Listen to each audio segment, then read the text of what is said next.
Okay, oh my God. I just realized something. I thought the sound only for music was only... I didn't know that I control it off my Rodecaster, which is crazy. So when I turn that down, why does that affect... That shouldn't be the case. Wait, so does the Rodecaster affect everything that you guys... All the volumes? That shouldn't be. Oh, God. Oh, no, this is something that I just can't possibly figure out. What? Oh, goodness. Okay, I did not know that, though. So that is something that I have just learned. But why? Wait, hold on. Wait, what did that just do? Okay, wait.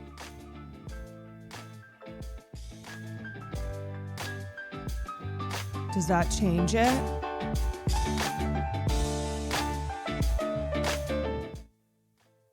Hello. Wait, so that did get louder. Why?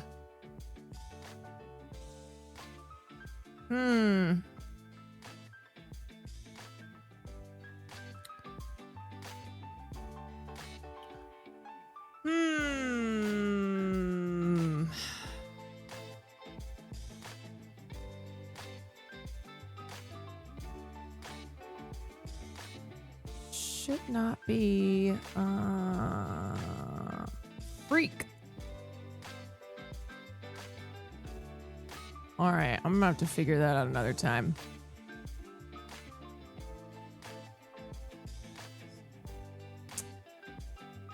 I am gonna... That is a problem.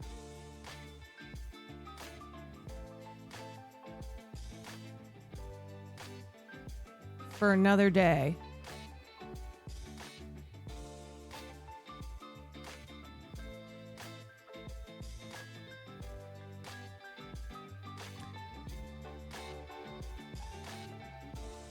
Okay. Well, oopsie.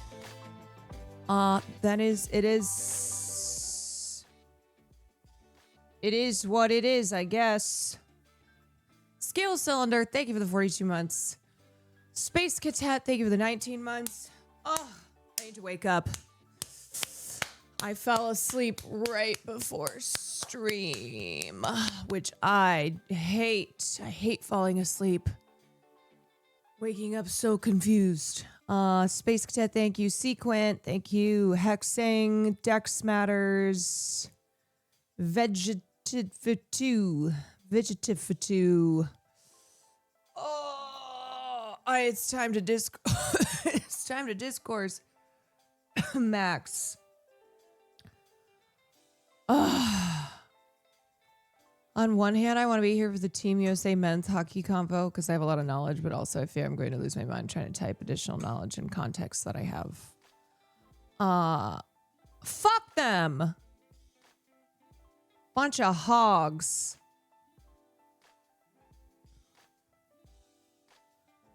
That's the discourse. Yeah, they fucking suck. Do you want to know the craziest thing about that? I just found out that one of the consultants for the women's hockey team, who was previously an Olympic hockey player herself, a professional hockey player, is the mother of two of these guys on the hockey team, one of whom was front and center in this phone call with Trump, and they were hanging out with Kash Patel, who's a fucking loser. Anyway, she won a silver medal. She's incredible. And also, she gave birth to these two wackos. Wait, Jack Hughes is dating Tate McRae? Shut up. It goes so deep. I have learned so much about this men's hockey team in the last 24 hours. Anyway, we will get to that. We will get to that. But I would just like to say that once again, the women at the end of the Olympics won more medals. Just think important to note. They finished with more gold medals and more total medals. And that's why I said you can't spell women without W. You cannot spell women without a dub. Sorry, that's just how it goes. Melly, thank you for the 7 months. Hogan, thank you for the gifted. Analog, thank you for the tier 1.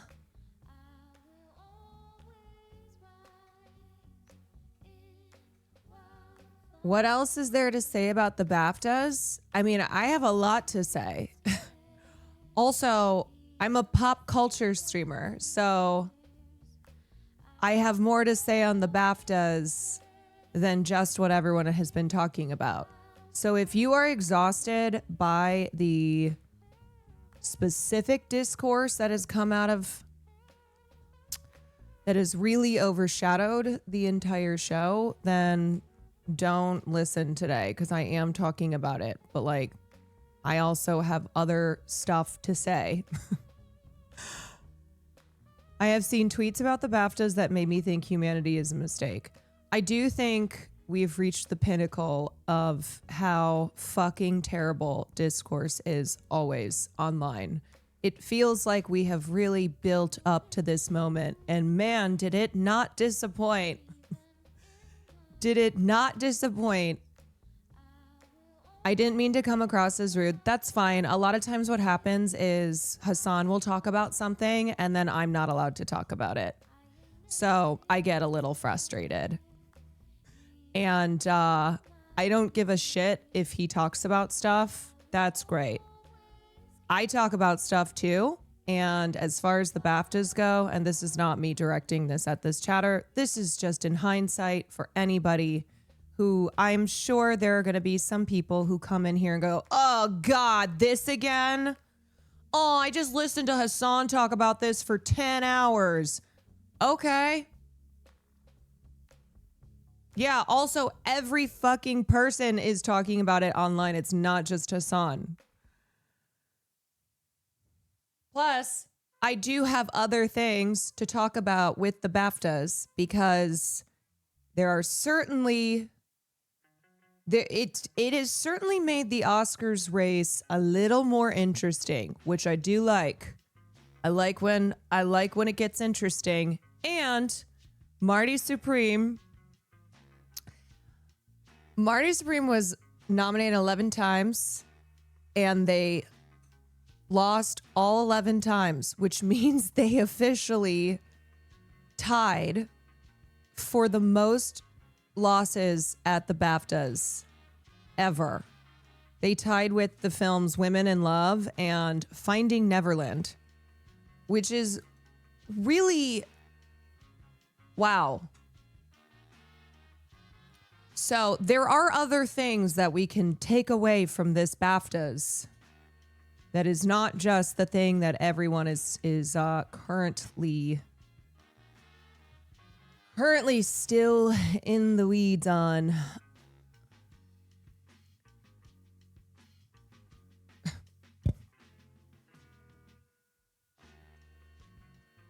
I like feeling as if I'm doing the thing where people cross over their arms and drink.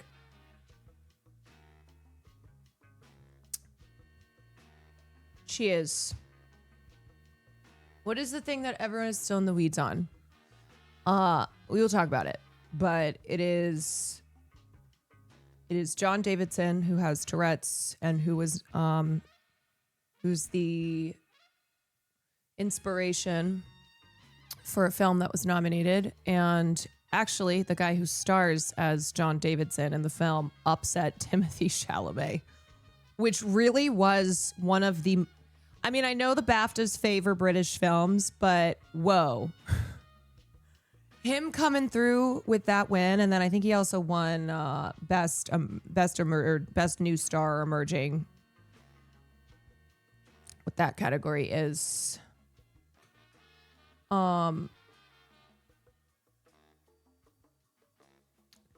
Okay. Anyway, just give me a second. Give me a sec before we jump in. Blue milk tea, thank you for the 3 months. Mint soda, thank you for the 2 months. Cam Tram, thank you for the 29 months. All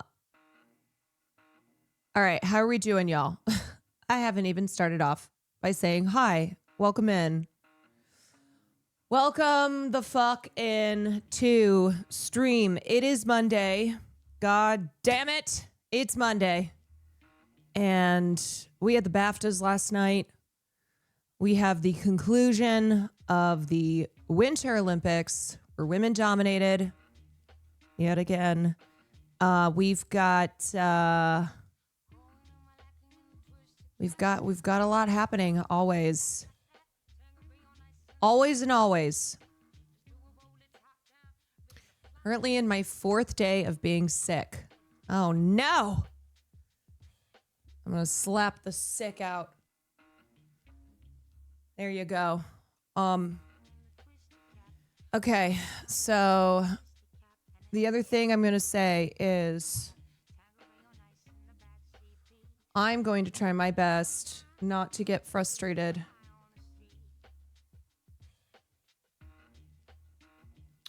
I'm going to try my best not to get frustrated. And here's how this is going to go. If you are being a dick, you're going to be timed out or banned, depending on what you're saying. Okay. I wish I could believe that everyone is going to be respectful and people are going to pause before they say something. But that's not how it goes, unfortunately. But I will ask you to please have grace. Please do not allow your emotions to cloud your better judgment. Please understand that empathy is limitless. Okay? Please stop. Please, in this conversation, I do not need to know about Hassan or Hassan's chat. Please. So let's just not do that. And I genuinely think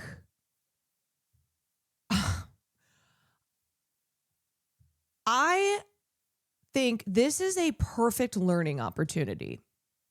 That's what I think. I think this is a perfect learning opportunity. When stuff like this happens and there is an outpouring of everybody talking, and you've got some people whose voices should be uplifted, who really we can learn a lot from their professional experiences or their lived personal experiences. But it's taking the entire thing in its totality and then figuring out, where do we go from here? How do we turn this really terrible thing into something productive, into something positive? That's kind of how I've been looking at it. And I always think moments like this provide the opportunity to collectively learn, and hopefully through that intake of new information, we all become better. We all push our society forward. And I understand that oftentimes the initial response is to just respond emotionally. And there is, especially online, this refusal, this kind of rejection of taking in different perspectives and learning new things. And I don't think that that is a healthy cultural attitude. If we don't take opportunities to learn and to collectively change our understanding of issues that have existed for a long time, then what's the point of all this discourse? It's all just people talking over one another and everyone trying to get the last word in and everyone using it as a way to like sling arrows. And I just don't think that's the way. I don't think that's the way at all. Also, just saw your podcast with Matt Bernstein. Awesome vid. Thank you so much.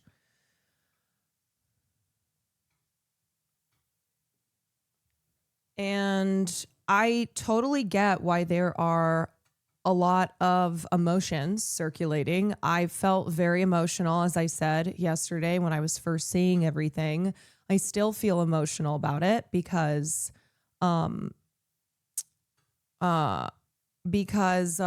also you guys, if you're being sarcastic, you gotta throw a /S. That's just how it goes in Twitch chat. Okay. Like you just please, for the sake of today, especially, please throw a /S if you are utilizing sarcasm. Yeah, please, tone indicators. Sorry, I didn't know. It's Twitch. Because there are literally people who are saying that and meaning it for real. And that is one part of the whole thing here and why there are, why a lot of people are rightfully upset. And it has, it's just triggering a lot of things for a lot of people. So just let's try our best. Let's just try our best to be on our P's and Q's. You know? Just lock in a little bit. Okay, so as I was saying, also Katie, thank you for the 20 months. Shield is not on fire. Thank you for the tier 1. As I was saying, fuck. I need to be like Eileen Gu and hit that neuroplasticity. Forming new neural pathways. I felt very emotional. I still feel emotional about this topic because I, one, hate for this to be a like Black community versus disabled community. It is not that. Also, we are forgetting there are so many disabled people who are Black. This intersectionality that always gets forgotten about. And because this serves nobody. This serves no one in either of these communities, in both of these communities. All marginalized people who have experienced being pitted against another marginalized group. Like, this should never have been and should not be the Black community versus the disabled community. Obviously. Yeah, I think there's a lot of an inability to hold everything to be true at one time. And I also think this is a situation that there is not a clear answer to how you solve this. In some ways, it feels like an impossible situation because two things are simultaneously true in that. Now, give me a second before I get to fuck the BBC, because it's obviously fuck the BBC. And as I said yesterday, I wish that had been the like fuck the BBC, you know? The Baftas and the BBC, fuck them. They were the ones who failed here.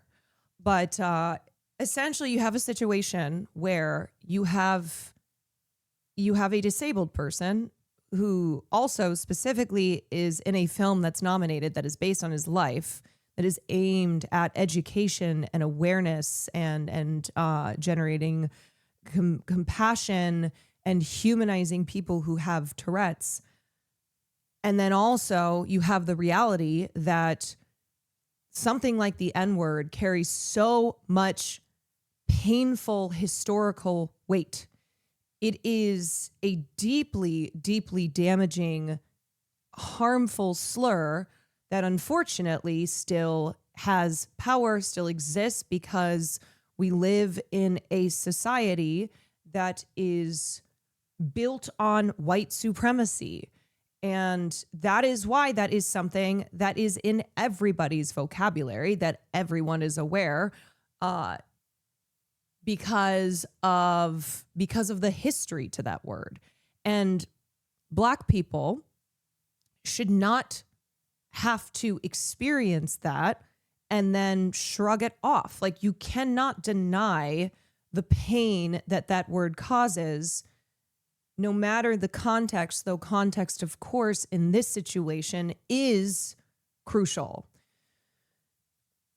You cannot let this be divorced from that context, which is why I'm so fucking pissed off that this still aired in the broadcast and then they cut out stuff like Free Palestine, because what that meant was it is forever. It's not just yesterday and today. It is forever something that exists, something that is floating around on its own to create this chaos and this mess, and a lot of really terrible things being slung around in response to it.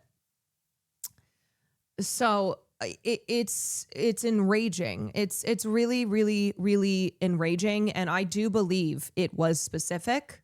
I believe it was specific for mainly the reason that multiple reasons, I would say, because there is not, they do not compare something like Free Palestine and how that will elicit an anger from powerful Zionist institutions and the backlash that will cause from, we already saw this with Bob Vylan at Glastonbury, and BBC was like, "Oh, can't have that again." Them making a separation with that, and two Black men on stage being called the N-word on a global stage in front of a room filled with their peers. Like, the BBC looked at that and went, "That's fine." And the other reason is because they are a television network. They are a media company. They understand that this would generate conversation, discourse, clicks. People would be talking about the BBC Baftas who otherwise wouldn't have been. I mean, truly, so many people weighed in on this who otherwise would not have been paying attention to the Baftas. You said Bob Dylan. I said Bob Vylan. I did not say, I said Bob Vylan. Carolyn, could you be persuaded to free Jesse tonight? What? Okay. I don't know what you're talking about. Jen, thank you for the 11 months. Sweet Anita reacted it today and mentioned how she's been canceled for the same issue, and people told her to not be a streamer or in this space if she can't control it. She had good insight from your experience. Yeah, I tuned in for a little bit.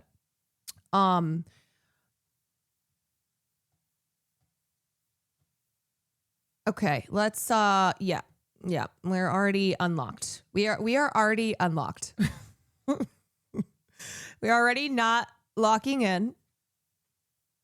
We are in fact unlocking in. We are unlocking out. Okay. Hogan, thank you for the gifted. Okay, my God. So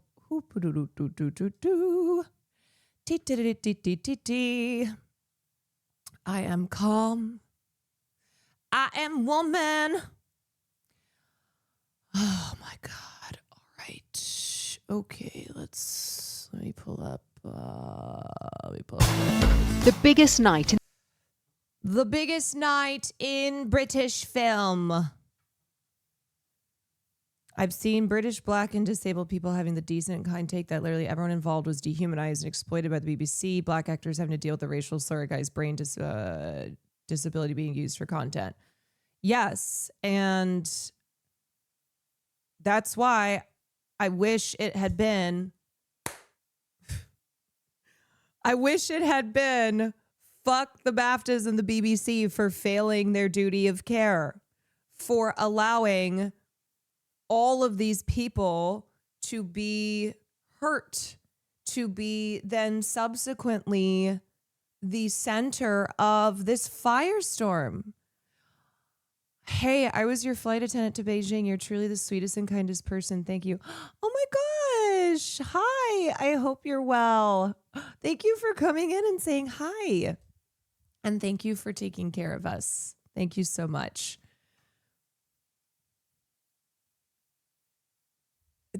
At the end of the day, there's a PR apology, and ultimately they get views, money, sponsors, and maintaining the status quo. Yeah. Hongman, thank you for another gifted. Now that's the kind of message I love to see. Someone coming in who I met IRL. God damn it, Chatterino. Come on. Okay, let's just jump into looking at some stuff. in the British movie business, broadcast on the BBC with a 2-hour delay. Time enough, in theory, for the broadcaster to edit out any offensive language. Good evening and welcome to the EE Bafta Film Awards 2026. And while some cuts were made, not this. When the stars of Sinners, Michael B. Jordan and Delroy Lindo, came on stage to present the night's first award, the N-word, which we have beeped, was shouted out. Presenting the first BAFTA Oh, so it is possible to beep it. tonight for a vital part of movie making. We're here to Visibly shocked, they were praised for carrying on. Lindo later telling Vanity Fair he wished someone from BAFTA had spoken to them afterwards. Yeah, see, that's the other part of it that has me going once again. This is who failed.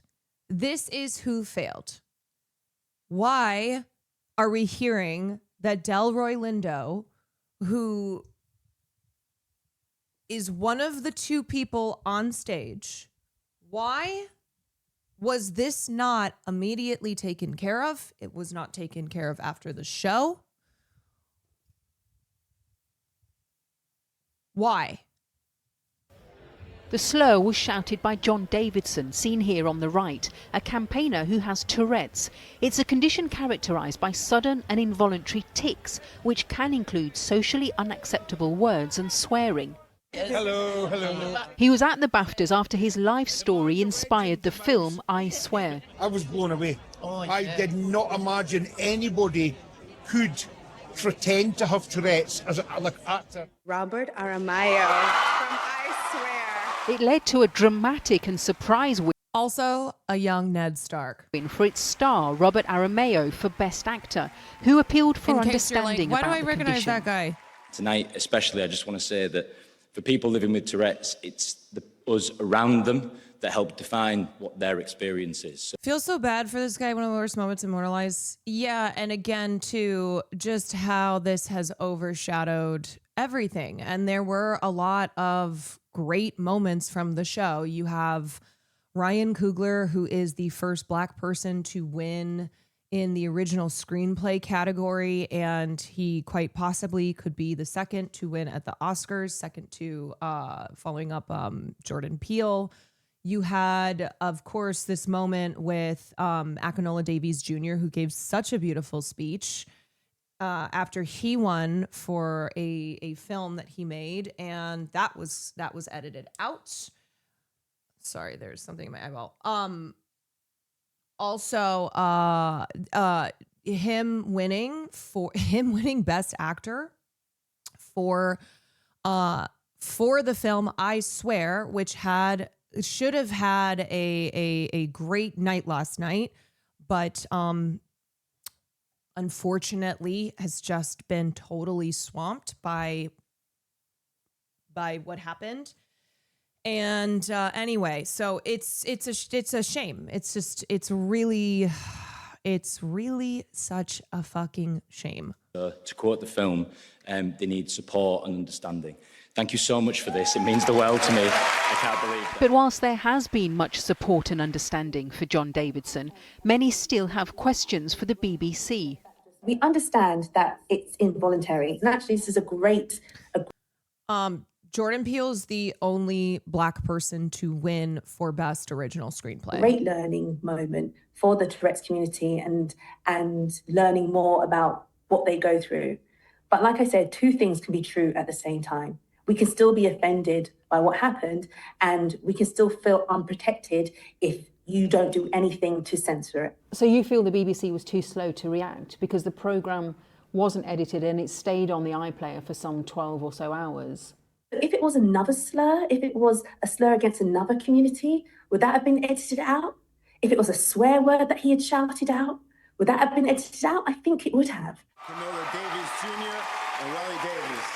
In fact, other remarks were edited out from the Baftas. When filmmakers Wale Davis and Akinola Davis Jr. won the award for Outstanding British Debut, these words about Palestine were cut from the broadcast. For Nigeria, for London, the Congo, Sudan, free Palestine, thank you. The BBC didn't respond to our specific questions, but gave us this statement. Some viewers may have heard strong and offensive language during the BAFTA Film Awards. This arose from involuntary verbal tics associated with Tourette syndrome. And as explained during the ceremony, it wasn't intentional. We apologise that this wasn't edited out prior to broadcast, and it will now be removed from the version on BBC iPlayer. Yeah, okay. So the BAFTAs put out a statement. The BAFTAs put out a statement, and it reads, "At the BAFTA Film Awards last night, our guests heard very offensive language that carries incomparable trauma and pain for so many. We want to acknowledge the harm this has caused, address what happened, apologize to all. One of our guests, John Davidson, MB, has Tourette syndrome and has devoted his life to educating and campaigning for better understanding of this condition. Tourette syndrome causes involuntary verbal tics that the individual has no control over. Such tics are in no way a reflection of an individual's beliefs and are not intentional. John Davidson is an executive producer of the BAFTA-nominated film I Swear, which is based on his life experience. We take the duty of care to all our guests very seriously and start from a position of inclusion. We took measures to make those in attendance aware of the tics, announcing to the audience before the ceremony began and throughout that John was in the room and that they may hear strong language, involuntary noises, or movements during the ceremony. Early in the ceremony, a loud tic in the form of a profoundly offensive term was heard by many people in the room. Michael B. Jordan and Delroy Lindo were on stage at the time. We apologize unreservedly to them and to all those impacted. We would like to thank Michael and Delroy for their incredible dignity and professionalism. During the ceremony, John chose to leave the auditorium and watch the rest of the ceremony from a screen, and we would like to thank him for his dignity and consideration of others on what should have been a night of celebration for him. We take full responsibility for putting our guests in a very difficult situation, and we apologize to all. We will learn from this and keep inclusion at the core of all we do, maintaining our belief in film and storytelling as a critical conduit for compassion and empathy." Now, here's the thing. This is a nice apology, except for one glaring omission. Why was this aired? Why was this aired? And why do there seem to be gaps in the kind of perception that the BAFTAs and the BBC are giving that they handled the situation right away, and what, say, for instance, Delroy Lindo has said when he said he wished that somebody from BAFTAs had spoken to them. They did what they needed to do, but unfortunately, they kind of felt it felt very up in the air. Like, what is. Okay, I guess are we just supposed to forget that this happened?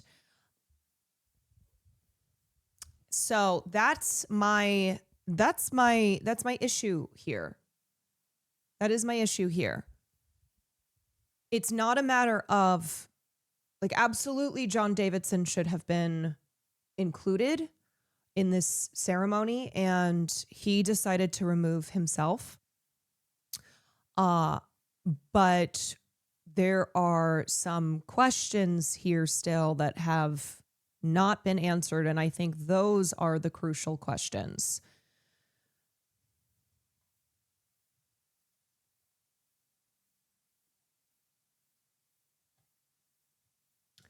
In addition, here's Hannah Beachler's thread, and Hannah Beachler is the production designer, I believe, on Sinners. Yes, she's the production designer. She said, I keep trying to write about what happened at the Baftas and I can't find the words. The situation is almost impossible, but it happened 3 times that night, and one of the 3 times was directed at myself on the way to dinner after the show. And a 3rd time at a Black woman. I understand and deeply know why this is an impossible situation. I know we must handle this with grace and continue to push through, but what made the situation worse was the throwaway apology of, if you were offended, at the end of the show. Of course we were offended, but our frequency, our spiritual vibration is tuned to a higher level than what happened. I am not steel. This did not bounce off of me, but I exist above it. It can't take away from who I am as an artist. And again, she is not blaming John Davidson. She is not attributing malice to John Davidson, but she is highlighting the failures of the BBC and BAFTA. And that is a really terrible, it's a terrible fucking thing. What happened yesterday. And the way that this was all handled, frankly. Yeah, and then Jonte Richardson stepped down from as a BAFTA judge and said, after considerable soul searching, I feel compelled to withdraw from the BAFTA Emerging Talent Judging Panel. This organization's handling of the unfortunate Tourette's N-word incident last night at the awards was utterly unforgivable. I cannot and will not contribute my time, energy, and expertise to an organization that has repeatedly failed to safeguard the dignity of its Black cast members and the Black creative community. This is particularly unfortunate given that this year's cohort boasts some incredible Black talent, especially one of my favorite shows of 2025, Just Act Normal. However, when an organization like BAFTA, with its own long history of systemic racism, refuses to acknowledge the harm inflicted on both the Black and disabled communities and offer an appropriate apology, remaining involved would be tantamount to condoning its behavior. I hope BAFTA leadership comprehend the damage that they and the BBC have caused and take the necessary steps to ensure their production staff are inclusive enough to prevent such an issue in the future.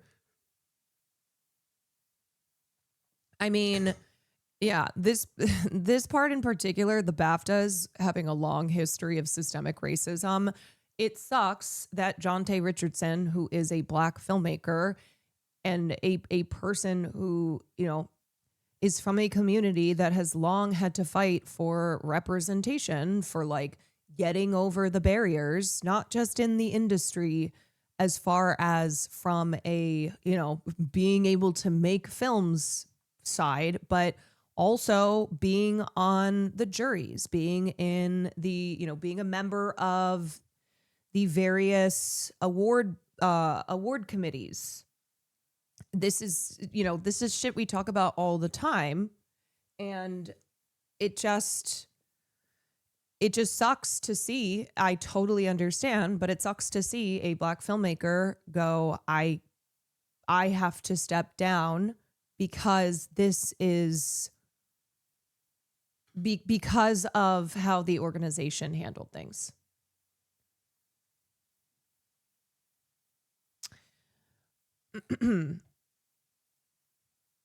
Okay, and then I wanted to talk about Shay Amamiya. So I had reached out to Shay Amamiya because I didn't realize that she is a Twitch streamer. She is a content creator, not just a Twitch streamer, but she has streamed on Twitch, and her videos were being shared a lot yesterday. I reached out to her, but she had posted that she is experiencing, unfortunately, some mental health issues because she's just having a lot of abuse hurled at her. She is caught in the middle of this shit show. She is Black and disabled, specifically having Tourette's, and she is an educator on, she's a creator and an educator, and it just really sucks. Like, so much of this fucking sucks. I wish that we could just operate from a base level of decency. Like, why does this always turn out to be the case? Why does it always go to death threats? Why does it always go to harassment? So here are her initial videos that people were passing around. This is part 2 to my last post about the entire Bafta situation. Oh, sorry. This is part 2 to... Fuck, did I post? This is part 2 to my last... Wait. No. Ignore how I look right now.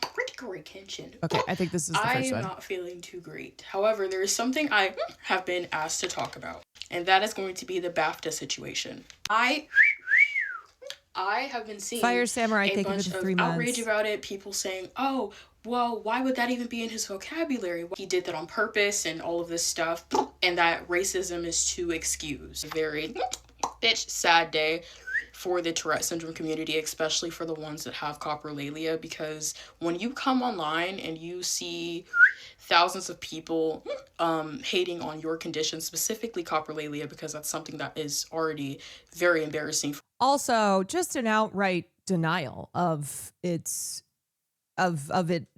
being a real thing. Like, it's not even just maybe misunderstandings around Tourette's and around coprolalia, but an outright denial of this being a very real thing. For all of us, not going to say that people can't be offended by the fact that somebody said the N-word as a tick. However, it's not something that somebody can control. It's not something that somebody wants to say. And I've been seeing a lot of people be like, well, he said it like when the crowd went silent. That is most likely when a tick is going to happen, when you're in public, when you're in complete silence, or when you're trying not to say or do something. So we must understand what coprolalia is. Coprolalia causes involuntary swearing and inappropriate tics. This can include the N-word, slurs, etc. I am a Black person, and even I have the N-word tic and slurs as tics. This is something I don't see many talk about because of situations like this. Is it a disappointing thing? Shut up! That it happened in public in front of that entire crowd, specifically to Michael B. Jordan and the other presenter. I'm so sorry, I do not know his name. Yeah, and people, they are trying to, oh God, they have been ripping her apart for not knowing Delroy Lindo. And it's like, I will read her response later too, that she had to post today. I wish I did, but no disrespect to him, I just am not too aware. Yes, it is a very unfortunate situation. Seeing so many people say that they would invoke violence against people with coprolalia if they can't control their tics. That's ableism. And you know what? I've talked about this being a great moment to learn, right? For all of us to learning about Tourette's, learning about coprolalia, learning about someone like Delroy Lindo. You know, I have talked about how I am such a fan of his work, and I have been rooting for him this award season, and he is a person that I definitely encourage people to learn about his career and why this is long overdue recognition for his work. The fucked up thing that this happens, yes, but it's something that we can't control. Aggression in the brain being triggered, shut up, and ultimately causing inappropriate tics. She's younger. She missed a lot of his career. That's a totally different thing from the supposed film media guy interviewing him on the carpet. Yes, this is very different from a guy on a red carpet interviewing Delroy Lindo and calling him an emerging artist. Michael B. Jordan and the other presenter have the right to be upset, especially if they were not aware. However, we need to understand and educate ourselves. And on my videos, I constantly see people saying, oh my God, it's so funny. If I had cursing tics, I would be laughing all the time. But when people actually have cursing tics, then it's offensive and they're a bad person and this and that, the third. We need to do better. We need to educate ourselves better. This is not me saying that people don't have the right to be offended. However, you can't be offended when a disabled person is disabled. I might make a part 2 to this. There's a lot that I need to say, but... Okay, so she did make a part 2. This is the part 2. This is part 2 to my last post about the entire Bafta situation. I am seeing a ton of people saying, oh my god, during Black History Month, Tourette syndrome is not based on a month. Offensive tics are gonna happen no matter what shut up a person does. I'm Black, oh my goodness, and I also have the N-word as a tic. I have other slurs as tics. Does this mean that I use them regularly? Does this mean that I mean them? Does this mean that I can control what I say? No, it does not. That's not how coprolalia works. That is not how Tourette syndrome works. Quite literally the Sweet Anita situation all over again. Shut up. Where she ended up saying the N-word on stream. She got canceled for it, got called racist, etc. We need to do better. I've seen so many people say, that we can control our tics. That's not, if you can control a tic, it's not a tic. Let me explain what a tic is in detail. Shut up, bitch. A tic is when your neurons misfire. You think that you can seriously fucking control a neuron misfiring.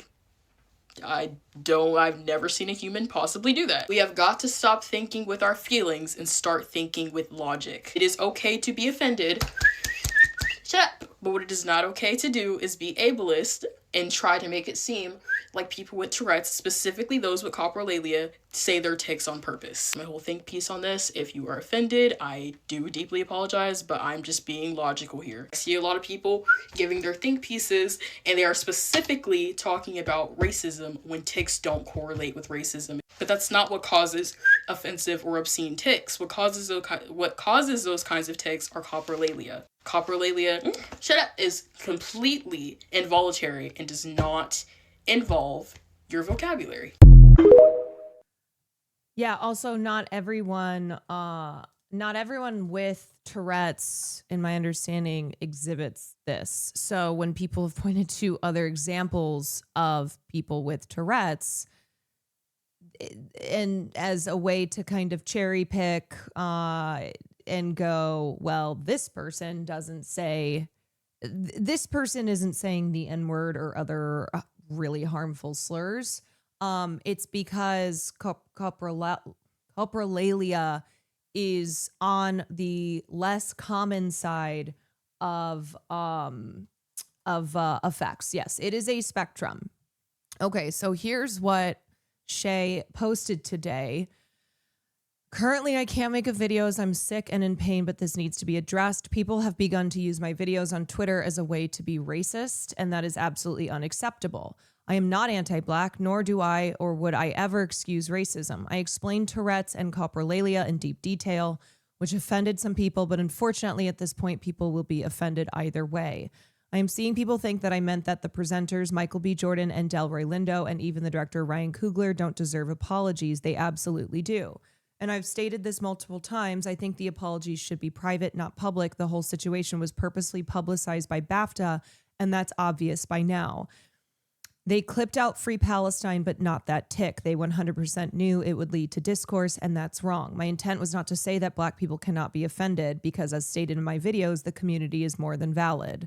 But we have to remain logical. The ableism is so painful to view, and so is the racism that I'm seeing. Both sides are understood. But there should be no reason why I'm seeing people say that people with Tourette's shouldn't be out in public, that we should be separated, that we should wear muzzles like dogs. We are all human. My point exactly is that we are all equal, and I hate that two communities are being pit against each other. And again, there are a lot of disabled people who are Black. I saw people speaking out who are Black and they have Tourette's. I saw people speaking out who their children or other family members have Tourette's. And I can't imagine that specific type of pain right now, being somebody who intersects at this point in this conversation that is being ignored. That's very painful, and understanding, within the disability community that of course there are going to be extra there are going to be additional barriers and layers here because of race and class.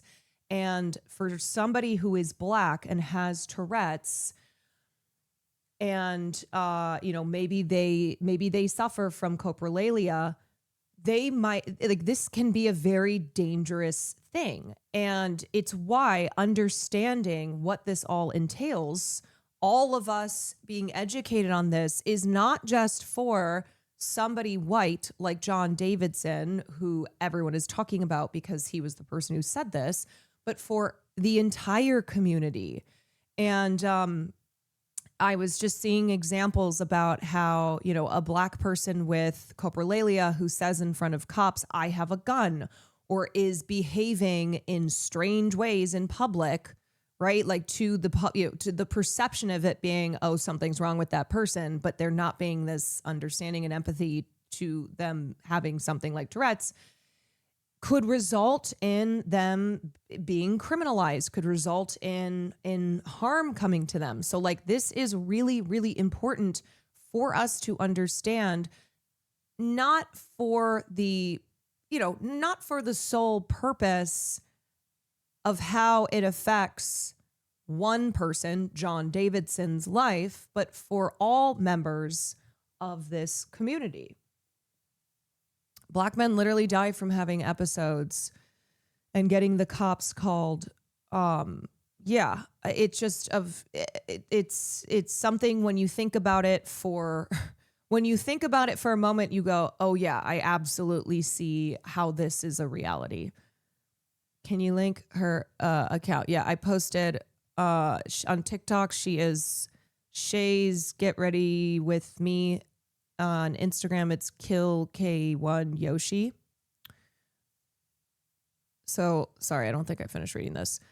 I'm also autistic, so sometimes it's hard for me to explain things properly. I don't understand social cues that well. I was not intending to make anyone feel invalid or dismissed. I just wanted to help others understand and provide context.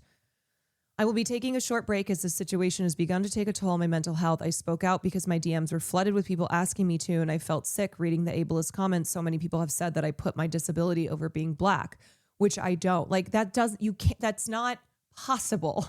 As a Black person, you are not putting your disability over being Black, because society is responding to you being Black always. Because being Black in a society that is built on white supremacy and is maintained by white supremacist power is never going to allow someone like Shay to not be Black. And then because she is also disabled, the additional barriers that someone like her faces in her life. I am always going to be proud of the fact that I am Black. Both communities I am personally a part of are being attacked. Also, a little disclaimer, I put air quotes around racism as excused in my video, not to say that it isn't, but in this context, it is not excused. Tourette's is explained. It is not inherently racist. It should be able to be explained and understood. I wanted everyone to come to a middle ground between this situation, not further divided. Boy. Oh.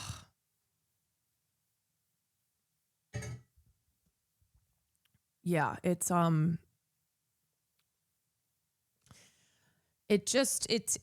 was terrible, and then it kept getting worse. It was terrible and it kept getting worse.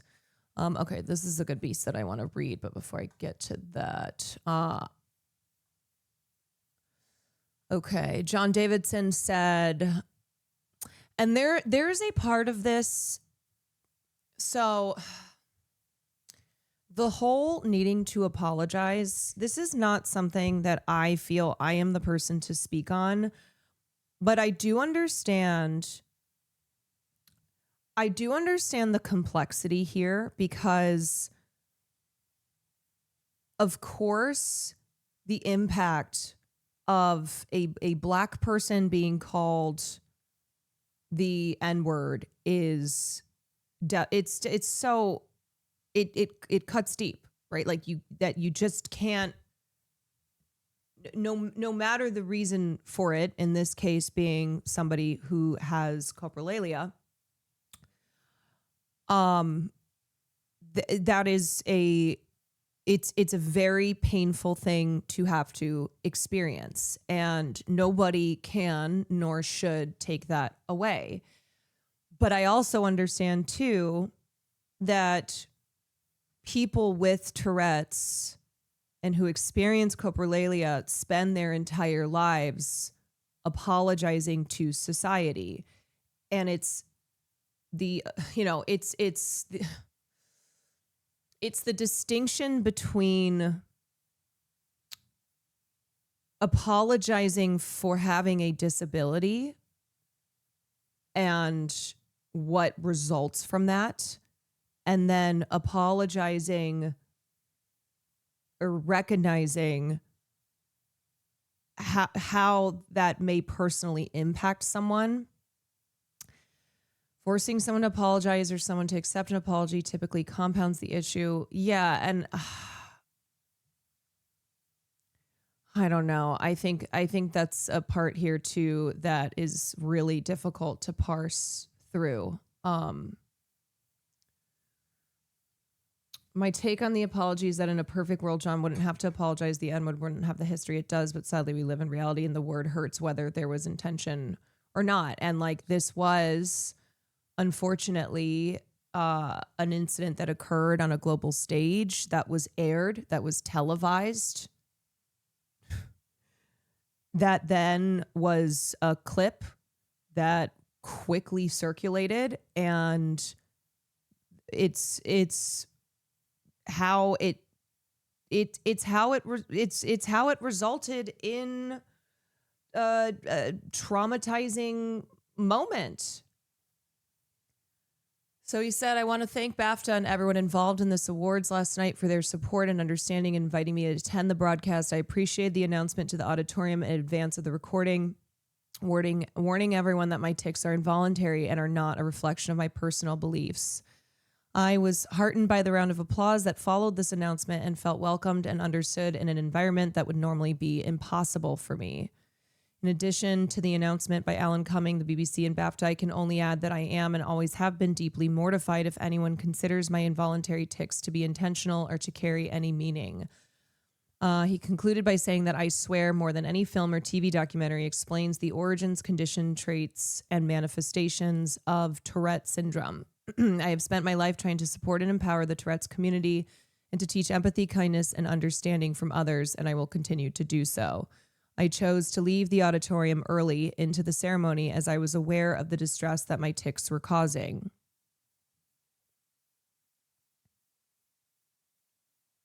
Okay, and then we already read through the BAFTA's response. I talked about Hannah Beachler. Tourette's Action, a charity that Davidson works with, also released a statement. Said, we are incredibly proud of John and everyone involved in I Swear following last night's BAFTA Awards. The film has already raised so much awareness about Tourette syndrome and the daily reality faced by those living with the condition. The impact it has had on audiences, families, and those within the Tourette's community is huge, and we could not be more grateful for the support the film continues to receive.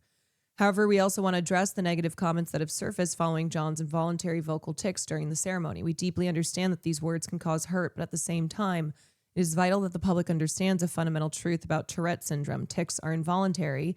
They are not a reflection of a person's beliefs, intentions, or character. The backlash from certain parts of the media has been extremely saddening, particularly given how hard John works to raise awareness and understanding. What should have been a night of celebration for him became overwhelming, and he made the difficult decision to leave the ceremony. This moment reflects exactly what I Swear shows so openly: the isolation, misunderstanding, and isolation, misunderstanding, and emotional weight that so often accompanies this condition. People with Tourette's manage their physical and social environments and symptoms on a constant basis. The price of being misunderstood is increased isolation, risk of anxiety and depression, and death by suicide. We hope that those commenting will take the time to watch the film, learn about Tourette's, and understand the experiences behind moments like these. Education is key, and compassion makes a world of difference.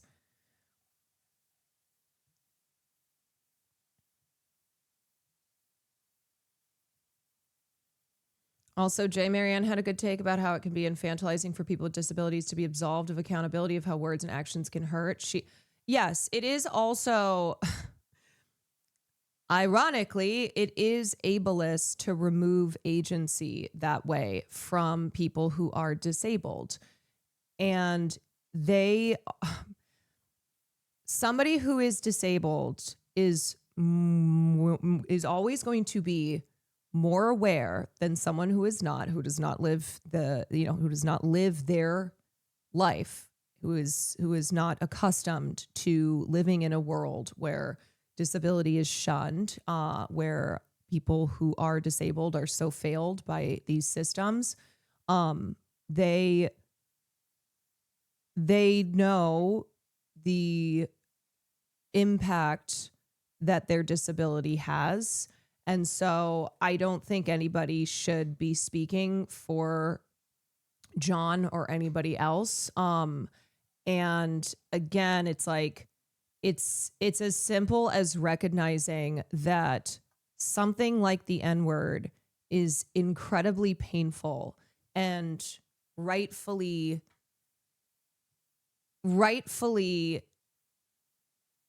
is something that people who are personally affected by that word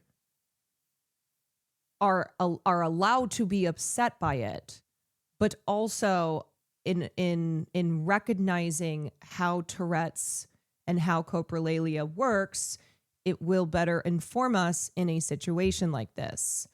So,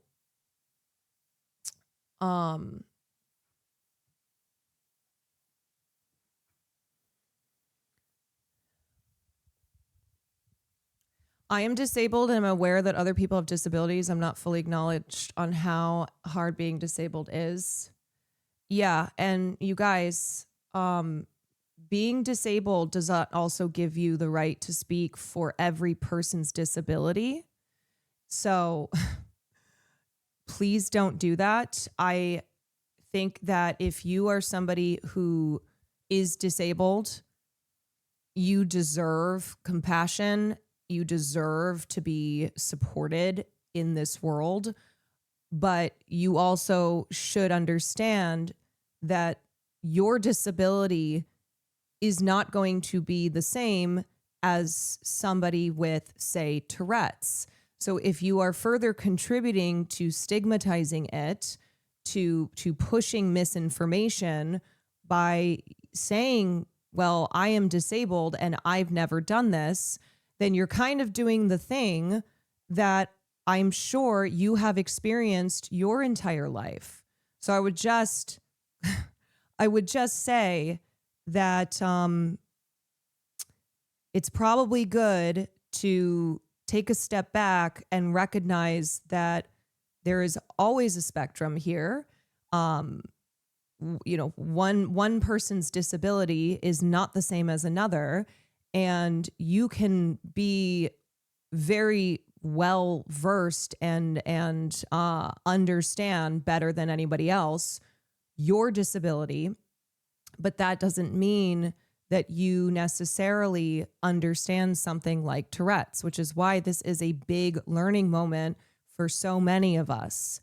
And on top of that, too, I would hope that people understand the very, very long, painful history of the N-word, but seems like that is a learning moment as well. Seems as if there are people who need to be reminded of the very, very awful history associated with this word and why it is still one that causes so much pain and is incredibly shocking and traumatizing to hear.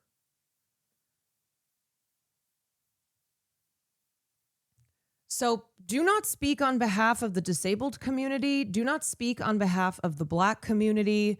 Please let's not do that. Okay, I want to read this piece in Refinery. Black and disabled viewers deserve better from the Baftas and BBC. The 2026 Baftas gave us much to celebrate. Rich, exciting, complex Black filmmaking was given its due with multiple awards going to Black cinematic artists. This is by Bonseka Kayambe. Sorry if I mispronounced. Blockbuster horror Sinners, the British-Nigerian coming-of-age story, My Father's Shadow. That is the film that Akinola Davies Jr. wrote and directed, and he won at the BAFTAs, and he said Free Palestine, and we will look at his speech, and that was edited out. As well as the British short animation Two Black Boys in Paradise collectively won an incredible 5 BAFTAs. Sinners director Ryan Coogler made history as the first Black winner for original screenplay. It was also a night that recognized the lived reality of Tourette's syndrome, and Coprolalia, the emotional, heartwarming film, I Swear, documents the struggles that Tourette's campaigner John Davidson has with the disability and other people's ignorance of it. The film won 3 BAFTAs, including a surprising Best Actor win for lead actor Robert Aramayo. Within that celebratory same space, an uncomfortable and unfortunate incident unfolded, one that was difficult for everyone involved and which has since been stripped of context and complexity by a slew of online commentators who favor uncompromising hot takes over nuance, and in doing so have arguably made a sad situation far worse. During the live broadcast, an involuntary vocal tick from Davidson was picked up by microphones while Sinners stars Michael B. Jordan and Delroy Lindo were on stage presenting an award. The outburst included the offensive racist term, the N-word, prompting a response from the ceremony's host, Alan Cumming, who stated, "If you've seen the film, I swear you will know this film is about the experience of a person with Tourette syndrome.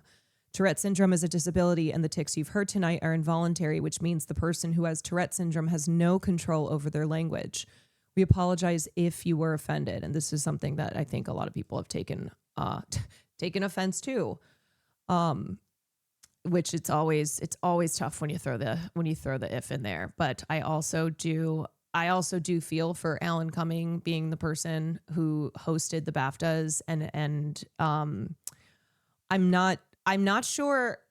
I was trying to get the accuracy on this, but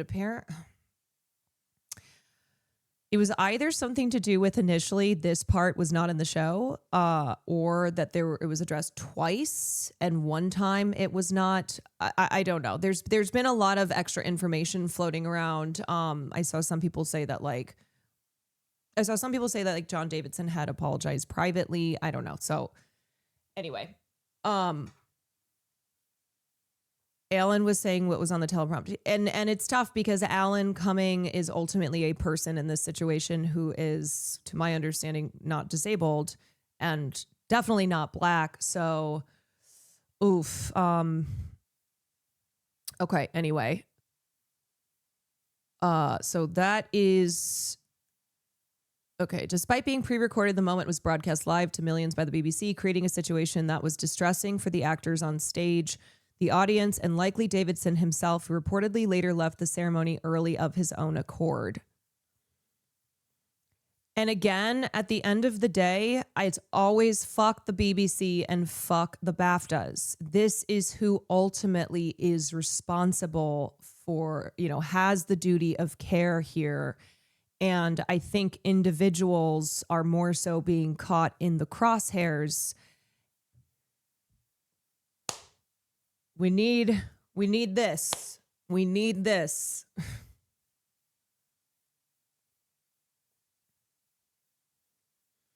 It, of course, wasn't easy to witness 2 Black people have a racial slur directed at them, particularly in such a public manner. Also, Wonder Gal, thank you. Speed Razor, thank you. In such a public manner and on an evening where their art was being lauded by award ceremonies that historically have under-rewarded Black filmmaking. The moment where both Jordan and Lindo register what's being shouted at them before almost immediately recomposing themselves and continuing was a sad and likely familiar scenario to anyone who has ever publicly endured slurs. It was distressing to watch, and both the presenters and viewers are entitled to their discomfort and sadness in response to an extremely difficult situation. Wider context has been largely absent from much of the online commentary, but here's what we know about the details leading up to the event. BAFTA reportedly made guests aware in advance of Davidson's experiences of involuntary vocal tics. I don't agree with the ignorant arguments that have been fired off that dismiss Tourette's syndrome, including suggestions that Davidson should have been banned from the ceremony altogether and that he was an unrepentant racist who must have meant what he said.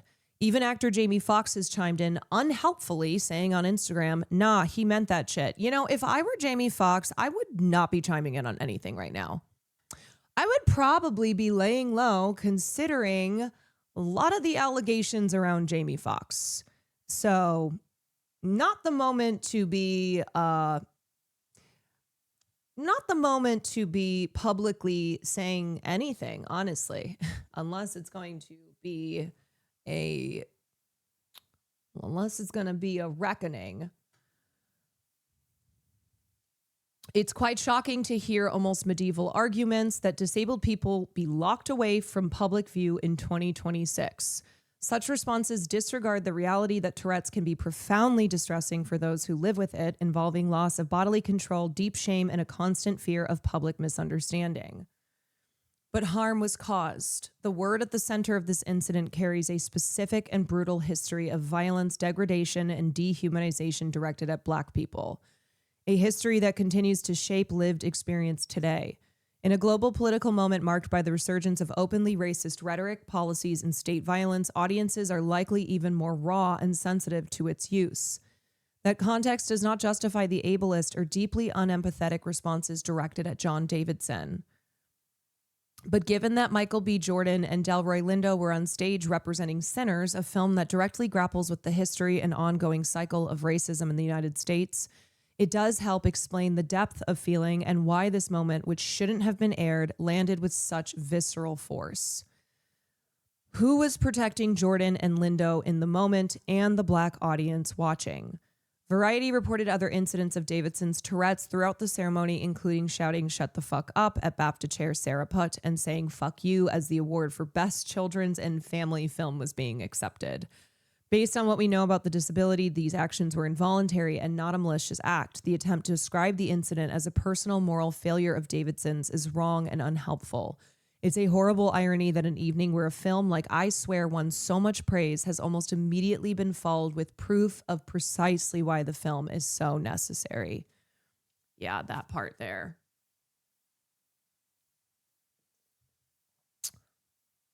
The real issue in this story appears to be institutional. The BBC and the Baftas made a deliberate editorial decision to air the incident, despite the Baftas having been filmed approximately 2 hours prior to broadcast. This sits uneasily alongside the fact that references to Free Palestine, as well as mentions of Congo and Sudan, were trimmed from My Father's Shadow filmmaker Davies Jr. acceptance speech.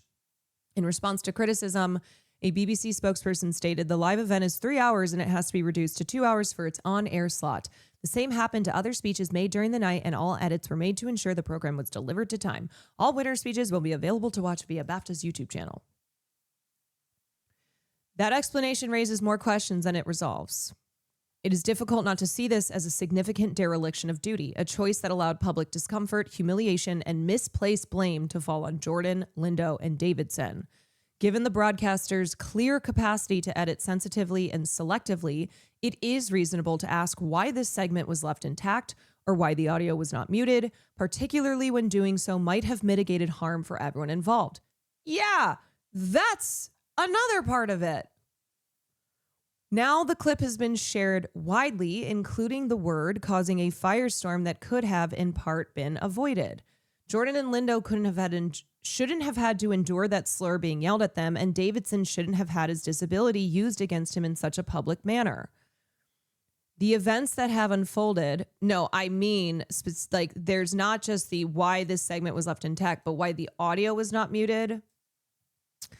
I think that's in reference to I'm thinking that they could have done something so that that was not picked up on the microphones. You know what I mean? Where I'm not an audio whiz, but if you have somebody attending a show who is, who suffers from coprolalia, aren't there audio things that you can do to make sure that that's not being picked up let alone the fact that they left it in. Okay. Obviously, that is the big what the fuck.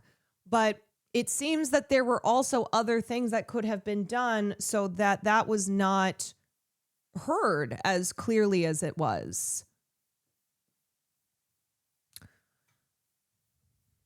The events that have unfolded suggest that BBC has an institutional bias in terms of what it regards as offensive, which lines up with its egregious wider reporting on issues such as the Israeli genocide in Palestine.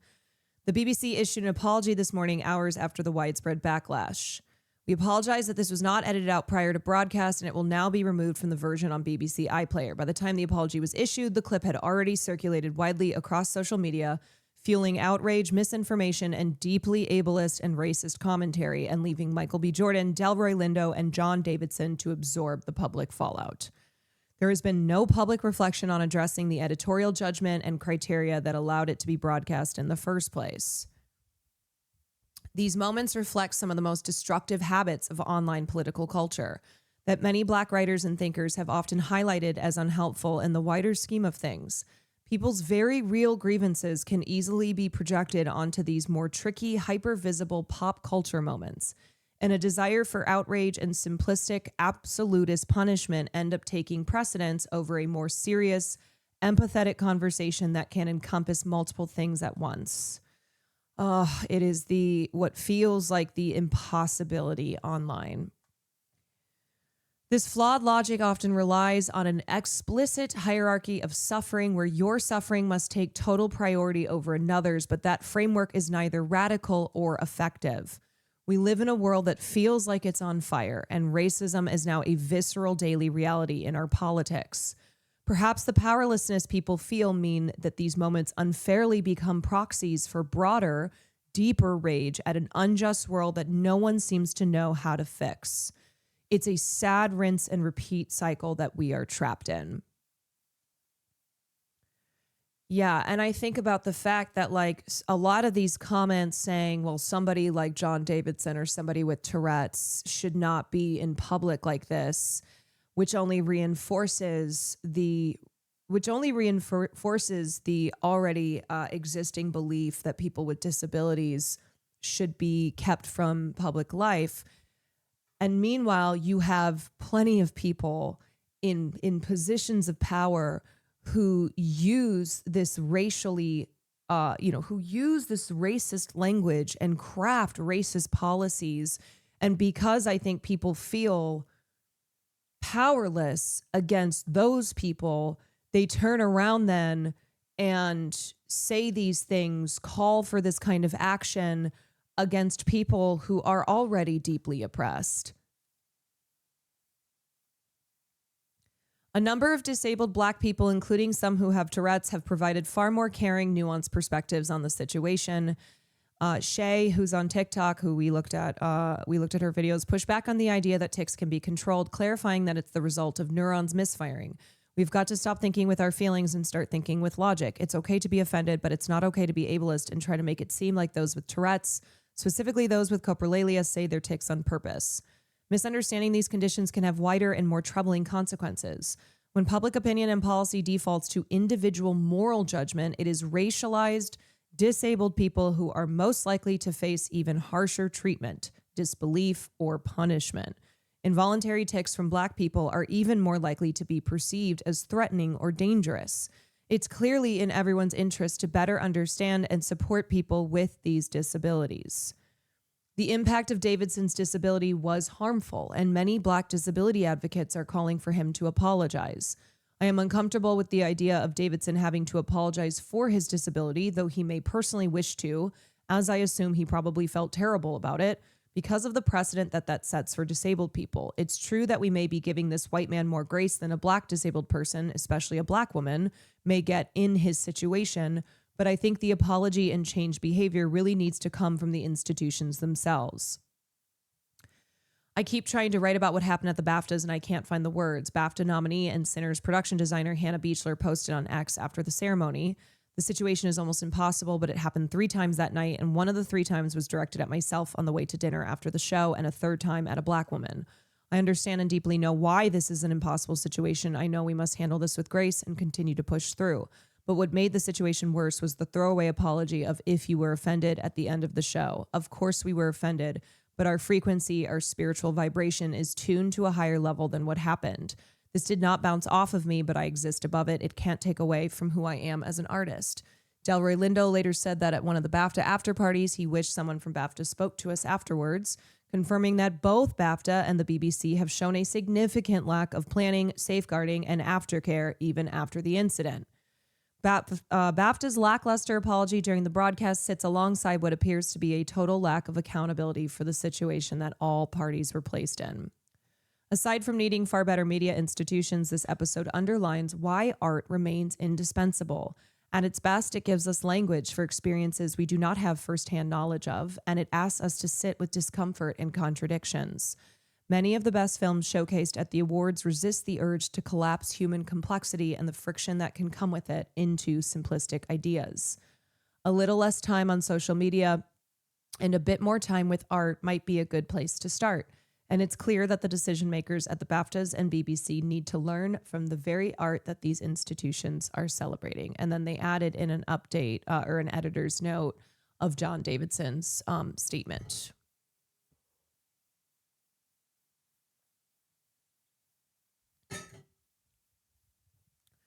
Racism is so pervasive that Black deaf people signing an ASL is often seen as threatening, especially by police. And what was frustrating is like, when I first posted about this and I mentioned the amount of ableism in the discourse, I had people attacking me and saying that I clearly was not prioritizing I was not prioritizing the racism aspect, the impact of this slur. But what that showed me is that people took that as ableism, that the ableism that I mentioned was not something that was affecting Black disabled people. And it absolutely was. Like, me mentioning ableism was not specifically about John Davidson. I was talking about the totality of the discourse, and it has been off the charts. I have seen ableism directed at Black disabled people. I have seen ableism directed at Black disabled people who have Tourette's. And like I said, it is so important that we understand this because of the intersection of racism and disability, and how for somebody like John Davidson, who has certainly had a very difficult life, like a lot of people who have Tourette's, he has attempted suicide. He has felt incredibly isolated, which is why he has dedicated a lot of his life to education and awareness. But John Davidson is still protected because of his skin color in ways that somebody who is Black or brown with the same condition is not. So please recognize why this education is important for the entire community of people who suffer from Tourette's.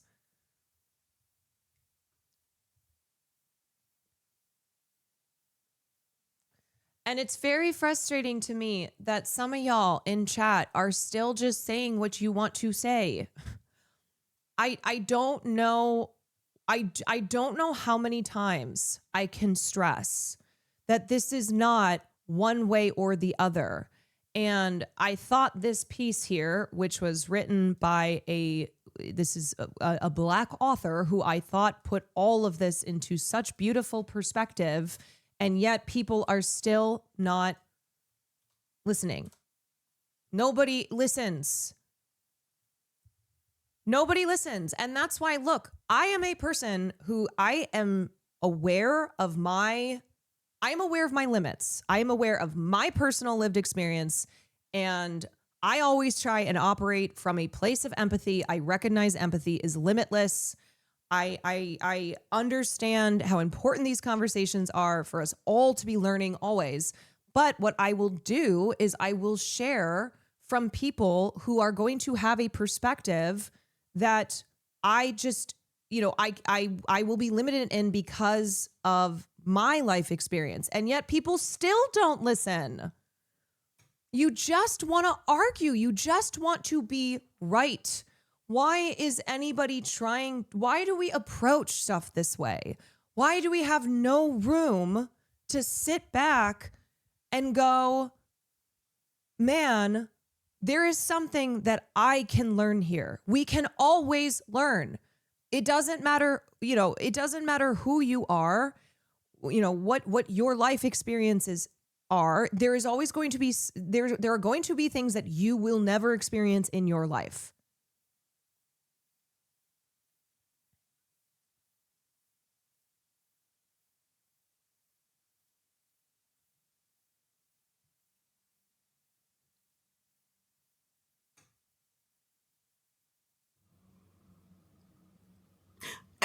I'm not even going to keep you for too long. I just want to ask one thing. What if the vocal tick had been Free Palestine? Elan, thank you for the 41 months. Wonder Gal, thank you for the gifted.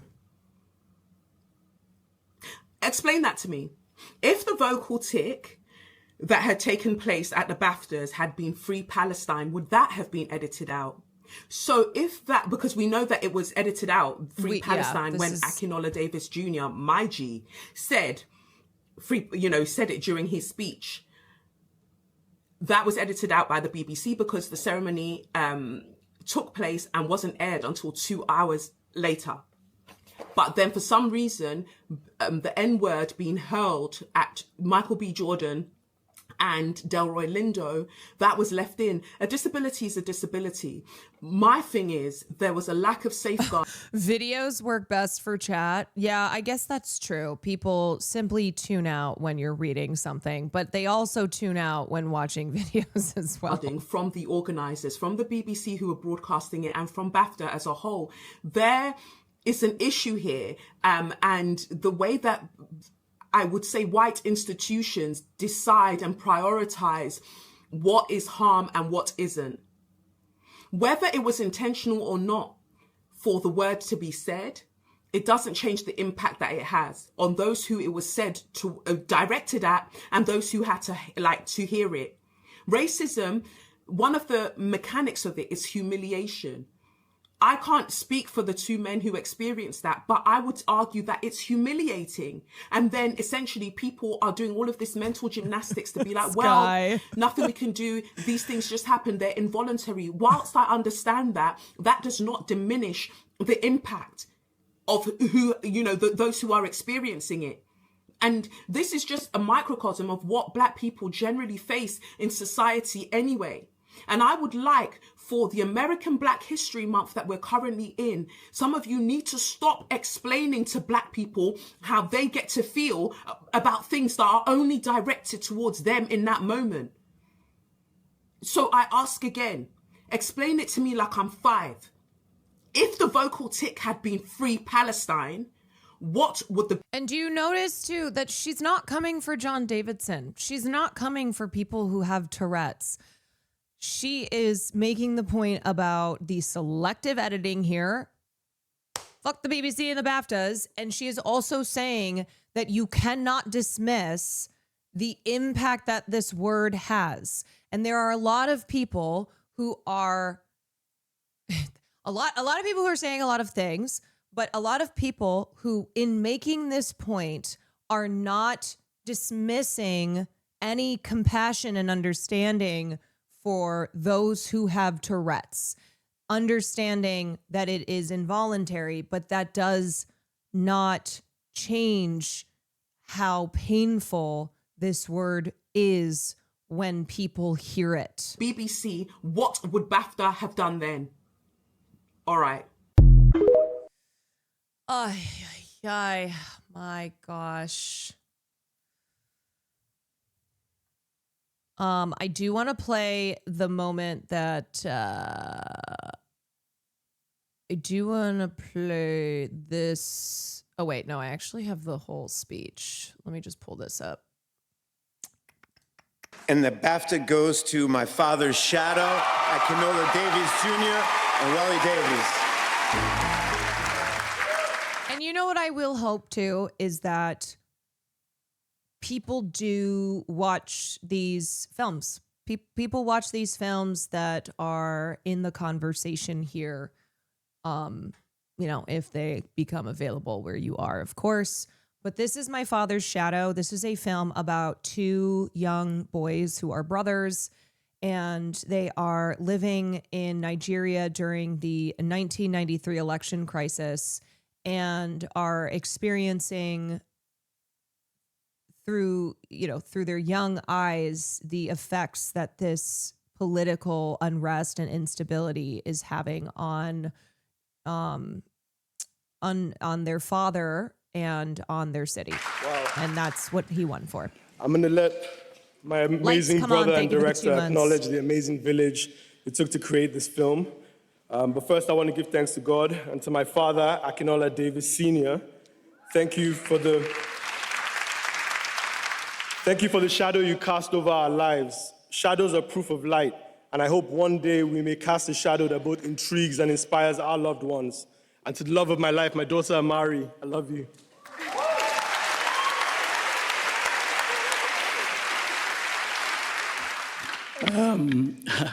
To Harry Lighton, Cal McCall, Hunter Andrews, Owen Doran, Myriad Carton, Jack King, Holly Bryan, Lucy Mayer, it's an honor to be nominated alongside you, and I graciously share this award with you and all your cast and crew. I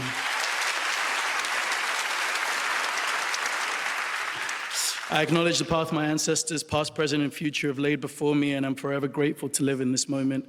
To my family, my late father, my mighty mother, my sister, brother, niece, and nephews, thank you all for keeping the faith. To my brother Wale, who's been the closest I've ever had to a father figure, thank you for nurturing this spark and writing this beautiful story. To our lead, the mighty Shokwe Dirisu.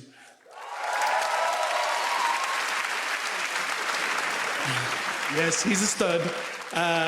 To Godwin and Marvelous, thank you for the performances. This made us all feel something. To my producers, Lagos and Matlock's very own formidable titans, Rachel Dargavo and Fumbi Ogumbawa. Thank you for moving mountains every day. I want to thank BAFTA. I appreciate the jury for this incredible honor and what it means to the children of the diaspora. To the whole cast and crew, BBC Film, Eva Yates, Anu Henriques, BFI, Amma Ampadu, Mia Bays, the National Lottery, Mubi, Match Factory, Fremantle, Element Pictures, Ed Gurney, Andrew Lowe, and the whole Element Fatherland team. Thank you all for pouring into our film and supporting this with all your heart and soul. And lastly, to all those whose parents migrated to obtain a better life for their children, to the economic migrant, the conflict migrant, those under occupation, dictatorship, persecution, and those experiencing genocide, you matter, your stories matter more than ever. Your dreams are an act of resistance. To those watching at home, archive your loved ones, archive your stories, yesterday, today, and forever. For Nigeria, for London, the Congo, Sudan, free Palestine. Thank you.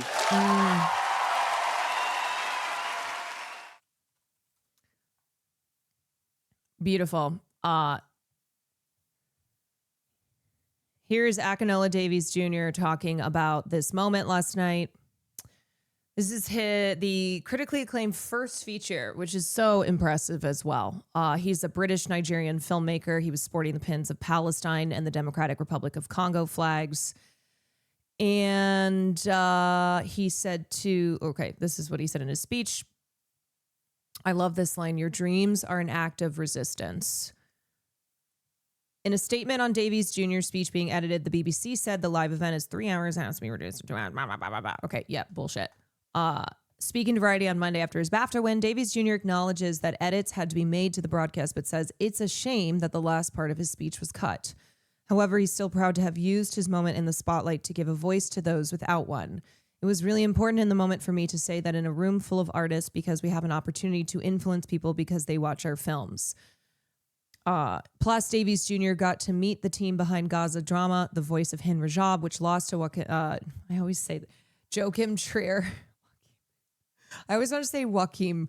Joachim Trier's sentimental value for best non-English film, who thanked him for his words. That was really beautiful that even though they didn't win an award, someone still advocated for what they're going through.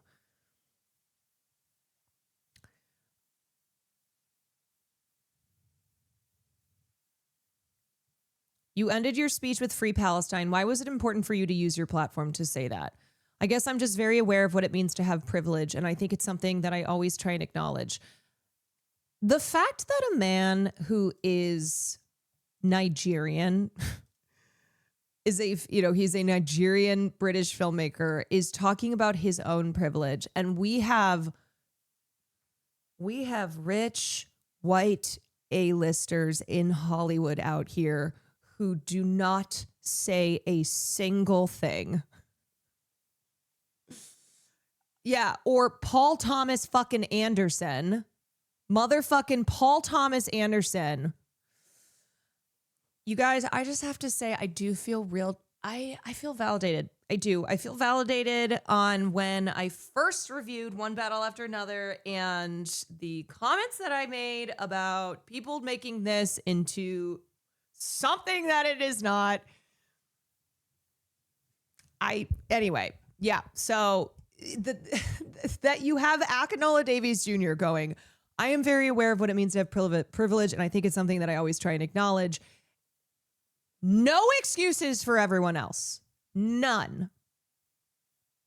My mom always used to say there's a lot of people worse off than you, so you should be really appreciative of what you have. And I don't think it really dawned on me until I became more of an adult that to be able to live in the bodies that we have, to live in the societies that we live in, is a real privilege that a lot of people on this planet aren't afforded. And wherein being someone from an ethnic background who has had a country that's been torn apart by civil war and genocide, I think it's really important to acknowledge that, because the more we talk about these things, the more you can offer people understanding and an opportunity to heal. What is happening in the Congo, in Sudan, in Palestine, Ukraine, loads of different countries. It is really important to show solidarity with, because in cinema, we always come to talking about those stories after the fact. So I think it's important to name it while things are still ongoing. Yeah, let's not do the whole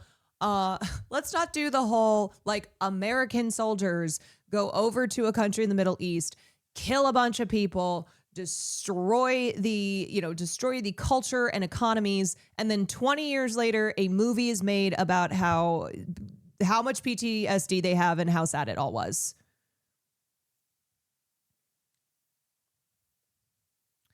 What was your reaction to the broadcast cutting out the Free Palestine portion? I think it's probably common knowledge that things have to be edited down for TV versions, so I guess those are the choices that they decided to make. I think it was really important in the moment for me to say that in a room full of artists, because we have an opportunity to influence people because they watch our films. I can't really speak for the BBC and the choices they make. Obviously, BBC Films supported my film, so I can only vouch for people within the institution that I know and care about and love. I do think it's a shame because we've protested for the last 3 or 4 years trying to show solidarity with the people of Palestine. We've had some of the largest political solidarity demonstrations in the UK. So I don't think that what I'm saying is new. But again, I'm not the institution, so I don't get to make those decisions.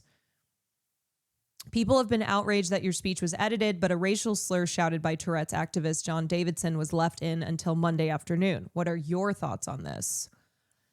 It's unfortunate because I think what the Baftas were trying to do was celebrate diversity. I think I Swear is one of the outstanding films of the year, and obviously Robert Aramayo gave a speech talking about what it's like for Davidson to live with Tourette's, and a lot of his prompts are things that he can't control.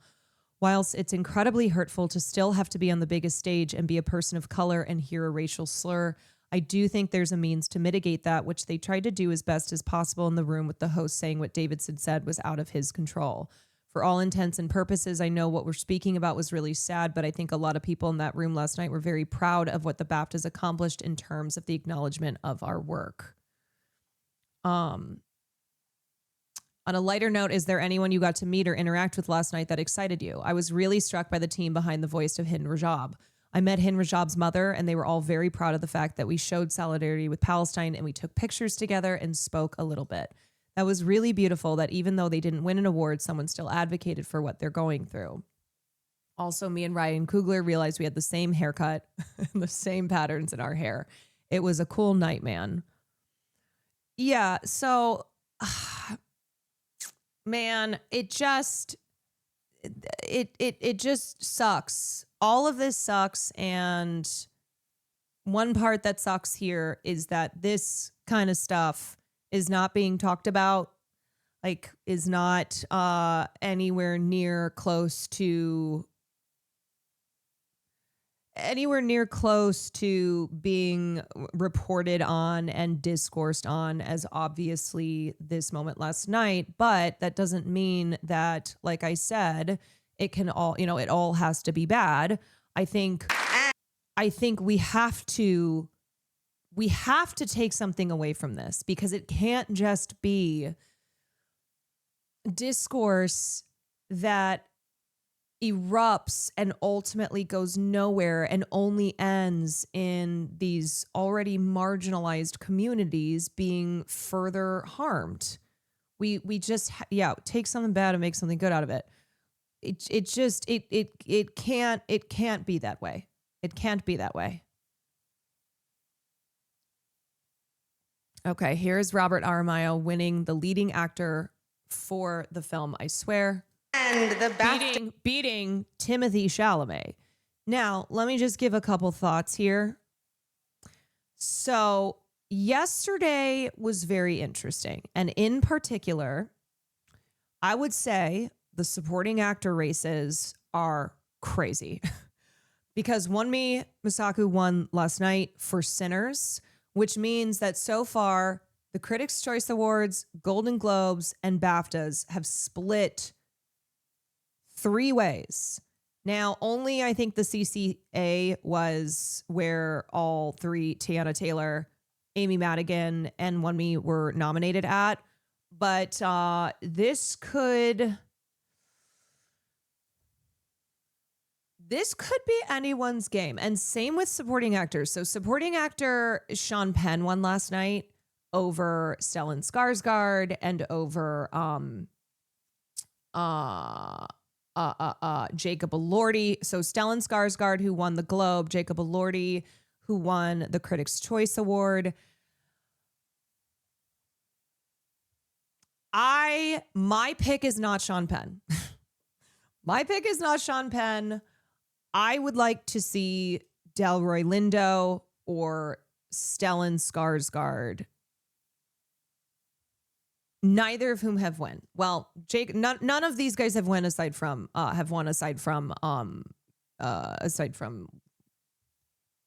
what's his fuck? Penn. BAFTAs really picked the worst option. Yes, I'm sorry, BAFTAs. I am sorry. I do not agree with this decision last night. But anyway, so these supporting races are really, really interesting. I think as far as Best Actress goes, Jessie Buckley, kind of unstoppable, unless something really fucking crazy happens at the upcoming SAG Awards.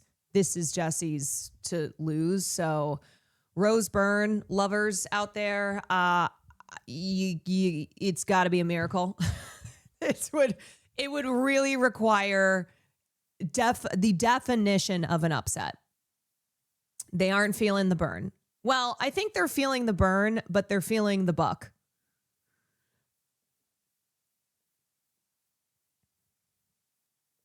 Jessie was sweeping before the season started. She just gave a performance that I think the Oscars loves to reward. She is a young ingenue actress,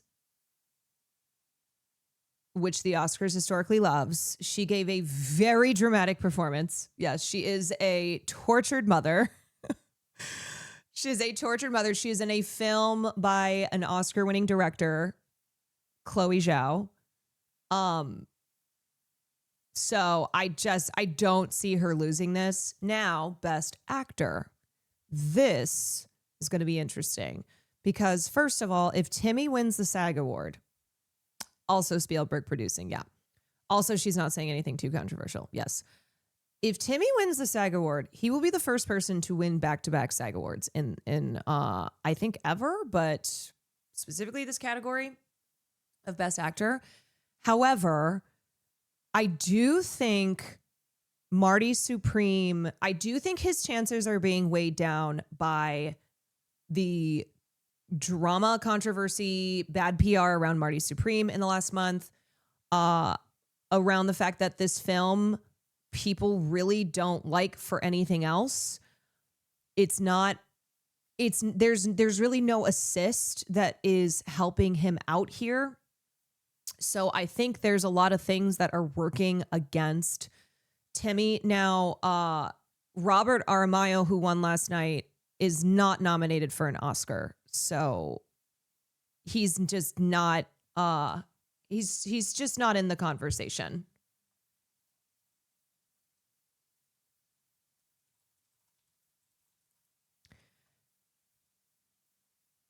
And Marty Supreme got wiped out last night. Marty Supreme got real wiped out last night. So here's what could happen. What could happen here is that Wagner Moura continues to surge. And I don't think right now he's got a lead, but he's been consistently surging in the predictions. Amy Madigan's new BFF, who apparently that's her cigarette buddy. I was like, how do I get in? How do I get in on this Amy Madigan and Wagner Moura cigarette hangout? Please. This is my dream come true. Okay, so it could potentially be Wagner Moura surges all the way up. It could be who the fuck else? Let me think. I don't even want to put it necessarily out there.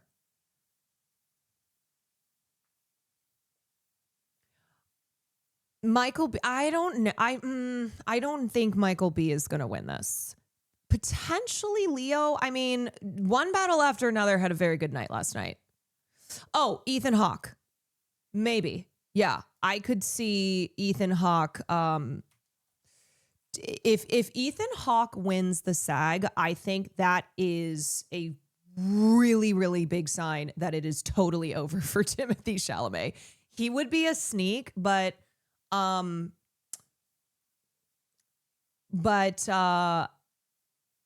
can really see a world where he does successfully sneak in. I think Michael B would be the most likely runner-up to Timmy. I don't think he is, but I will say Sinners did what Sinners needed to do last night, which is that they needed to win in the above the line categories. They won last night because of One Me winning Best Supporting Actress, which was really huge. But then One Battle After Another did what they needed to do last night, which is to win in technical categories. They needed to win in the below the line. And they are looking very well positioned in, say, cinematography.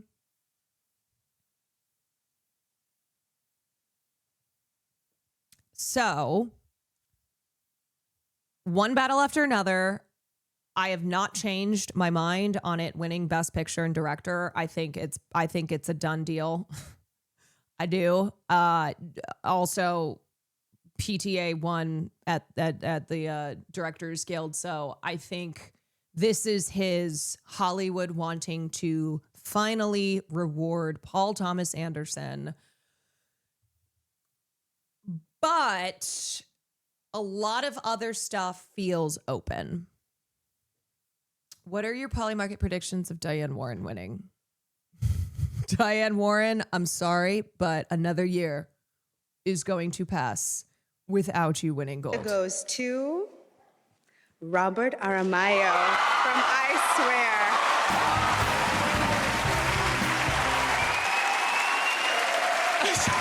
Absolute madness. I think Coogler is well positioned for Best Original Screenplay. Wow. I absolutely can't believe this. I can't believe that I'm looking at people like you and I'm in the same category of you. Never mind that I'm stood here. Wow, oh my word. Right, I want to get this right. So there's loads of people that I want to thank. I want to thank Kirk Jones for his vision, his collaboration, his brilliance, his passion to bring this Wonder Gal, thank you for the gifted. The screen, thank you so much. Lauren Evans for casting me, Molly Cowan, Danny Streisand. I want to thank Tempo. I want to thank Studio Canal and Bankside. I want to thank Dottie, Murray, John and Chris, and all the amazing people in Gala Shields and the fantastic people that I met when I was researching this film. I honestly cannot believe that I have won this award. I really... I mean, I think a lot of people felt the same way. This was one of if not the shock as far as award moments last night. I'm not. Everyone in this category blows me away. And when I was in school, I've said this a million times, but when I was in school, Ethan Hawke came in to speak to us at Juilliard, and he gave an amazing talk on longevity as an actor, about protecting your instrument and avoiding self-destructive behaviours. And it had a great impact on everyone in that room. So to be in this category with you tonight is incredible. Thank you, Ethan. Wow. Okay. I'm going to stop talking. I think I read something about how it's like that was better than even winning, to hear how he impacted Robert Aramayo, who years later is winning a BAFTA for Best Actor in a really important film, and recognizing the influence that Ethan Hawke had. Thank you so much. Thank you. Yeah, that's fucking great. Okay, so here is Ryan Coogler winning. The BAFTA goes to Ryan Coogler, Sinners! Hey, I didn't expect that. Wait, we got copium from Miss Club. The BAFTAs are not the Oscars. It was a beautiful fantasy to hope that Timothy would sweep, but that's not happening. When the BAFTAs can honor one of their own, understandably they will. So congrats to Aramayo. Eyes on the prize for the Oscars. It's the one that mattered all along. Denzel has 2 Oscars and has never been nominated for a BAFTA. Think long and hard on that. Well, I think that probably has to do with the BAFTAs' history of racism, like every other award show. Girl, I do not think Timmy and Denzel are in the same position here to compare Timmy and his career to Denzel's. Okay. Comparing BAFTA ignoring Denzel to Timmy losing, that is some straight ass copium. Oof. I will say, if Timmy loses the Oscar, I think something really drastic is going to happen.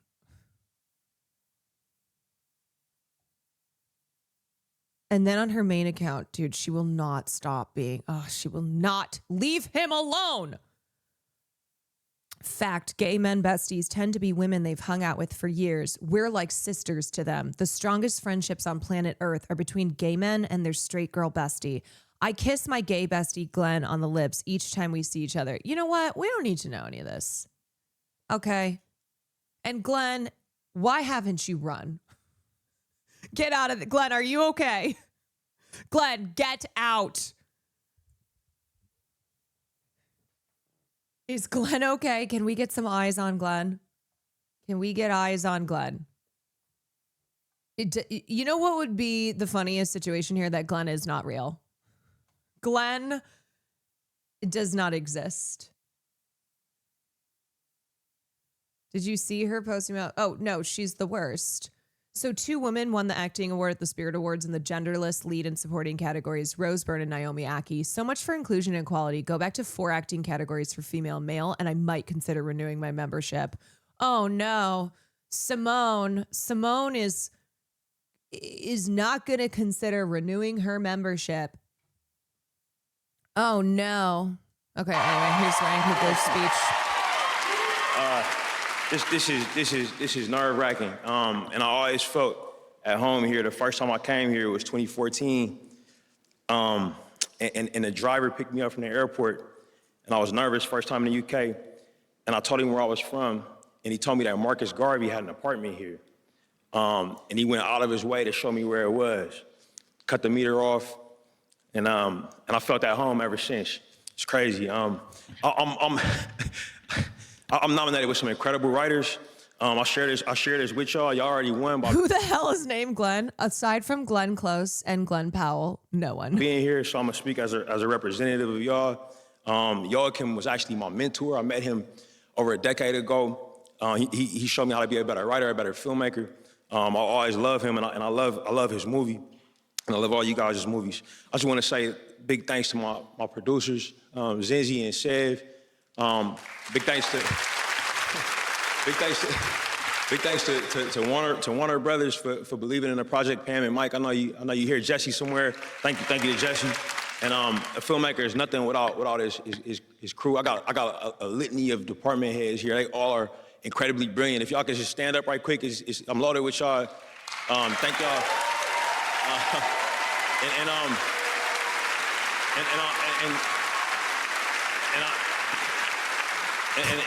Glenn, you know, Coco. we nothing without our cast. And I love this cast. I love every single one of them. And I've known Mike the longest. I think love is when you emotionally tied to somebody. Their well-being affects yours. When you're happy and you find out that they upset, you can't find yourself to be happy still. You gotta be tied to them. I come from a community that loves me, spoke a lot of power into me, a lot of pride into me. I love them back. They made me believe that I could do this, that I could be a writer. And it was amazing to be accepted into more communities, the community of filmmakers, the community of Los Angeles, the community wherever we went to go make a film. And I hope that for all the writers out there, when y'all look at that blank page, think of who you love. Think of anybody who you see in pain that you identify with and wish they felt better. And let that love motivate you like it did on this. I'll be forever grateful for this. Thank you all. Yeah. Very exciting moment for him last night. And like I said, this was something that this was a boost that Sinners needed to position itself better heading into the final stretch here. And the BAFTA winning goes to was huge. Bunmi Mostafa. Remember that just a couple months ago, she was not even predicted to be nominated for an Oscar. So the fact that she was nominated for an Oscar, which is totally deserved, and has now won the BAFTAs, really makes this Best Supporting Actress category quite interesting. Amy Madigan was not nominated. Amy Madigan was not Jesus Christ. Amy Madigan was not nominated for the BAFTAs. So she's not counted out. She did win the CCA as well as Tiana Taylor. And I think Taylor is still in the lead. I think she's still up ahead of the other nominees as far as the Oscars go, but we'll see. We got to see what the SAGs.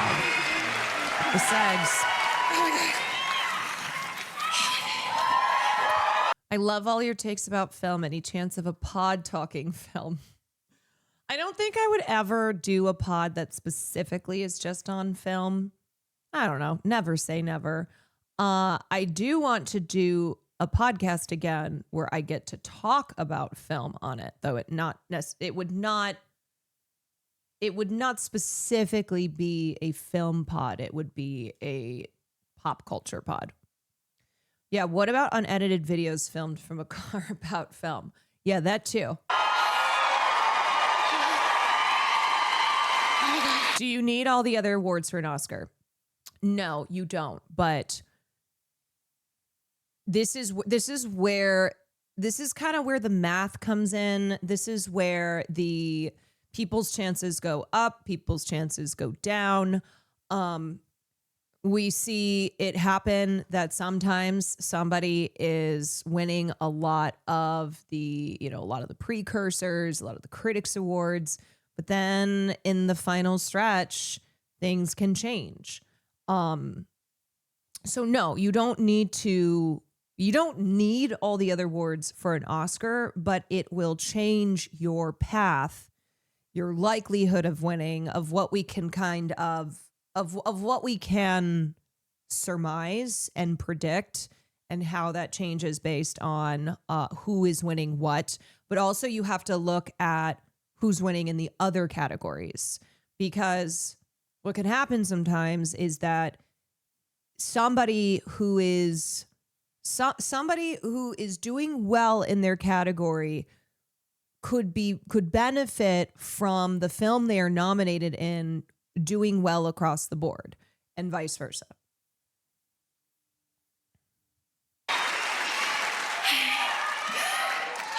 Thank you for this incredible... I'm just saying we should do a code dinner at a movie stream sometime. You can cook and I will honor, watch. Bafta, thank you. To my daughter, you are my greatest God, teacher. that color I am is most proud so of you. pretty. Everything begins and ends with you. To my So mum, dad, pretty. and sisters, niece and nephews, I love you all. Mum, thank you for all you have sacrificed, for your protection and your unwavering faith in God's plan.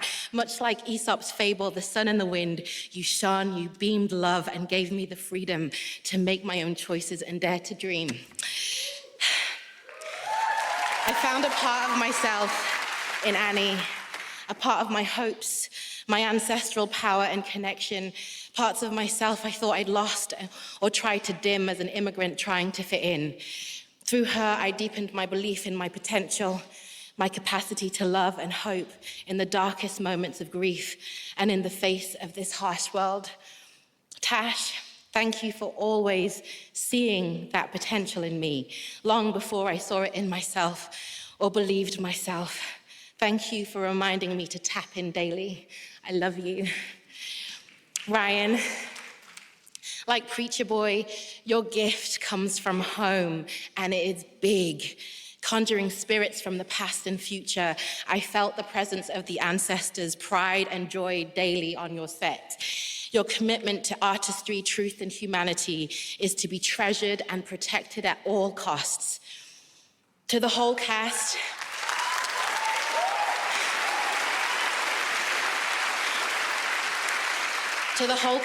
and Michael, I'll speak to you as our leader. You fostered a safe and sacred space where fear could be expressed safely, but never kowtowed to. Courage and creativity prevailed. You make everything look effortless, but we witnessed the precision and dedication daily. It was an honor to excavate with you all and make art history and family. Sev, Cindy, Ludwig, Serena, Rebecca, you showed us how it's done with grace. The whole crew, Francine, Marvin, Miss Tanae, Alison, Marie, Jalisha, Yatunde, Beth, Miss Yvonne, thank you. Thank you, Pam Abdi and Mike DeLuca, the whole of the Warner Brothers team, and to my incredible team for striving for quality always, and to my mom and mother-in-law, thank you for looking after my daughter so my mind and heart were free to do what I love as an actor and be what I love, her mom. And Auntie Molly, thank you for running lines with me. And to all my teachers along the way, Wynn Moran, Rob Faulkner, Tom Wells, and Bill Gaskell, thank you for guiding me. Thank you again, BAFTA. Is the BAFTAs British? Yes, it's very British. Here is me learning that Ryan also won. Original screenplay. Original screenplay. How did that feel? So happy for you. Oh my God, I'm so happy. Yeah. I'm so happy. Yeah. What was it about him that makes him so special, Wumi? He credits everyone who's ever poured into him. He knows he doesn't take it all as with ego, and he says I couldn't have done it without you. You couldn't have done it without the audience. We couldn't have done it without the crew. Catering, everyone. He lets everyone know on the set that they are so important and we can't do it without them. You definitely get that sense from people who work with Ryan Coogler that they love the man. Yeah, that's what makes Ryan so special, because it's true. We all are standing on the shoulders of giants, and even if you feel small, you're still a giant in someone's world. And those are the people who poured into Ryan, and that's why he wasn't affected by what the outside world told him was valuable. He said, no, she's valuable, and I want Annie to look like her, feel like her, because those are the people who love him, you know? Bravo, congratulations. Yeah, that's awesome. I'm loving seeing Sinners defying what people thought was going to be a drop off. That it came out in the summer, it was a popular film.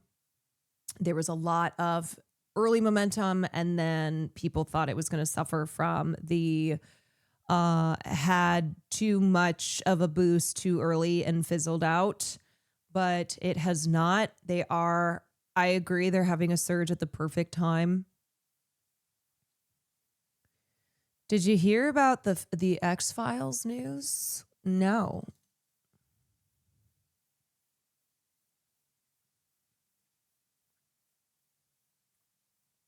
That it's real? That it turns out that it was based all on true stories.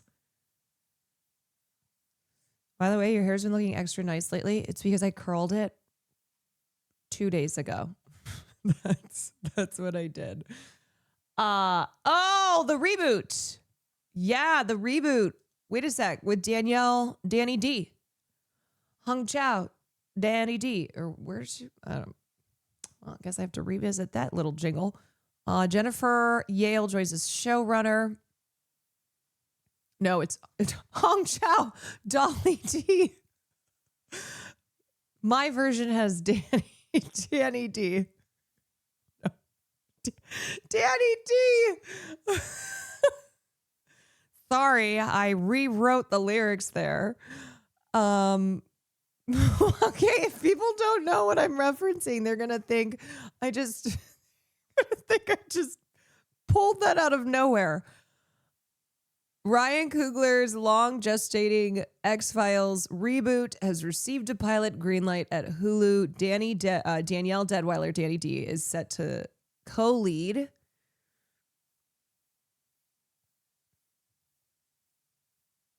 The pilot is being cast by Sinners casting director Francine Maisler. I wonder if we can expect to see more Sinners actors pop up in the show. The pilot order caps a 3-year journey for the project, which falls under Black Panther director Coogler's 5-year exclusive television deal with Disney, the parent company of Hulu, 20th Century, and Onks. He is going to remount the X-Files with a diverse cast. You mean the X-Files is going woke? That's one more thing for me to be mad about. He's got his work cut out for him because we covered so much territory. Coogler confirmed the project and his involvement and said, I've been excited about that for a long time and I'm fired up to get back to it. Some of these episodes, if we do our job right, will be really fucking scary. Yes. We're going to try to make something really great and really be something for the real X-Files fans and maybe find some new ones.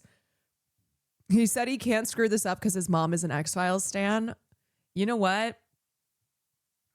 That's so real. He's like, if I screw this up, my mom is going to be so mad.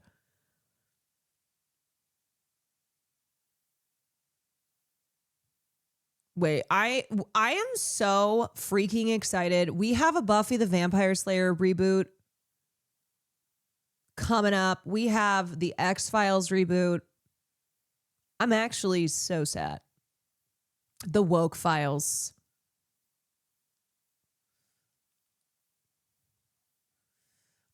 Things to live for, everyone. Things to live for. Okay. Beep, beep, beep, beep, beep, beep, beep, beep, beep, beep, beep, beep, beep. Did you ever watch X-Files? Yes. Have I seen every single episode? No, but I have watched the X-Files. I actually was thinking about going back through it. That was kind of one of those the other day when I was like, oh, maybe I'll start to finish the X-Files.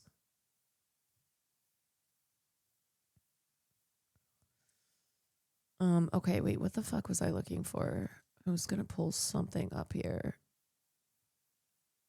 Oh, yeah. Here is Bob Villain, who came under fire because he was the one chanting death, death to the IDF at Glastonbury, which prompted the BBC to be like, oops, can't have that. Can't have death, death to the IDF and have this massive crowd shouting, chanting along. And that's kind of why, too, they are using that moment as far as they're censoring Free Palestine at the Baftas because they do not want to air this kind of speech.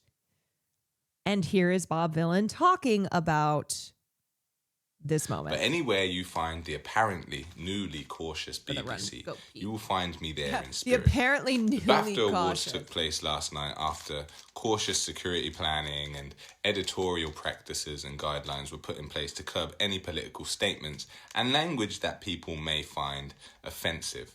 Apparently, somebody ruined it for everybody last year. Shut the fuck up! But why then is it that the shouting of a racial slur by a white man with Tourette's syndrome whilst two black actors, Michael B. Jordan and Delroy Lindo, were on stage presenting an award, managed to make the final TV edit? For a vital part of movie making. Whilst Akinola Davies Jr., a black director accepting an award later that night, had his statement of Free Palestine cut from the final TV edit. For Nigeria, for London, the Congo, Sudan, Free Palestine, thank you. A statement that is not racially insensitive or discriminatory and is actually a very mild humanitarian call for freedom. Now, I'm aware of the symptoms of Tourette's syndrome, so what I'm really concerned with is not the actions of a man with a very complicated neurological condition, but the decision by a broadcasting company embroiled in scandals to leave that racial slur in the final edit, but remove a call for freedom, which means even after all of their preemptive planning for censorship, the decision was thank you for the made 37 to leave months. one and remove the other. Now, could it be that they left it in with the desire to highlight the complex nature and reality of living with Tourette's syndrome in daily life? Doubtful. Could it be another BBC blunder? Nope. Could it be that black people are just fair game to the BBC? Always. But could it be something far more sinister? Could it be that the BBC is not really concerned with censorship at all unless it threatens the image of Israel and their ability to carry out genocide unchallenged? One of the key board members of the BBC, Robbie Gibb, has not only acted as an editorial advisor for the right-wing news outlet GB News, but in 2020 led a consortium to buy the Jewish Chronicle, a newspaper that continuously protects the actions of the Israeli state, war crimes and all. A man that you will remember survived calls for his removal from the board in 2025 after more than 400 media figures signed a letter to the BBC urging them to remove him over impartiality concerns following the BBC's decision not to air the documentary Gaza, Doctors Under Attack. We can be quite confident that no heads will roll. It will be highly unlikely that we will see anybody lose their job over this. Nobody will be forced to step down. Multiple statements and apologies will not continue to be issued over the course of months, and no inquiry will take place as to how this could have happened. Which begs the question, if what's good for the goose is not good for the gander, then why do we still have to pay our TV license? Damn, and he finished the Rubik's Cube. Let me know what you think in the comments. Or don't. Love you. He's kind of that guy. He's kind of that guy. Holy shit. Not only did he deliver straight truth, he finished the Rubik's Cube. I have never done that. No, I don't think I can. I know there's a whole strategy to it, but I don't think I've not learned it. Yeah, I mean, he's super spot on. And again, I appreciate that he focused on what I wish people had I wish people had found the common ground on, which is what we've talked about a million times.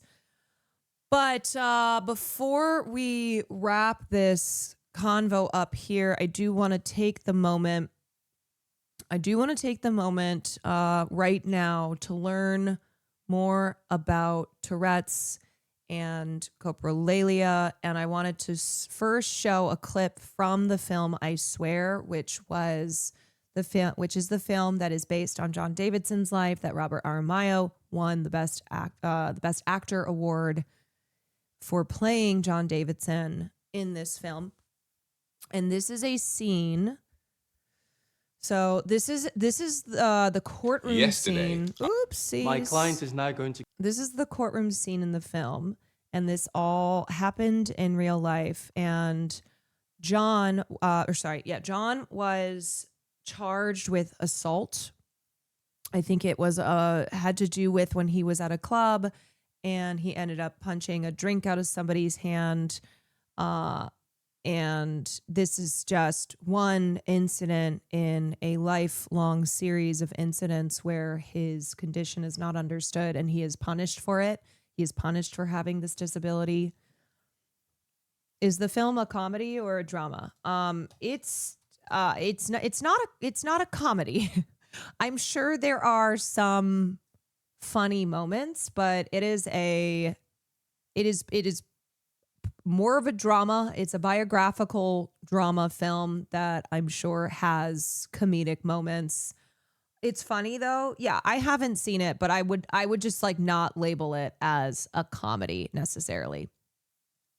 But anyway, so this is a film that came out last year.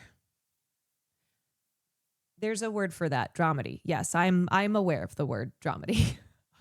I'm aware of the word dramedy. But I always think it's a lot of times more of a drama that has comedic moments. Give evidence. Mr. Davidson, will you please make your way to the witness box?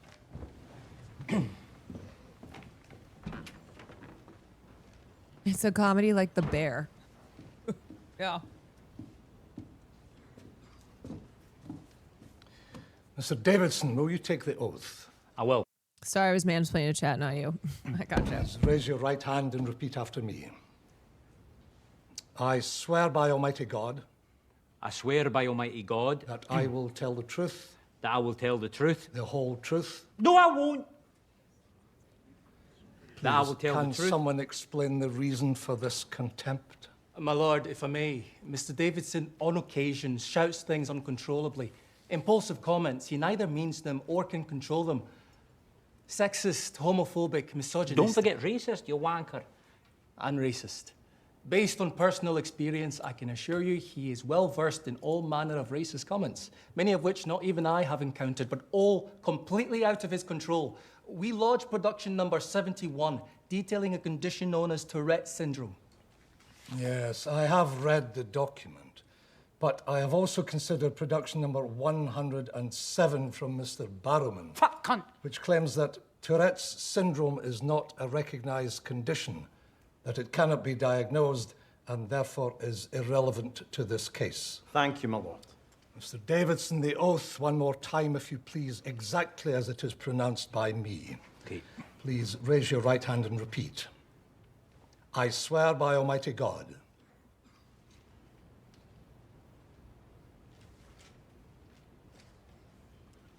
I swear by Almighty God. That I will tell the truth. What? That I will tell the truth. You're a cunt! When was this? So I think this takes place when John is in his 20s. So this would have been in the 90s. Mr. Davidson, please leave the court. That I will tell the truth. Mr. Davidson, please leave my court. Mr. Davidson, if you do not remove Doesn't asking yourself someone from not to my tick court, make it I will worse? have Yes, you and trying to manhandled. suppress ticks makes it worse. Mr. Davidson, I swear please by Almighty leave God. my court. I swear by Almighty God that I will tell the truth. It covers Mr. from 1983 to the Davidson. present. Mm-hmm. Cunt, fuck, cunt. Leave. John, come on, love. It's all right.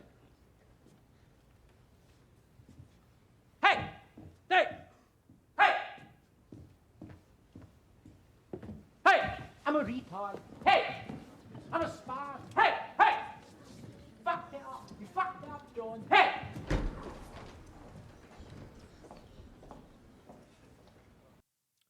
Yeah, I mean, I think that really clearly shows the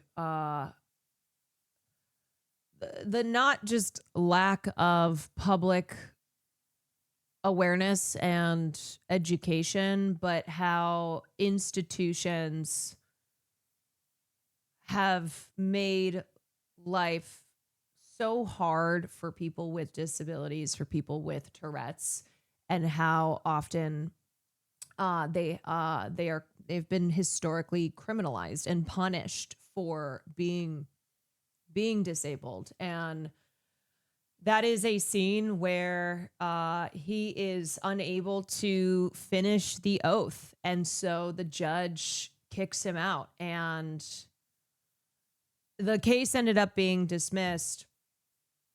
But I think it just really shows the realities of what this must be like for somebody. And it has gotten better as education gets better, as more people do become aware and then can advocate for institutional change. But yeah, it's a lifelong struggle. The judge actually proved the slurs right in this case. Yeah. Able to be in the classroom because of it. I found John's Not Mad on the internet. And this is a documentary from 1989. Funny enough, it was an episode of the BBC's QED series. So this aired on the BBC in 1989. And it was a really big deal when it came out because it's really one of the first looks from this personal of a perspective of somebody who has Tourette's. And this is when John was 16 years old. He has severe Tourette's. His condition is completely misunderstood. This was also the first year that I think he attempted suicide. And that's important to understand, that people with Tourette's have a higher proportion of higher likelihood of suicidal ideation and attempts. So this documentary comes out, and then in 2002, they did a follow-up, which was called The Boy Can't Help It. And John is now 30 at that time, and they look at how he has continued to cope with having this condition in a society that still has a long way to go as far as understanding and supporting people with Tourette's.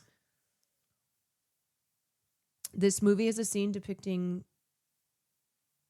do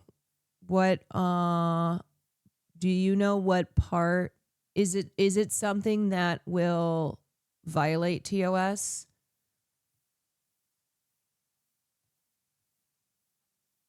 Do you know? No, they meant the movie, I swear. Oh, okay. Yeah, no, that's not this. So I Swear is a biographical drama that is based on John's life. So he is the inspiration for the film. This is a documentary that came out in 1989, and it features John at age 16.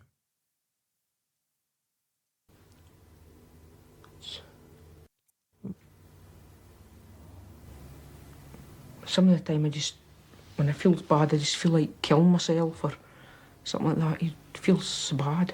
John Davidson is 16. He suffers from a disturbing neurological disorder, once regarded as a wild madness. Well, so... But when you know him better, you discover that John's not mad.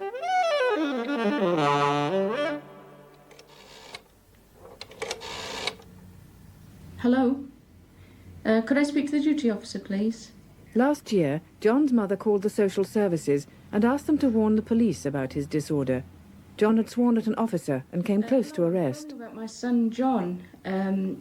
My son was approached in the street by a police officer who swore at him because my son had used foul language.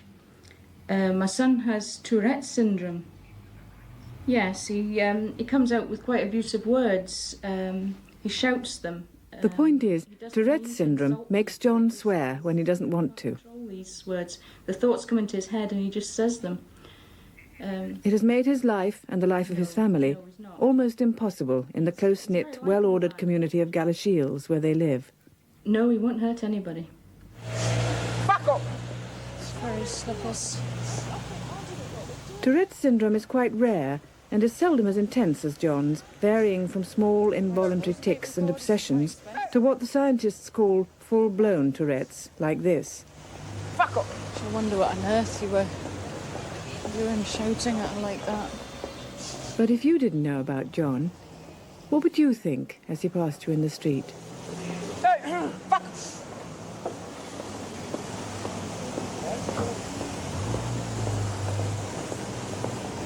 That's the place Dad didn't mind. Houses and bookstores. That's right, yeah. Of course, they've got it all fitted out now. Old pigs. Yeah, old pigs. So, Dolly, hang on.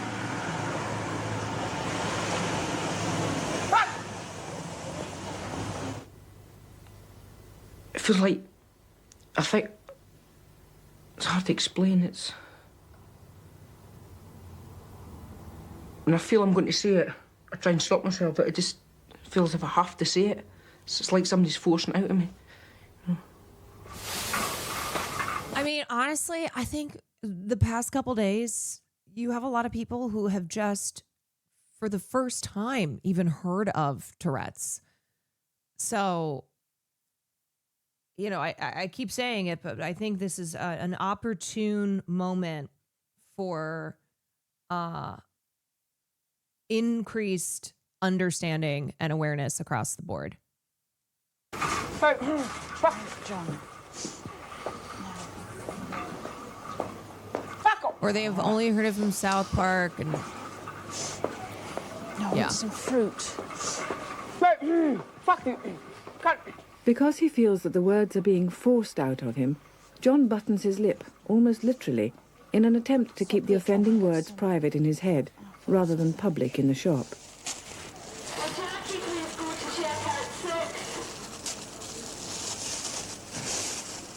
I'll get a big bag of potatoes. Hey, cut! Fuck it! Get those Fuck off. weights, will you? It's not always swear words. Sometimes he barks and yelps. God, one of the saddest things I read was him talking about when he walks his dog and how he'll tell his dog to run into traffic. Like, just how this manifests in so many ways that you can only imagine how scary it must be on a day-to-day basis.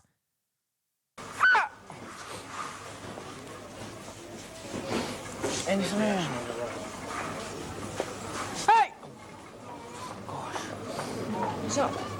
Perhaps because John is an adolescent, most of his involuntary outbursts are sexual, particularly if he sees a young woman. Football strip. Fuck off, William.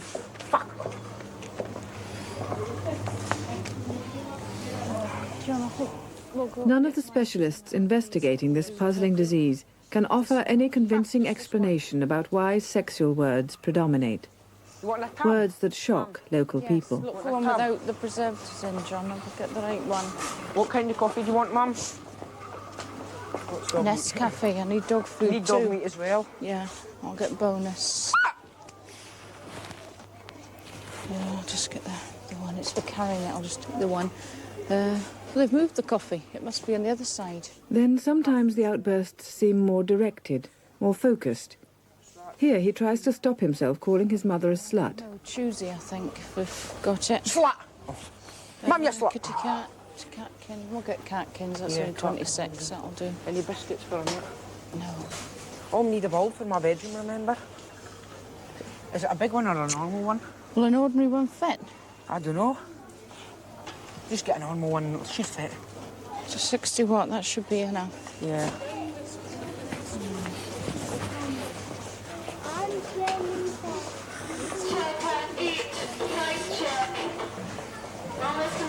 Can you see where the copies are? There it is, John. Fuck up. Fucking this. Oh, you want this coffee or Max? Well, Gold should I wings, say get a nice. bit- Do you know a bit? Hey, fuck up. So while these tics and head jerks are clearly involuntary and random, John's swear words sometimes seem connected in mysterious ways to the world around him. Fuck's sake. Thank you. Thanks very much. He is both aware of the words and of what they mean, and perhaps more important, what they mean to others.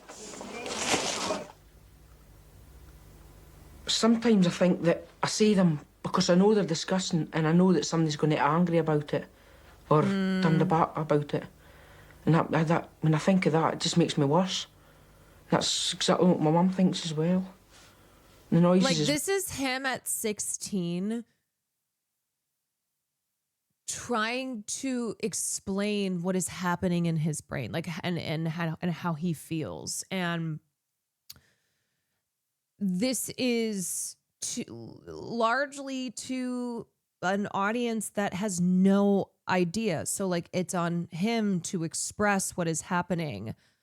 And that just has to be so difficult because it's also him having to recognize what it, what it feels like and why that's happening. Well, I know it's going to annoy somebody, so I just can't stop myself from doing it. His language is very bad now. Some of the words he comes out with is really very shocking. His jerking's not quite as bad. He went through a stage where he was jerking so bad he was falling over. He would suddenly have a rapid arm movement. He'd throw his arm to the side and just about knock the person out that was walking next to him. With all this discourse, never let Twitter find out about what OCD intrusive thoughts are like. Yeah, I have seen people talking about, I mean, this has been a frustration, I know, for OCD. People with OCD is the way that it's the way that it has been so portrayed in media as, oh, you like things, I turn the water on and off 5 times. Or how Monk has OCD. I think that was a really popular show that depicted OCD, and a lot of people's only understanding of it is Adrian Monk. It's like living in your own torture chamber. Yeah, there is a lot about OCD that is not understood, that is treated way too casually, that is incorrectly portrayed. And a lot of people who will say they have OCD and they really don't. It's like, oh, but I'm really particular about stuff, so I have OCD. I'm like, well, I don't really think it's as simple as that. I don't think it's as simple as I like things the way that I like things.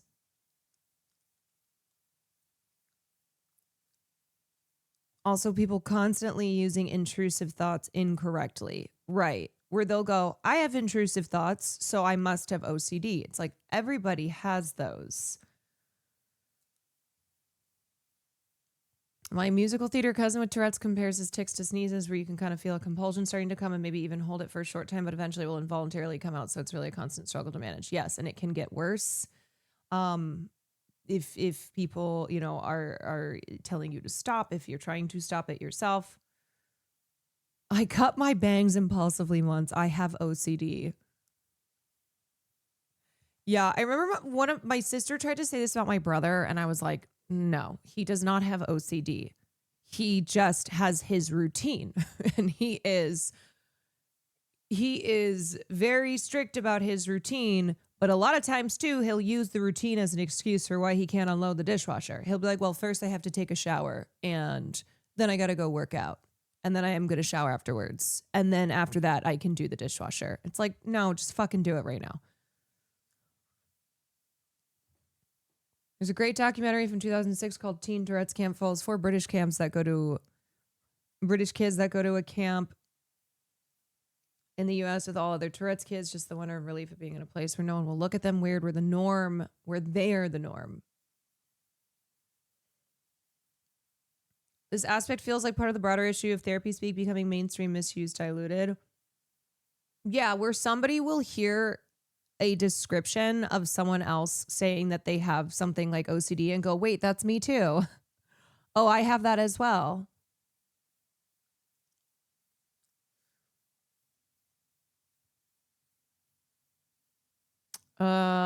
An Edgar Allan Poe story worth reading in this regard. The Imp of the Perverse. Yes, The Imp of the Perverse, with a narrator who has incredibly destructive impulses.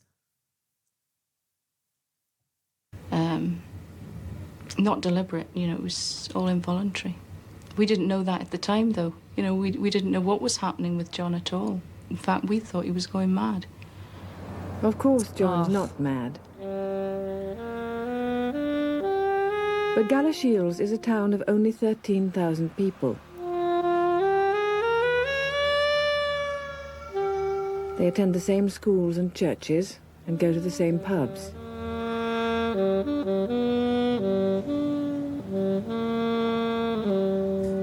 This dramatic sax. The police know many of the people by name. If you're afflicted with a public disorder like Tourette's, a small town is a difficult place in which to hide. I used to walk through the town in Galashiels to get back and forward to college. But recently I've not been doing that. And when I used to walk through the town, I felt all right. I wasn't bothered about anyone looking at me and that. But now I can't cope walking through the town, and I just feel like everyone's looking at me. And now I go a right detour right round the town to come to college. But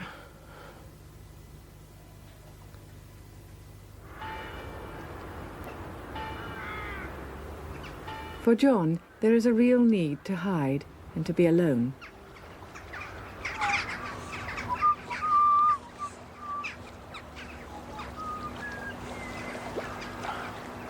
Body. The peace and serenity he finds along the banks of the River Tweed have a remarkable effect. Gone are the exhausting explosions of foul language, the yelps and the tics. Here he is oddly quiet. Quite clearly, the pressure of strangers or even friends has a lot to do with his outbursts. It's tough, too, because I think Tourette's syndrome typically starts to show symptoms before the age of 18, since it has to do with your neurological development. So as your brain is maturing, that is when these symptoms will manifest. And imagine how awful that must be to be a child and start experiencing this. And I'm sure, too, there's a lot of adults who just think it's kids misbehaving. So this isn't necessarily something that is diagnosed right away. The rejection of other kids, like kids can be very mean. Adults can be very mean. The kids can be very mean. They don't understand something. They think something is weird.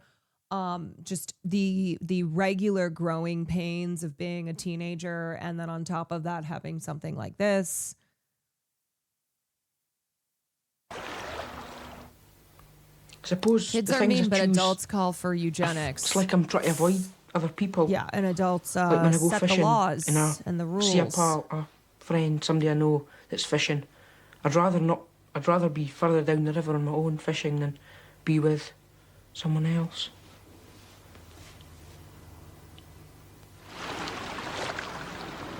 But being alone is not the complete answer. Paradoxically, Touretters make excellent musicians, dancers, and athletes. For John, the boisterous noise of college basketball is a great release. Thomas, back, Thomas!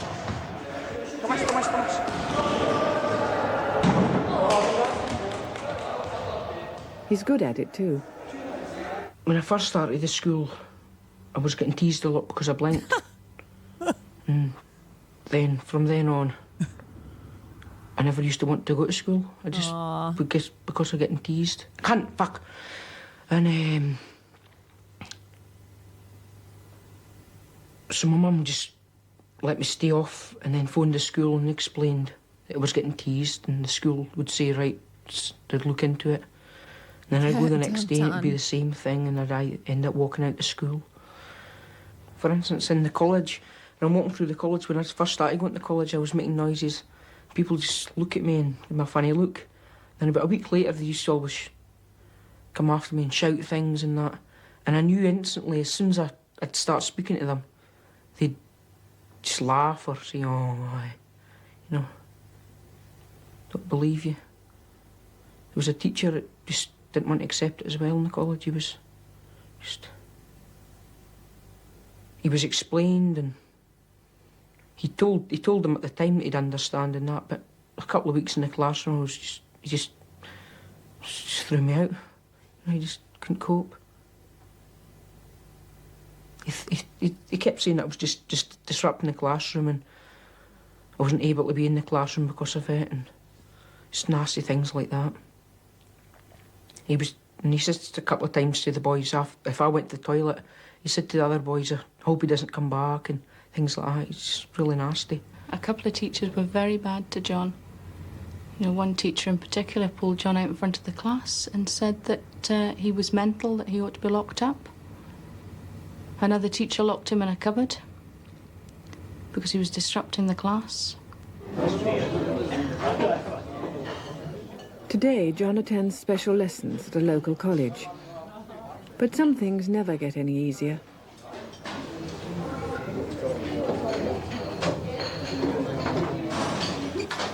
There are few who would regard this relaxing midday break as threatening.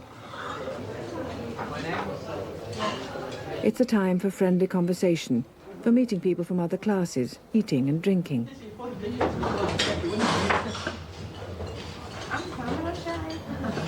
All of us take social rituals like this for granted. Listening while others talk, we eat our food in an ordered way.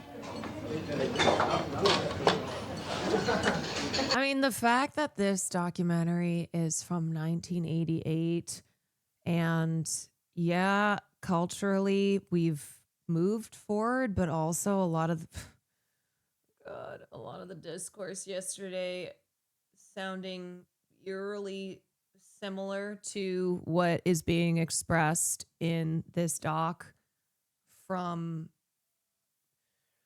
38 years ago. A lot of work to do still. A lot of work to do.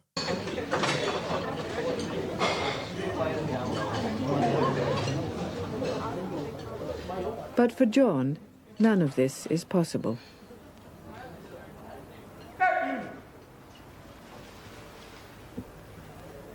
No, but let's totally bring the R slur back, right? Yeah, and it also feels like in ways we have regressed with how popular that slur usage is.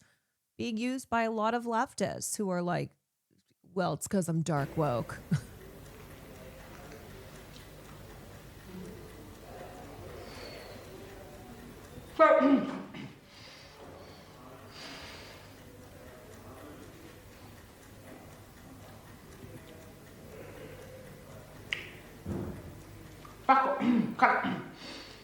Oh, poor kid. I'll be right back. I'm gonna grab some Wawa.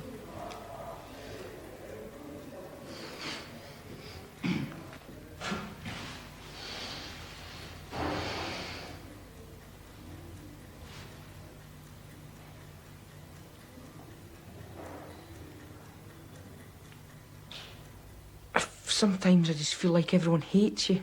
Just because I've got this, I just feel like everyone hates you. And the pressure is enormous. If you feel hated, nowhere feels friendly. Unlike the quiet calm of the empty classroom or riverbank, the whispering silence of the local library is an impossible challenge.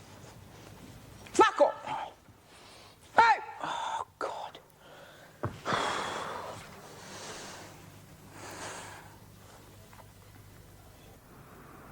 Fuck up. Hey, hey.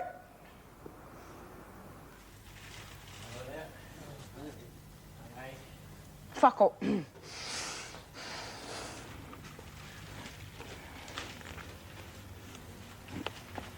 Tourette's syndrome is one of several baffling neurological disorders that radically alter what we call normal behavior. For one man, such afflictions are so fascinating, he's turned stories about them into best-selling books. Neurologist Dr. Oliver Sacks. The range of symptoms is enormous. I was busy, so I couldn't make the Baftas. And extraordinary. But anywhere you find the things were apparently put together about a century cautious ago BBC, by a you will French find me neurologist, there in spirit. Gilles de The la BAFTA Tourette. Awards took place last night after all cautious saw the security sudden planning, violent movements editorial and- practices Oh my God, and wait, what is guidelines were put happening? in place to curb any political statements. So sorry. I was like, what? What's going on? My bad. Neurologist Dr. Oliver Sacks. My B. The range of symptoms is enormous. Bob Dylan popping off again. And extraordinary. Things were put together about a century ago by a French I neurologist. thought he was dubbed as Gilles well. I de was la like, Tourette. oh, that's interesting. Saw the sudden violent movements and noises, and also sometimes sudden extraordinary perceptions and ideas and convulsions of the imagination and the emotions as forming a sort of Caroline, I want to say thank you. I found a lot of the responses to the events at the BAFTA quite alienating. As someone with an MH condition, you were one of the few progressives showing empathy.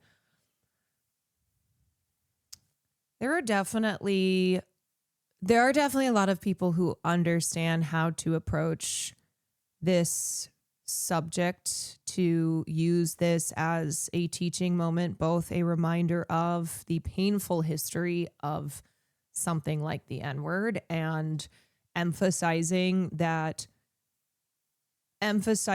you cannot dismiss somebody's pain from hearing that word, but also that we all need to learn more about something such as Tourette's, and that this is it's a big old mess, but also an opportunity to culturally improve. And that's what I always want people to take away. That's the call to action. That's the, like, what can we do here rather than being pitted against one another, and to, like, at all try and pit the Black community against the disabled community is so severely the wrong thing to do, and totally ignores intersectionality. And anyway, yeah, there definitely has been a lot of really painful, hurtful things that have been said. And I can't imagine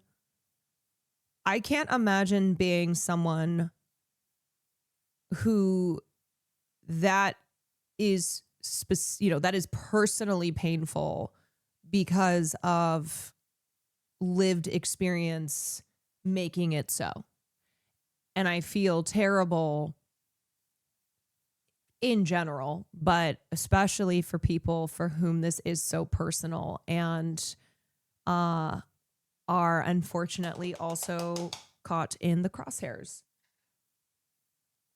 Not just Tourette's, but disabilities in general. Yeah, I mean, and I said this to someone earlier who tried to say, I have a disability. I've never said the N-word. I was like, that's not fair. And that's also contributing to the misinformation here. So it's not just hey, if you have a disability, you have nothing to learn here. If you have a disability, that doesn't mean that you know every single disability. That doesn't mean that, like, you can speak for this specific condition just because you are a disabled person. You know, it's like our identities, our experiences does not negate us from being able to learn and grow from these moments.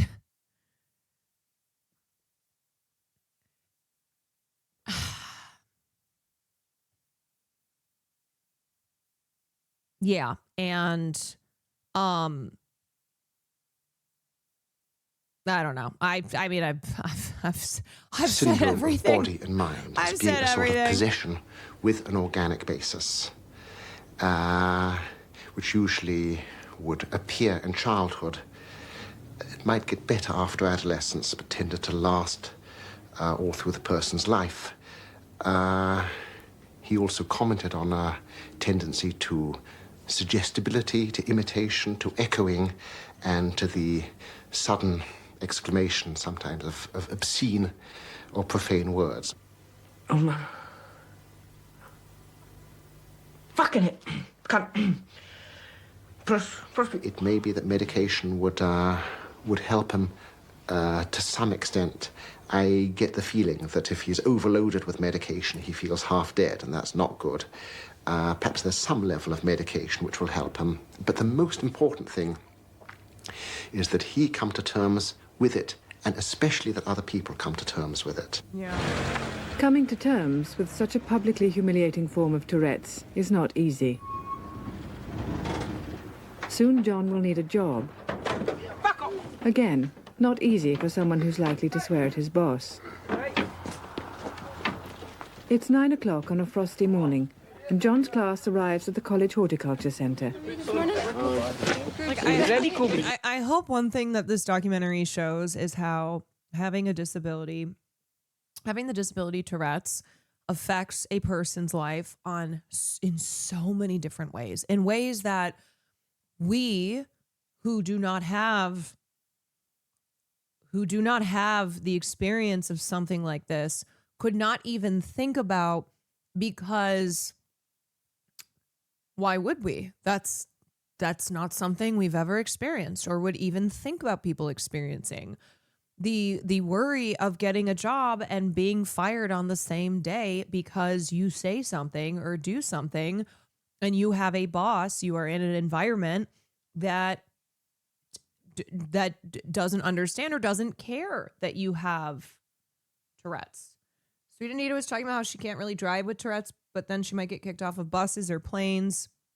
How this will affect every aspect, can affect every aspect of your public and personal lives. It's part of special vocational training for slow learners. Because of his trouble at school, John fell behind in his studies and now attends these special classes. But John is keen, bright, and quick to learn. Ironically, this has put him at the top of his class. We'll be in the glass house and we'll be in the workshop. We'll take care of it. You're painting again, John, I see you. Yeah? You're painting again. I'm afraid so. Delicate pink. That was Kobe, wasn't it? Painting. As usual. Not painting. Aye. We all ready then? With Kobe. Yeah, but we were missing. The plant must be in the centre. Right, must be in the centre. Alistair Fraser, John's teacher, ignores the bad language and instead uses his enthusiasm to motivate the other students. If your plant's not in the middle, don't give it a yank up, because what will happen is it'll break the roots and the plant will just die. That's Look at that. It's getting worse. Who done Spare that one? David. Fucking idiot. Prick. You get yourselves into a right guddle here. But here's the thing with kids. If you explain something to kids, if something is normalized, then they do have the capacity to go, oh, okay, no big deal. It's when they don't understand something and then it is so socially stigmatized that it results in, in treating it as this bad thing, and kids are learning these behaviors, then you're going to have, it's going to be, the consequences are going to be bad. But when you teach kids compassion, when you teach them about this kind of stuff, then they absolutely have the ability to go, oh, okay, great, and they help normalize it. They help treat it as, oh, this is not something that I need to be scared of or reject. That's just John. That's John. And they'll tell others, like, shit. Oh, you cunt. That's a bit shallow, that, isn't it? It's not even in the middle. think some of you boys are cross-eyed. Hey, cunt! What do you mean? Babes, you fat cunt! Hey, big nose! Got them right in the middle, have you? Alistair. Mate, go big nose. Yes. See when you're changing. At 16, John is at the crossroads of his life. That's good. Getting better, eh? Not only does he carry the burden of Tourette's, but he's changing from boy to man, from classmate to worker. Not looking very happy there. To John, these horticulture classes offer a rare chance to learn a skill. Okay, lads. But the jinx of Tourette's mocks his efforts. What do we call these plants? Spider plant. Spider plants. Remember a couple of weeks back we took off the offsets Recently, John has started spitting at people. and put them in these pots. You can see they're nicely grown away. So we'll take out someone's plant and see how it's doing. That one. Yeah. How do you? Fuck's sake. We Cunt. don't know who that one is. That's Who are- Kobe's. Kobe's. There you are then. Let's see how it's doing. But I can tell because it's Fucking cunt. reasonably firm in the pot there. Knock it out. Well, there's no evidence. It needs to be said, incidentally, that Tourette's is not a progressive disease, and people with mild tics will never move into the sort of yelling and cursing which John shows. Because you want the compost all the way around, but it seems to be surviving there. So another way of... Then, quite suddenly, John's curses are focused again. Here, he reacts to his And the thing is that I totally understand how this can still have a response on people. People can have a response to this when you're experiencing a person spitting at you, like John is in this case, or screaming, swears at you. Yeah, absolutely. That can feel traumatizing. That can feel really intense. And I'm sure that people in his life, even though they have so much empathy for him and they understand that he cannot help it, it is involuntary, also can't help their own reaction, even if it means that hopefully they don't go as far as punishing him and being cruel to him. It's not going to stop his mother from probably having a response herself, without wanting to, when her son is screaming that she's a slut. Even if she doesn't show publicly, even if she just kind of keeps things moving, it makes total sense that can still have an effect on you, which is why, to just bring it around again to the N-word incident, like of course hearing that, being called that, it is going to produce a physical and or emotional response that is a result of the history of that word and your own lived experiences. Error by calling him an effing idiot. Very well. Is there levels of severity? Yes, it is a spectrum. And John has one of the most intense forms of Tourette's, one of the most severe forms. Yeah. So we'll be putting these on later on this afternoon. All of us, I think, feel obscenities and sort of angry curses rising in us, but we repress them, we inhibit them.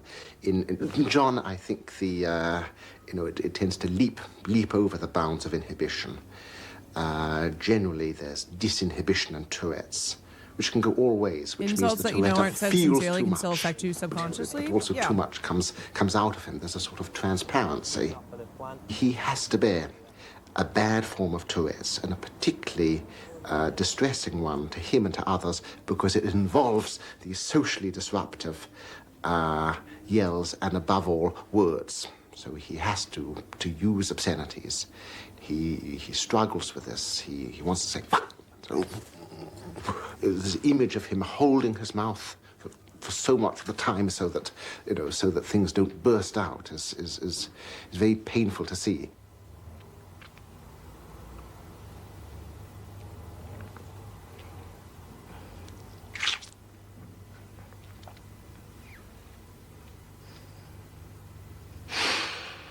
We sometimes say to him, for goodness sake, John, you know, you can't, you don't have to do that, you know, stop it. And he can't, really. When you stop and think about it, you think, oh, I shouldn't have lost my temper, you know, really, he can't help it. But it's difficult to live with. It's terrible to live with.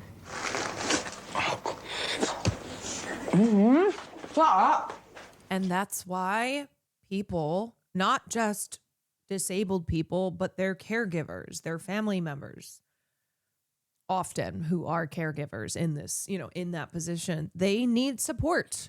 They need structures in place that support life with disability. So it is not just the destigmatization in society, it is the institutional, the structural support. Thump you one? Now, come on, baby. Is his mother still around? Tea time is no don't fun. know that. The cake in the centre of the table is covered with a plastic box to keep John's spit off it. As well as William and Caroline, John has an older sister away at college in Edinburgh. That's me. But whereas his younger brother and sister are prepared to sit and eat with him if forced to, John's father prefers not to face the spit and bad language. Does he fuck off? He's not. That's tough. He's normally in. Quite often he's late. Wait, also Will. Wait, Will and Caroline. Side. It's true. We're siblings. And he doesn't like this laughing carry on either. Eric, thank you for the It put gift. a great strain on us. We came to the point where we were breaking up because of my husband's attitude. Oh, man. He tended to go and drink to get away from it, which I don't blame him. If I could have done something like that, you know, I think I use my work. When I'm at work, I forget about the house. Fucking little butt. Stop laughing, you. They sometimes have their friends to stay. Caroline has a friend that comes and stays the night sometimes, and William invites his they friends just in. accept John. You know, they're I'm not for that, bad. Mum. It's the older children don't like it as much. Now you see why I don't like sitting with him. That's the worst habit he's got. Is the spitting. You not want that It's bit the- of it's fish? You watched hardest Sweet one Sweden. to I live tuned with into your really. stream for a little bit today. Are you not wanting that bit of fish? You can have it, John, if you want. I don't like the chips, Mum. I thought you were full up. It's the chips I don't like. Too greasy. No, right, you are. Brain food, John. Pardon me.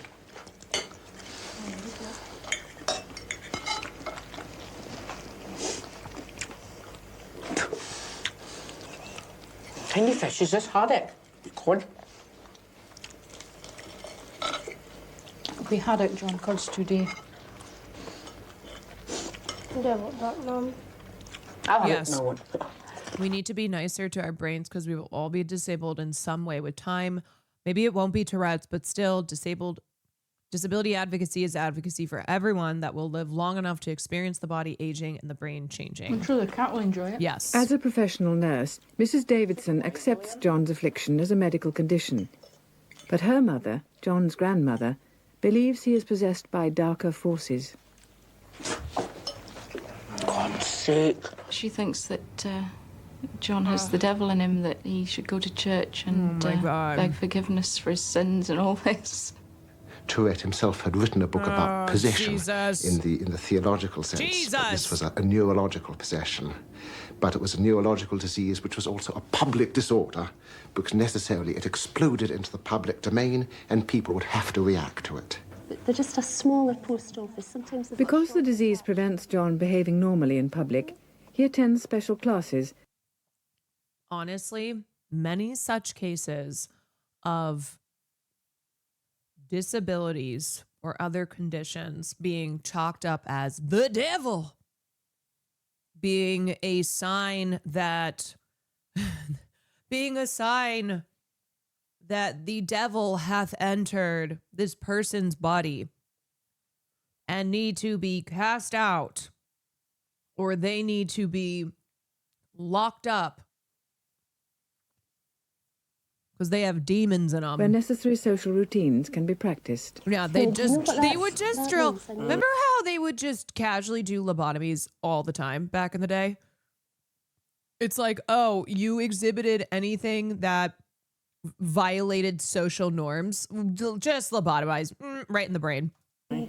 Here, Rose John and his Kennedy. classmates deal with tasks like paying fares on a bus, dealing with government forms, or today, the type of questions he might get asked at a post Yeah, office. electroshock therapy, just horrible shit. Okay, you. Listed. Posterologist, what do you think? You get As John is bright, he doesn't have much difficulty with all this in the classroom, whereas teacher Lorna Peggy is forced to face the difficulties of John's Tourette's. get it in anyone. I would think so, yeah. Lorna, I can't. That's something that you can check. The spitting is manageable, but with girls in the class, the sexually explicit language is more difficult to cope with. So many of the things he says have a sexual connotation, and when girls are around, these are the things he says. It's all right here because the girls understand, although you know, they do take offence occasionally. That's so hard. And one girl had a particular problem in understanding that it wasn't directed at her personally, that it was, you know, something that John does, and he's more upset about it than she would be. Personal or not, John's obscenities will always be a verbal time bomb waiting to go off in public. Fuck up. There. Cut. First class stamps, please. Fuck up. What an inquiry about a dog licence? What? How much is it? Here comes that sax. There are no official figures for sufferers of Tourette's. Estimates vary, but about one person in every 3,000 seems to be the accepted average. The reason for the vagueness is the range of the affliction. The sad sax. John's Tourette's may be extreme, but it's not unique. For sufferers of this socially unacceptable disease, the only real hope is that the rest of us will understand that people like John are not mad. This is what I'd be, see that, so this is what I would be digging up if I was working with the Parks Department now. Would it? Yeah. At this time of year? Hey, back up. Right, I think we're going to cross here, John. There's something, one just keep thinking why it has to be me and not folk that are criminals or deserve it.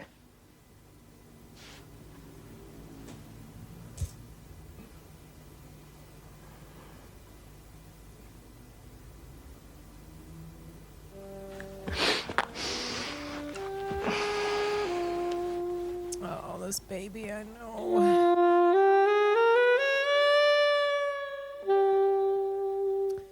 So, Farley, I have no more turkey. I have nothing more for you. I have nothing more for you, my child. I wonder where he is now. John?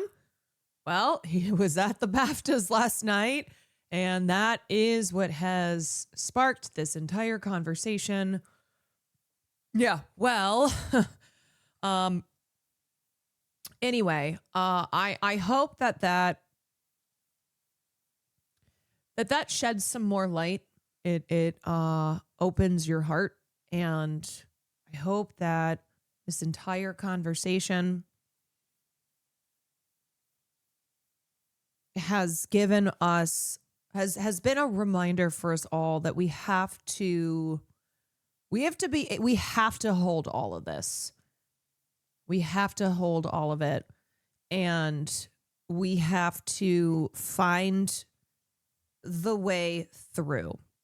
Because if we leave it at just being pitted against one another on the internet, everybody trying to win, everybody pointing fingers, and it just turning into this kind of nightmare scenario, then we can't grow from these moments. We can't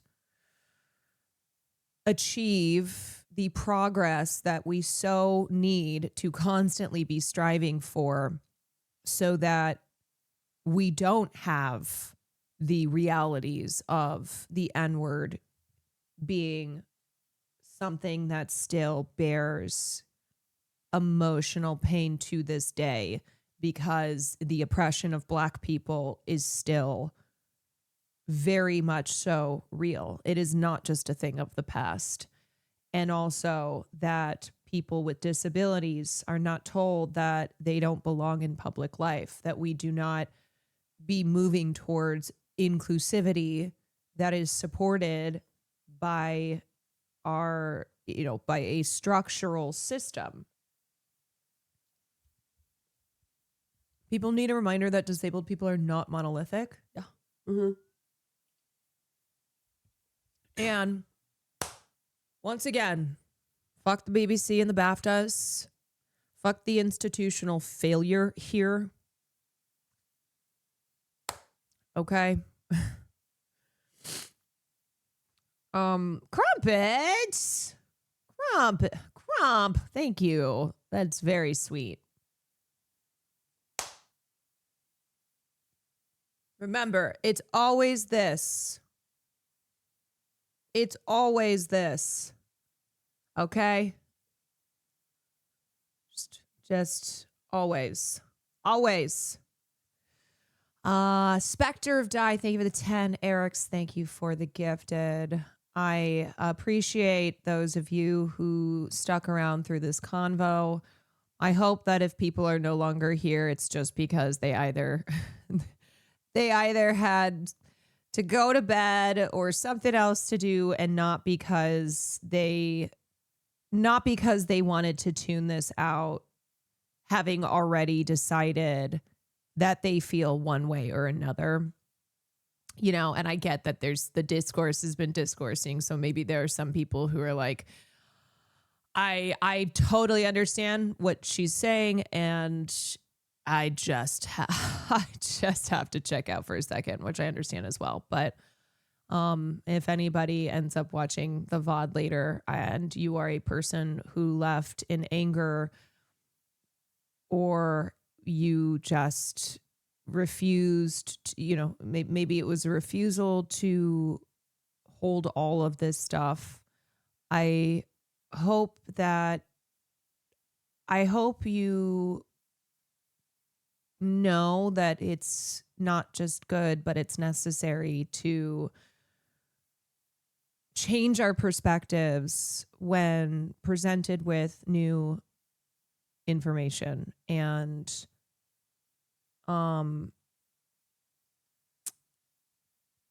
God, at least Marty Supreme did not win any Baftas. I'm sorry to the Marty Supreme lovers, but I do need something. I do need something here, and that is kind of my thing.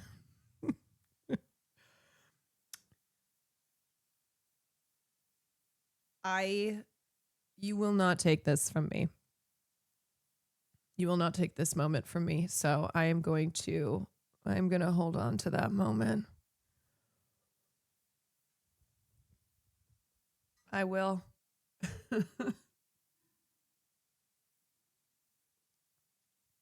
Can also be triggering for people with disabilities, despite the positive angle you're coming from. Totally. Yes.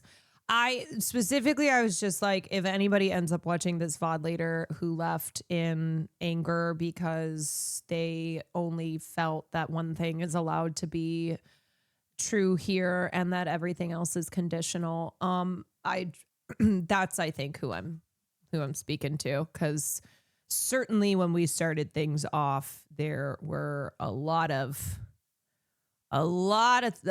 things being expressed. Okay, we're going to talk about women's hockey after this. Pardon.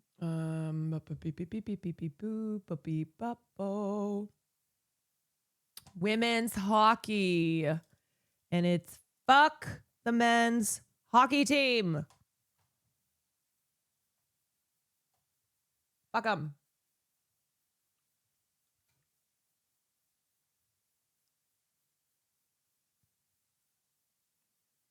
I think things like heated rivalry make people forget how many chuds are in the NHL.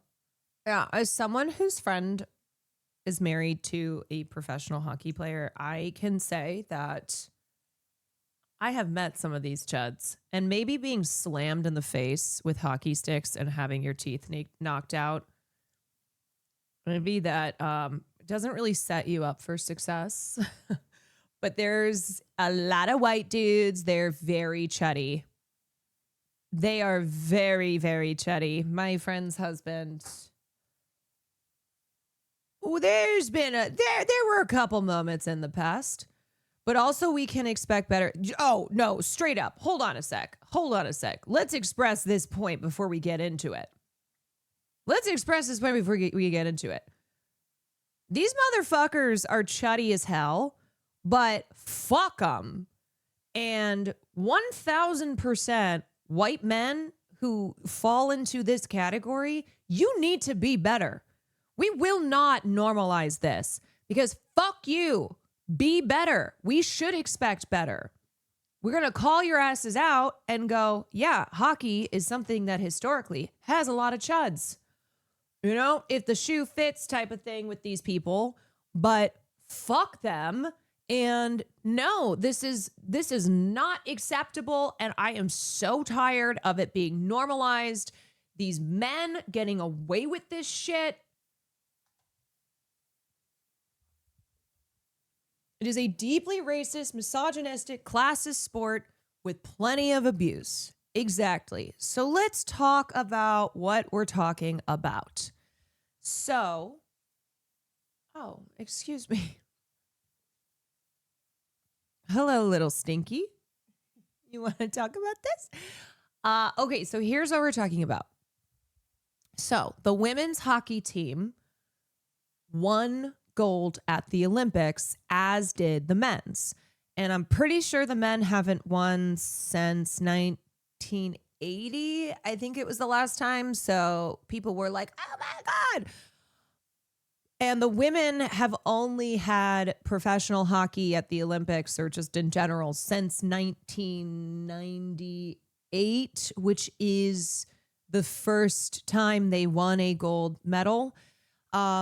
I get that there are, because of misogyny in sports and barriers to women in sports, there are still not a ton of competitive women's hockey teams. And so Canada and the US and women's hockey tend to just really dominate. And they are trying to build out hockey programs, women's hockey programs in other countries and hopefully make this more competitive. But I still want it to be said that the women have a total of 8 medals. Okay, this is an incredibly talented team. They have only been, they've been competing for 28 years as opposed to the men's 46 years, I think. And it's the way that the women's team has to do without so often. And so 2 things have happened that people are talking. 3 things have happened that are an important part of this conversation. 1, the women of Team USA dominated at the fucking Olympics. They finished with more gold medals and they finished with more total medals than the men for a 6th straight Olympics. 6 Olympics in a row, the women finished with more total medals. And a part of that were the women's hockey team. Okay, thing number 2 that you should know is a part of this conversation. Kash Patel flew on a private jet.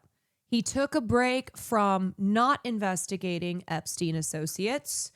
And also he took a break from going after immigrants and people who are protesting on behalf of immigrant rights. Thank you so much, Kash Patel. You've earned this break. He flies on this private jet over to Milan because Blood thinks he's on the team. Okay, because bro thinks he is a winner here. and he is celebrating with the men in the locker room, chugging beer.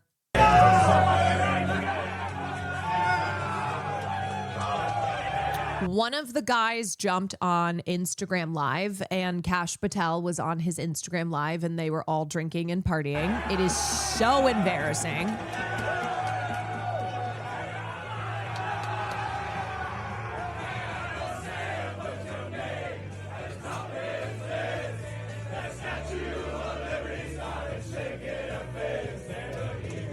Also, Kash Patel's tried to say that he didn't drink, and then he's literally caught in AI 4K 1080p, chugging a beer.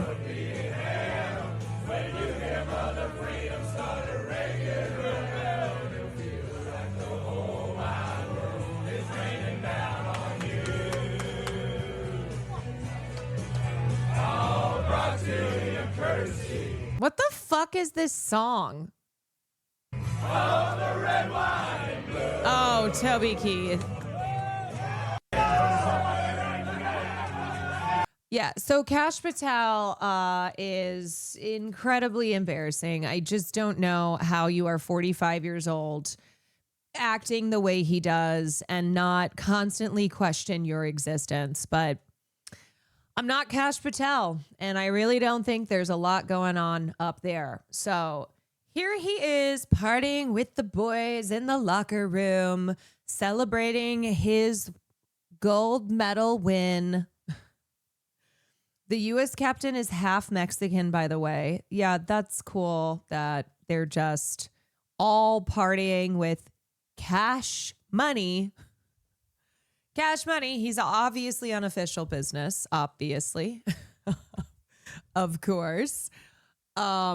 Okay, so then let's get to the second part here.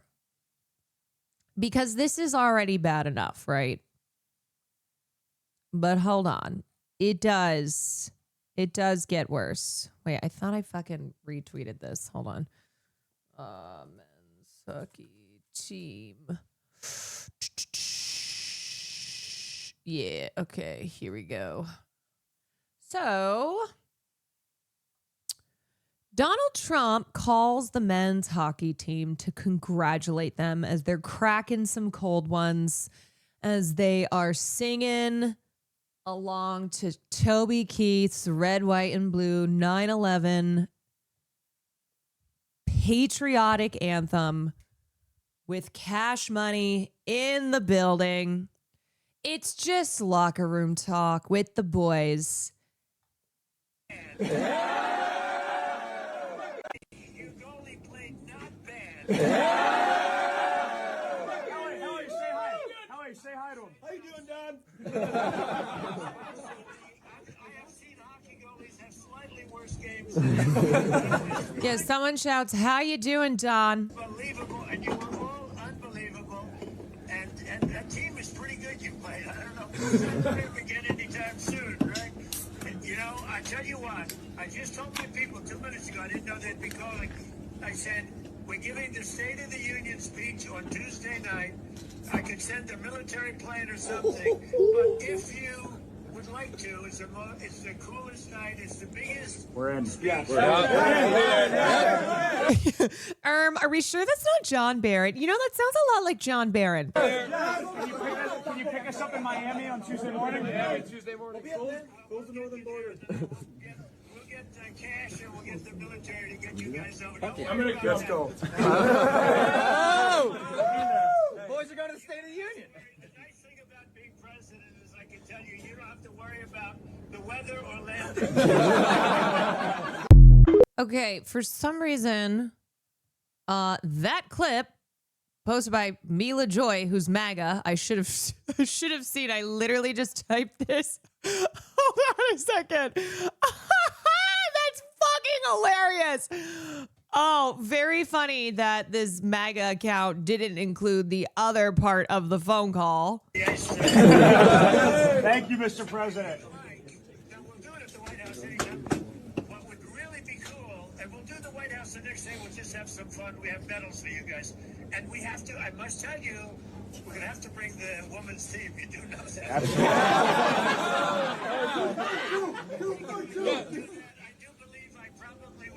These fucking motherfucking insecure little bitches who previously are taking photos with the women's team. You know, oh, it's so amazing. We all represent the America. We all won gold, blah, blah. The second that they're in the locker room with the boys on the phone with the ultimate boy, Donald Trump, with cash money, then that's where we see it. That's where we see the jeering, the laughter, the mockery. Oh, God forbid, sorry, we have to invite the women's team who also won gold. But it's also just boys being boys. What did they say? So Donald Trump says, unfortunately, we have to invite the women's team. Here, I'll just play it again.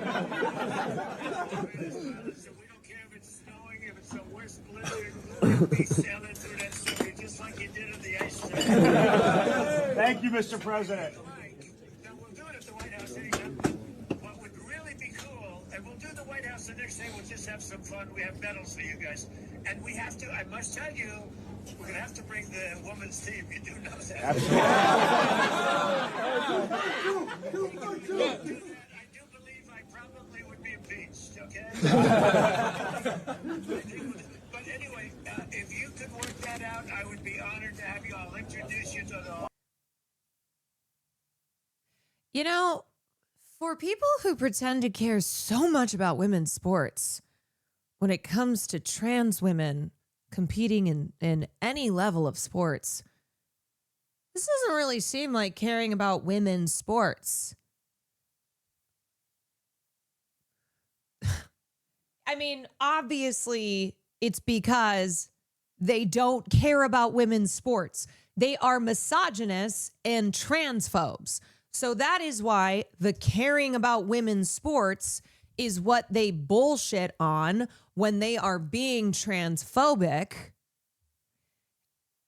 And then they, on top of that, will show just how, at the end of the day, they are always a bunch of misogynists, belittling the women's hockey team's accomplishments. Like, hi, you're not the only ones who won gold here. Melania called the women and said, be best. Be best.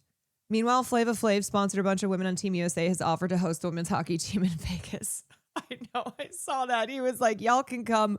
Yeah, you know, I'll host you all in Vegas. No, they don't go this hard for women's victories because they consider them to be inferior. Because they are misogynists. Genuinely, if you're a hockey fan, you know that women are significantly better than the men's team. It does not matter how much women accomplish. They will always be belittled. They will always be the source of mockery, especially when they are well accomplished. Because these men behave this way, in particular, with women who are threatening to them, who are simply needing to be put in their places so that they never overshine the men. They never outshine the men. Nobody hates women more than a weak, insecure man. And this guy in the front, Jack Hughes, who you can hear cackling, who you can hear laughing along with DT, his mother is one of the consultants for the women's team. This is the woman who gave birth to him and his brother, who raised them, who taught them about hockey, who took them to their little lessons, who paved the path for them to be here at the Olympics. His mother, who is an incredibly accomplished athlete. Her name is Ellen Hughes. She birthed 2 Olympic heroes, was a consultant on the women's team that won gold. She is Lady Liberty. And then 2 of her sons threw her under the bus to earn clout with a pedophile. So this whole, oh, men, think about your mothers and your daughters and your sisters and the women in your life. They don't give a fuck. That's not stopping them from being misogynistic. No. Which in the first place, hey, treat women as human beings. Don't see them in proximity to women in your own life. Women in your own life who you may care about, but then do not extend that humanity to all women. But then on top of that, how many of them show that doesn't even matter? As a Canadian, I'll add that your women's team and level in the sport has been incredibly competitive and very arguably better than ours for a while. The lack of respect and congratulations to them is nuts. It is fucking vile. It is so vile, and I am so glad to see people pissed the fuck off. And the women's team turned down Trump's State of the Union invitation. The U.S. women's team has declined President Donald Trump's very generous invitation to attend his State of the Union address following their gold medal victory. We are sincerely grateful for the invitation extended to our gold medal winning U.S. women's hockey team and deeply appreciate the recognition of their extraordinary achievement, a spokesperson from USA Hockey said in a statement to media outlets on Monday.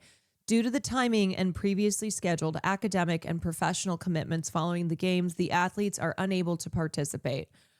That's a no for me, dog. And obviously they took the graceful tact here, which Trump and the men's hockey team do not deserve. I kind of wish they just said, yeah, we have better shit to do. I would rather watch paint dry. Sorry, but I kind of, you know what I do though? I do love the sorry, we're busy. I do love the, sorry, but we're busy. We have academic and professional commitments. There is something quite beautiful about that. Oh, I'm sorry. You guys are, the boys are going to go to the White House and hang out with a pedophile. Yeah, we have work to do. We have work to do. If there's an org you want to support to make hockey better, this one supports Black girls in hockey. Welcome to Black Girl Hockey Club, a community space for Black women in hockey and the folks who love us. We are a nonprofit organization that focuses on making hockey more inclusive for Black women, our families, and allies. When you think of ice hockey, you probably envision players like these, and not like these. Black excellence has always been a part of hockey's history. And yet, only 1% of Black students plan to play ice hockey this year. There are so many families who don't feel safe in a hockey arena and who don't feel welcome. Let's change that. We are Black Girl Hockey Club, a nonprofit advocating for the inclusion of Black women and femmes in hockey.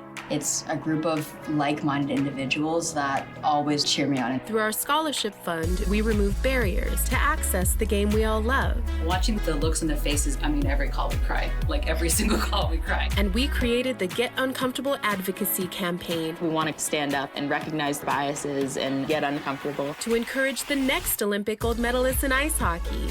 We need more Black girls on the ice. With our leadership and development program, we challenge those in power to employ the future leaders in hockey. And we educate communities in hockey on allyship, anti-racism, and justice. Anyone is welcome to join Black Girl Hockey Club. Join us. Pledge to get uncomfortable. Let's grow the game we love. For everyone. Support Black Girl Hockey Club. Yeah, this is rad. This is a very cool and very necessary type of program. Brady Tatchuk is so dumb. He probably tried to eat the gold medal because he thought it was chocolate. No doubt he tried to unwrap that shit. Yeah, and like we said, there's a bunch of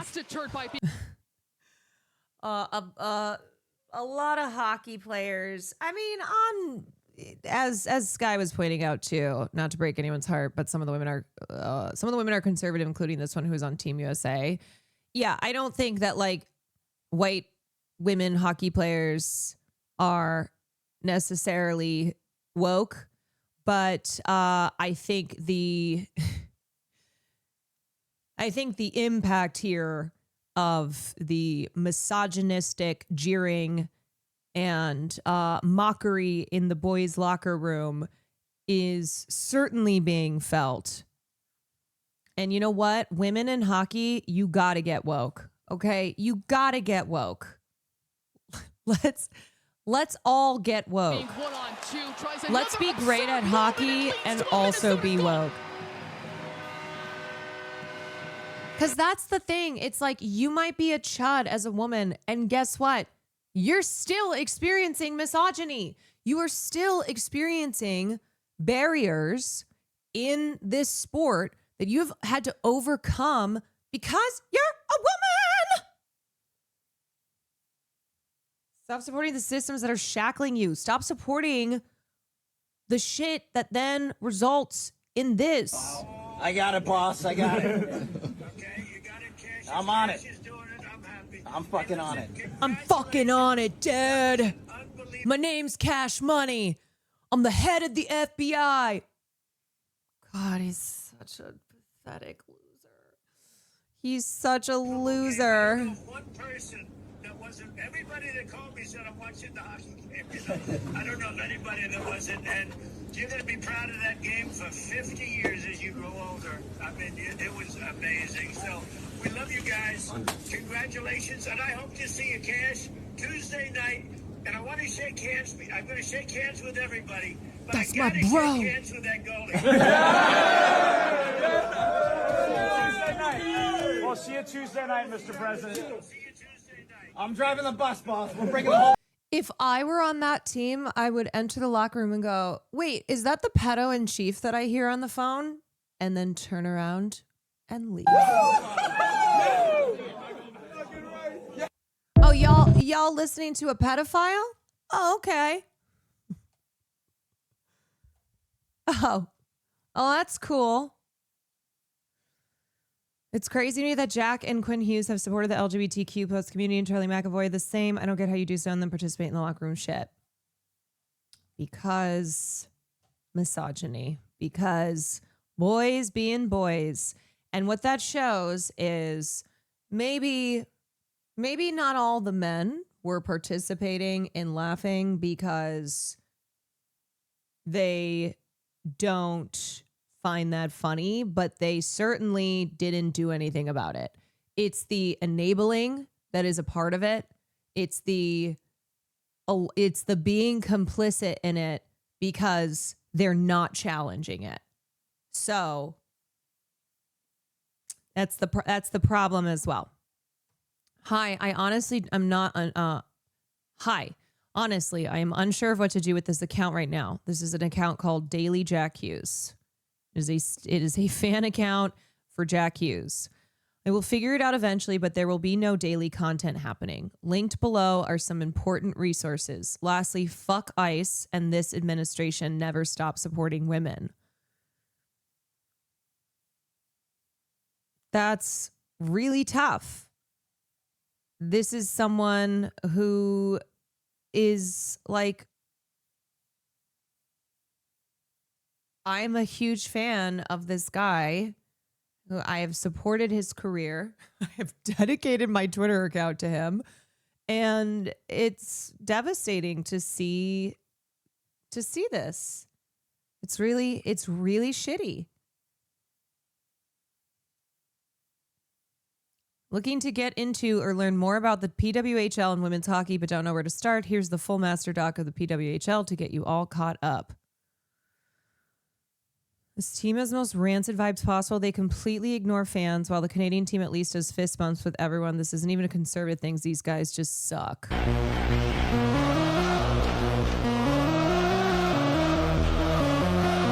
Yeah, I'm totally willing to believe that the USA guys just suck.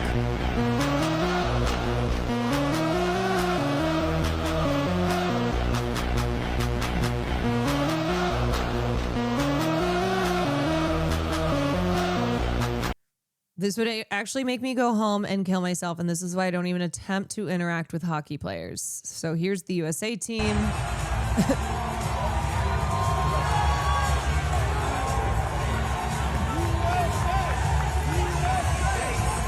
Okay, there's one.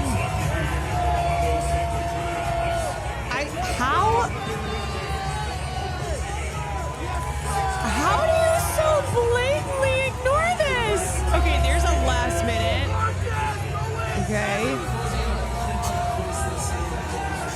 Like, how did so many of those guys walk by and just completely ignore their fans who came all the way to cheer them on? That's crazy. Oh my God, rancid vibes. Holy shit. The vibes are terrible.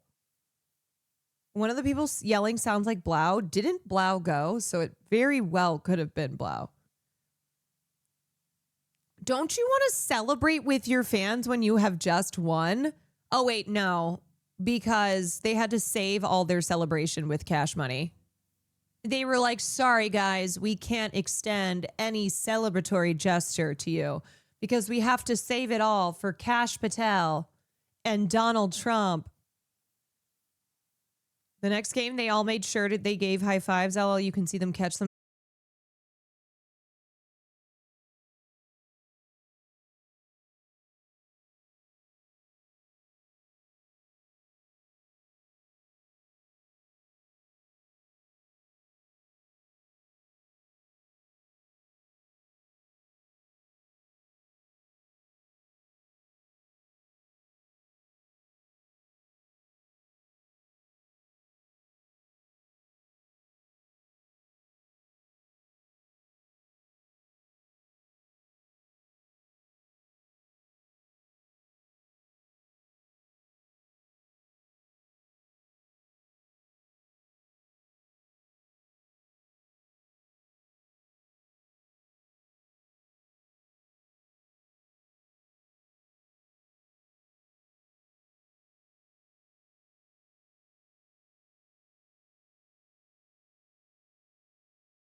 The epitome of AI slop. This man loves AI slop. He loves to create this fantasy of him being the greatest at everything. He lives for it because to him, it's real. You know, it is real because it's real enough. You know, that this is how he thinks of himself. You have to see what he said about the women. We just watched this. I thought you meant there was something in addition to this. Yeah, no, we have covered that. And has the men's hockey team put out a statement? Have they said anything like, hey, our bad for mocking the women's hockey team with a pedophile and a pedophile protector?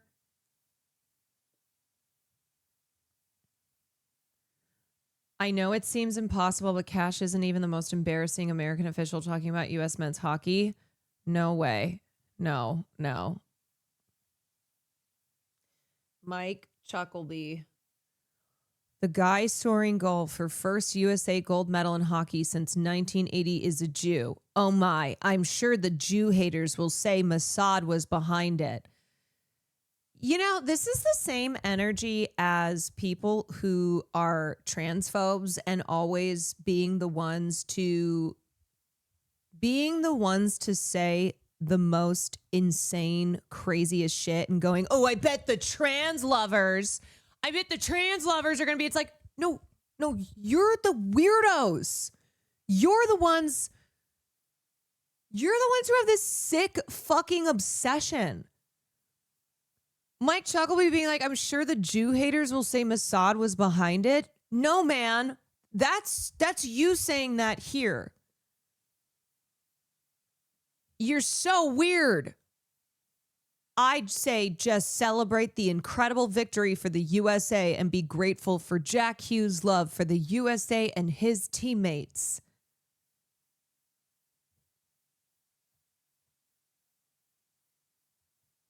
Your irrational obsession with Jews not only causing a damaging diplomatic incident this weekend, it has apparently sent you into psychological meltdown. These people are psychologically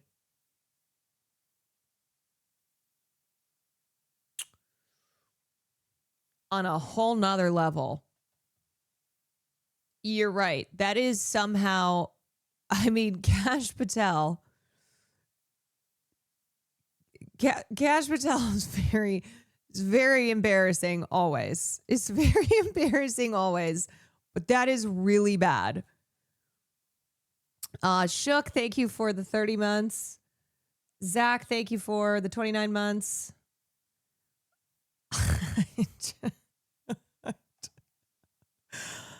Does Austin Matthews for real have a Martin Luther King Jr. tattoo? I cannot even begin to fathom the cognitive dissonance.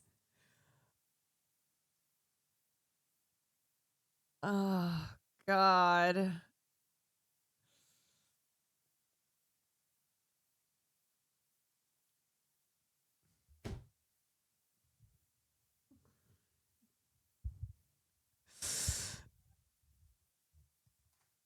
Oh, why?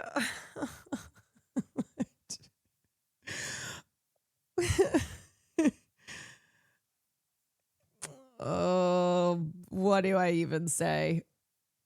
What do you even say? Mike Huckabee literally caused negotiations damage because he's such a big Israel supporter. Yeah, he is insane. Arab World condemns Huckabee comments about Israel having claim to Middle East. He is causing all sorts of incidents. I mean, this is nothing new for Mike Huckabee. This man has said for a long time now, not even just post October 7th, like Mike Chuckleby has been consistently so vile for decades, saying some of the most evil shit.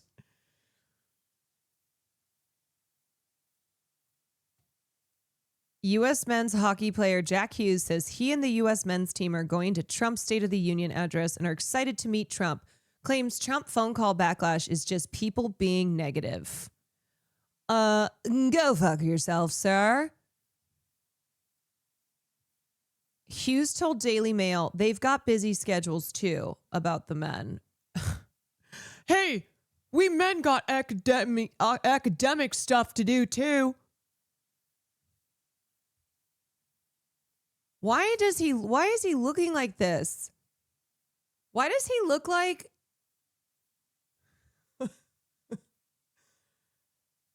Why does he look like literally nothing is going on? This is the 1,000-mile stare. Nothing is going on behind those eyes. People are so negative out there, and they're just trying to find a reason to put people down and make something out of nothing.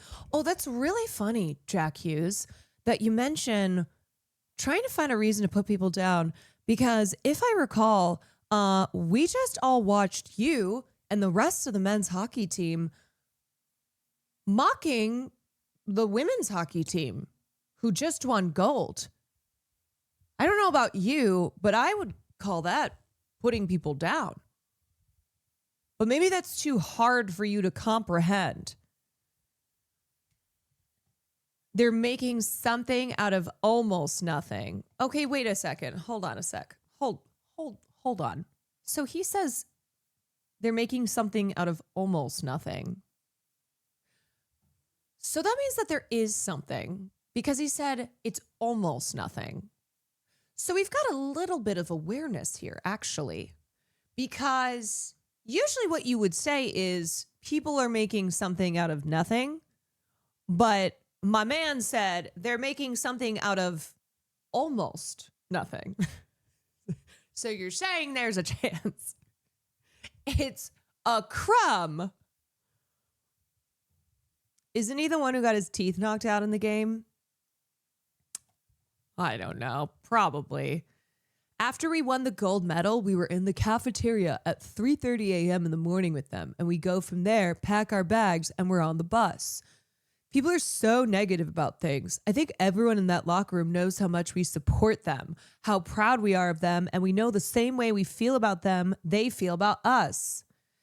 Oh yeah, buddy, it's just that when the pedo-in-chief calls you, you guys all have a nice little laugh. Y'all have a nice little laugh about these silly women. Oh, you know that we're going to have to invite the girls. Wah, wah. Asked whether they're excited for their trip to meet Trump, Hughes added, "Yeah, we're excited. Everything's so political. We're athletes. We're so proud to represent the U.S. And when you get the chance to go to White House and meet the president, we're proud to be Americans, and that's so patriotic. No matter what your views are, we're super excited to go to the White House tomorrow and be a part of that." So this is the guy who dates Tate McRae? Or it's his brother? I don't care. One of them.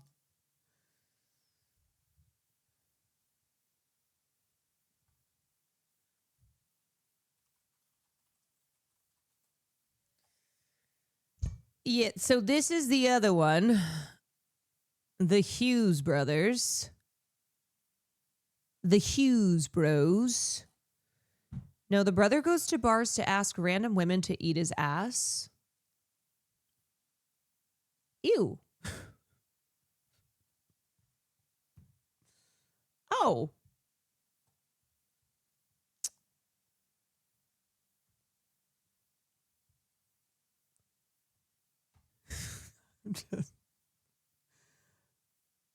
Oh. Mind you, that's the only thing he'll be hard launching, because no girl from Vancouver wanted to eat his ass. This is in response to hard launching being MAGA right after winning gold. How more uncool can you get? Okay, so the tea is that Quinn Hughes has not found a single girl in Vancouver who wants to eat his ass.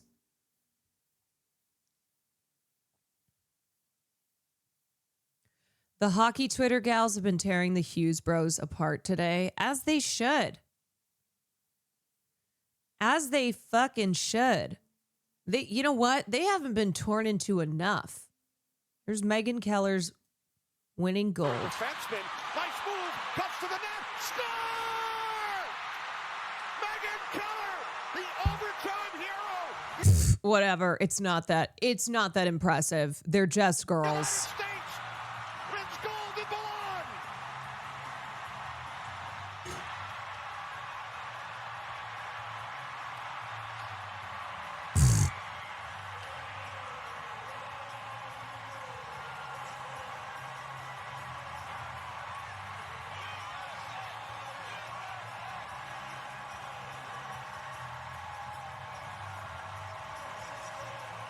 Not gonna lie, I don't blame them. Most straight men don't wash their asses because they think it's gay. Yeah. I would not eat most straight men's asses. Shit's nasty. I would, I mean...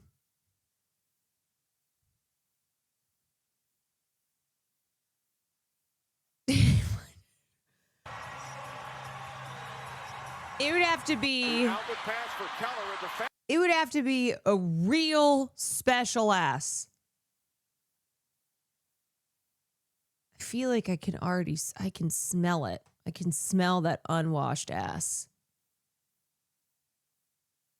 Some guys think it's gay to wipe their asses. Wild. Straight men are not okay. The straight men are simply not okay.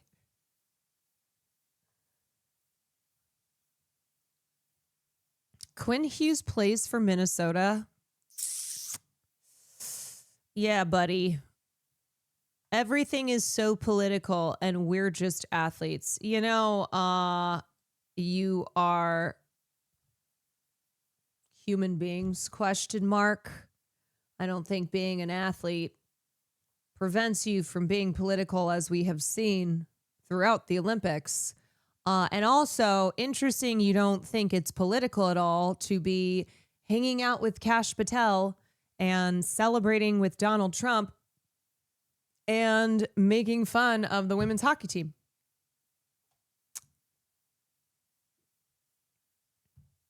Yeah.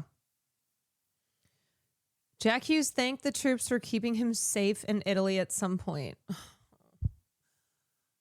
You know what? This guy needs to be hit over the head with a hockey puck even more. Okay?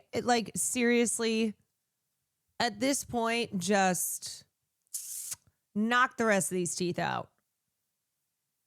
One of the first people I thought of was Megan Keller. Jack Hughes on what went through his mind after scoring the golden goal for Team USA.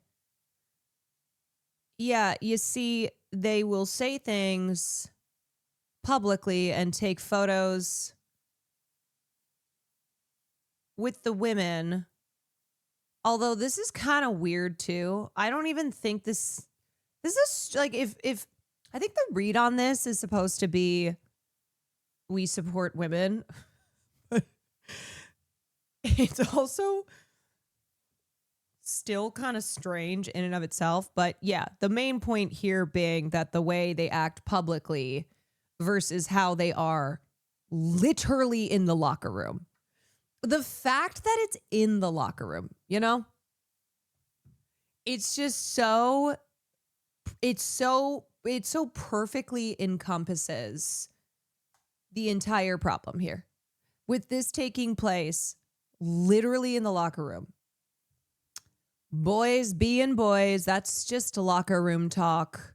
People are making something out of almost nothing. The reason men lose their teeth and minds because they don't wear a full face mask. Yeah, that's because it's gay. It's gay to wear a full face mask.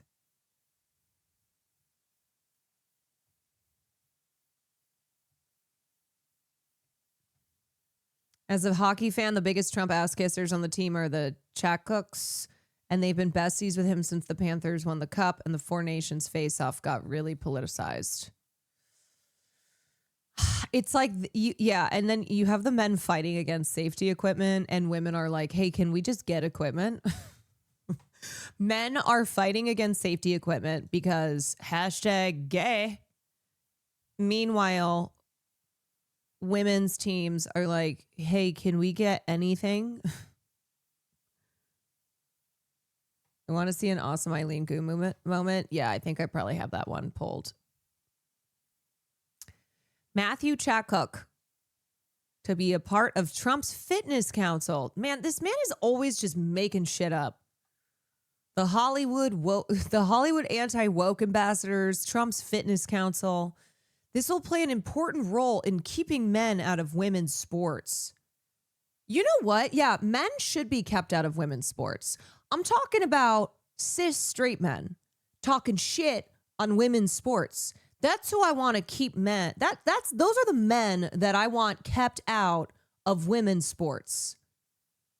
These losers on the men's hockey team who think that they have the God-given right to laugh on the phone with Donald Trump because they're all boys. Among more general things like bringing back the presidential fitness test and championing fitness and healthy living, the council will also play an important role in restoring tradition to college athletics, including reforming the broken transfer portal and keeping men out of women's sports.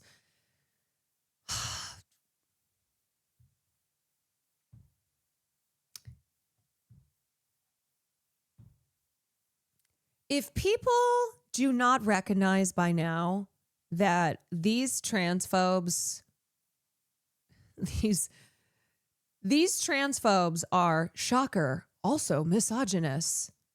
Shocker. And they don't care about women's sports. They care about implementing their bigotries. They care about being transphobic and misogynistic and making life hell for all of us. You know what? How about we keep men and male presidents out of women's and girls' dressing rooms? How about these cisgender pedophiles and creeps like Donald Trump? How about we keep them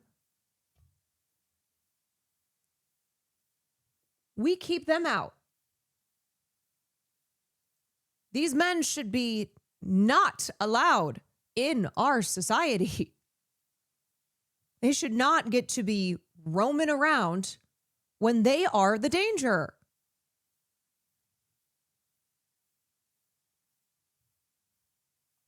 The same guys who railed against women's sports existing in the first place are all of a sudden very concerned about their integrity.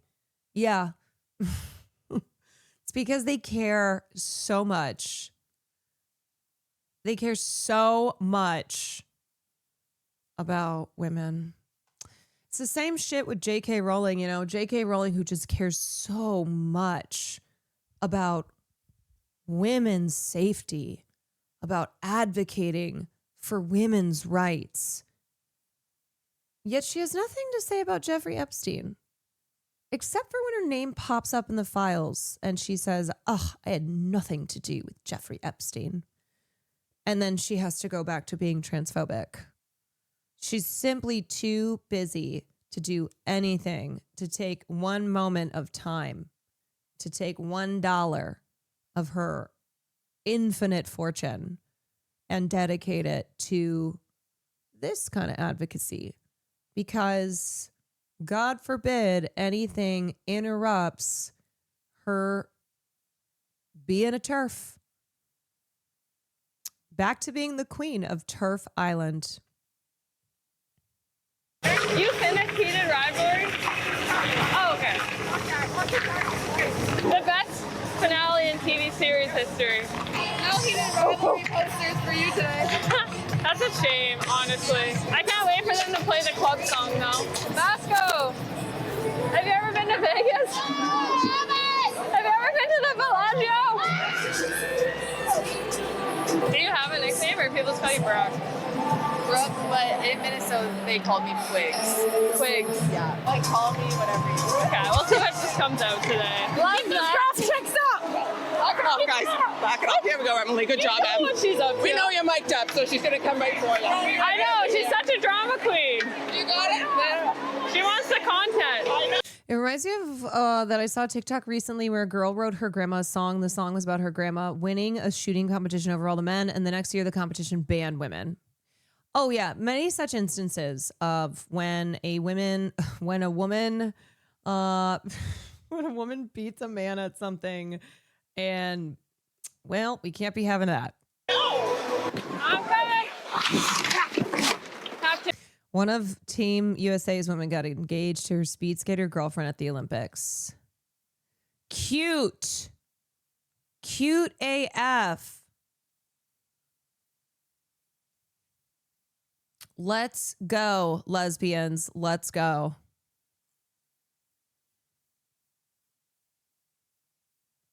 Cute as hell. The two became close during the 2022 Olympics in Beijing, taking long walks in the evening to get a break from the stress of competition. They found love at the Olympics. They found love. That's not just a random USA player either. Hillary Knight is the top US women's player of all time. We found love in a hopeless place.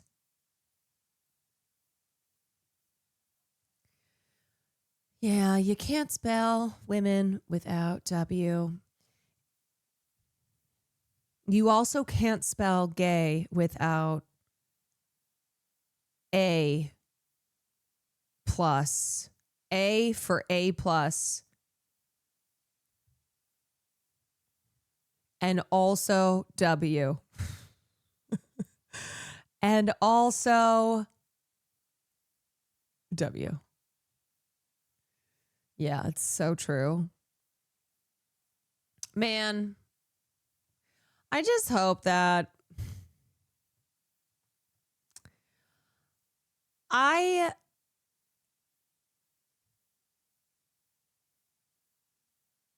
hope that these guys lose. I put a curse on thee. I'm like, where am I going with this? Sometimes I'll start speaking. I'm like, what am I trying to say? Okay, that's what I'm going for. You know what? I'm going with that. I am an Etsy witch, and I am putting a hex. I put a spell on you. I put a spell on you for your professional hockey careers to reflect the losers that you all are. Can't spell loser without men's hockey team.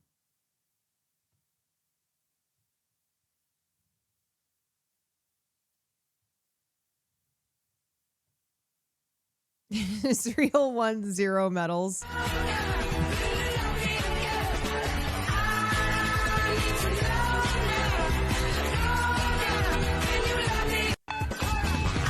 Can't spell Israel without colonizer.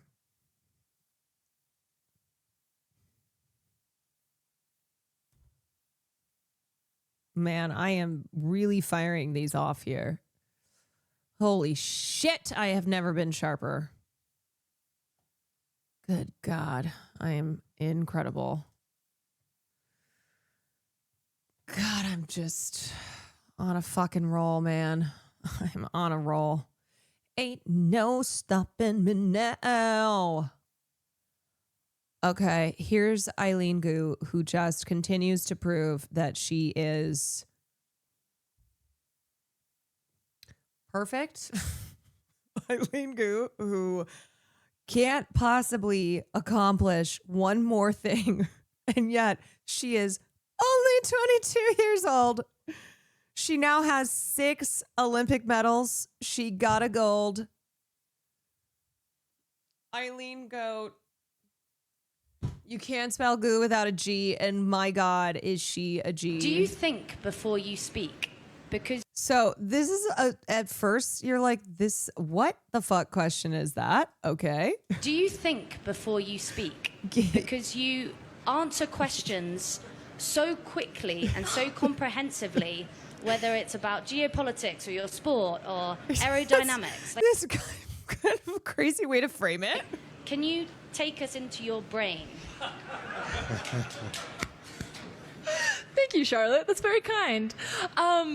I know what she's trying to say, but goddamn, starting off, do you think before you speak? I'm sure Eileen was like, where are we going with this? Oh, man. Do I think?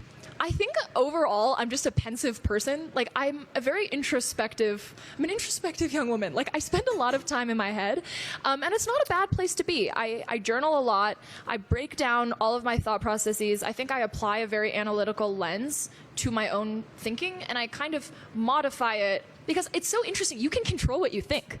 Like, you can control how you think, and therefore you can control who you are. And especially as a young person, like I'm 22, so with neuroplasticity on my side, I can literally become exactly who I want to be. How cool is that? Like, how empowering is that, right? And so the fact is, I get to become every day the kind of person that me at age 8 would revere. Like, I would be obsessed with me today. Are you kidding? I would love me. And I think that's the biggest flex of all time, that you can have like little younger you be proud of you today. And so I guess for me, it's like, yes, I spend a lot of time in my own head. Yes, I think a lot, but it's not really like in an egotistical kind of way. It's in like a tinkering, like a scientist kind of way. I'm always like trying to modify. I'm trying to think, how can I be better? How can I approach my own brain the way that I approach my craft of free skiing, so that I can be better tomorrow than I was today?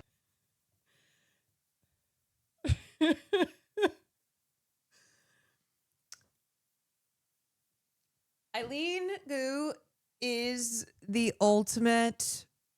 She's the ultimate achiever.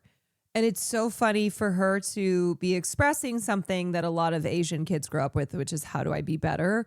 But in this very positive, wonderful way.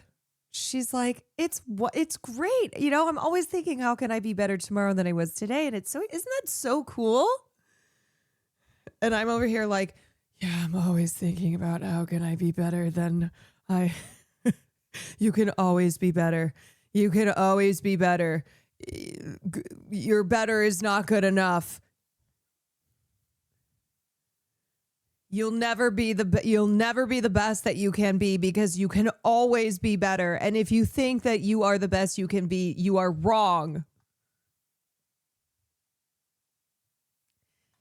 And it is great because there are so many little girls who look up to Eileen Gu. She has enormous influence, and a ton of little girls who feel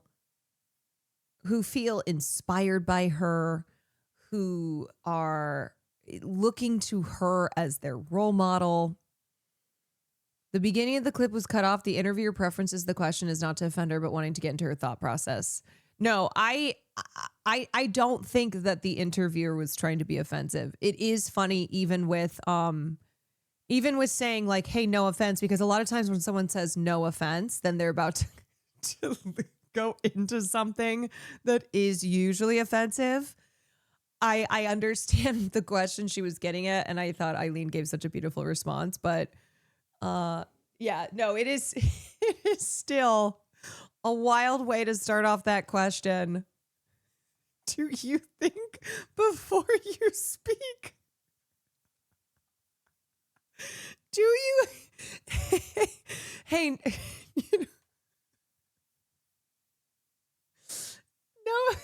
I don't want you to take offense at this. Do you think before you speak is so funny?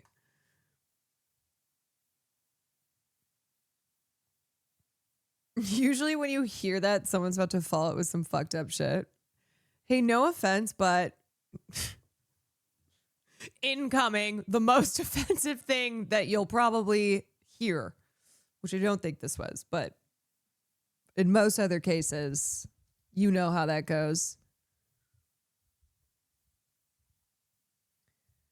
I wonder if she gets hate in China for being American. She is so Chinese, though. If you listen to Eileen speak, she is very Chinese. She was born in America, spent a lot of time here, but she's incredibly, she's a Chinese woman. And They love her in China. They love her.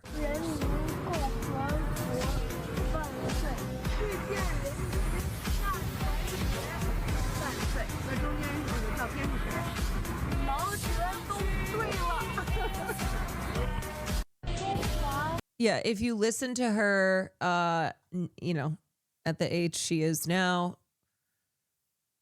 speaking Chinese, there's no question that she's very, very, she's very Chinese.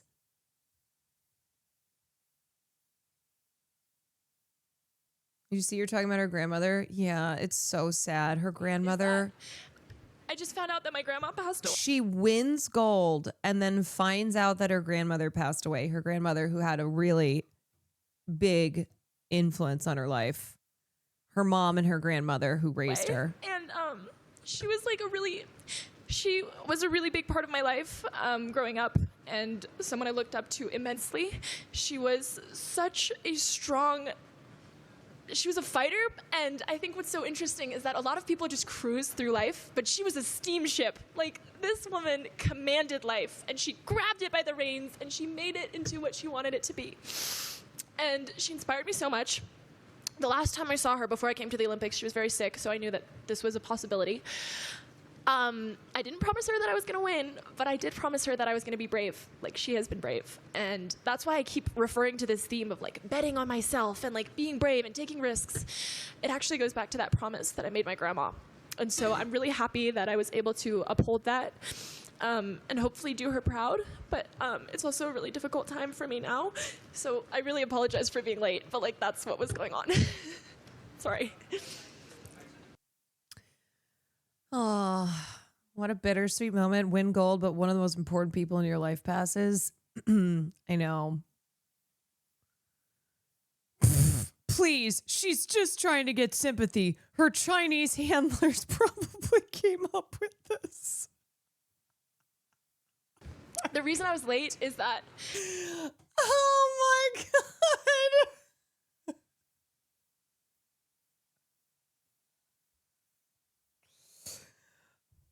That's like, I saw one tweet.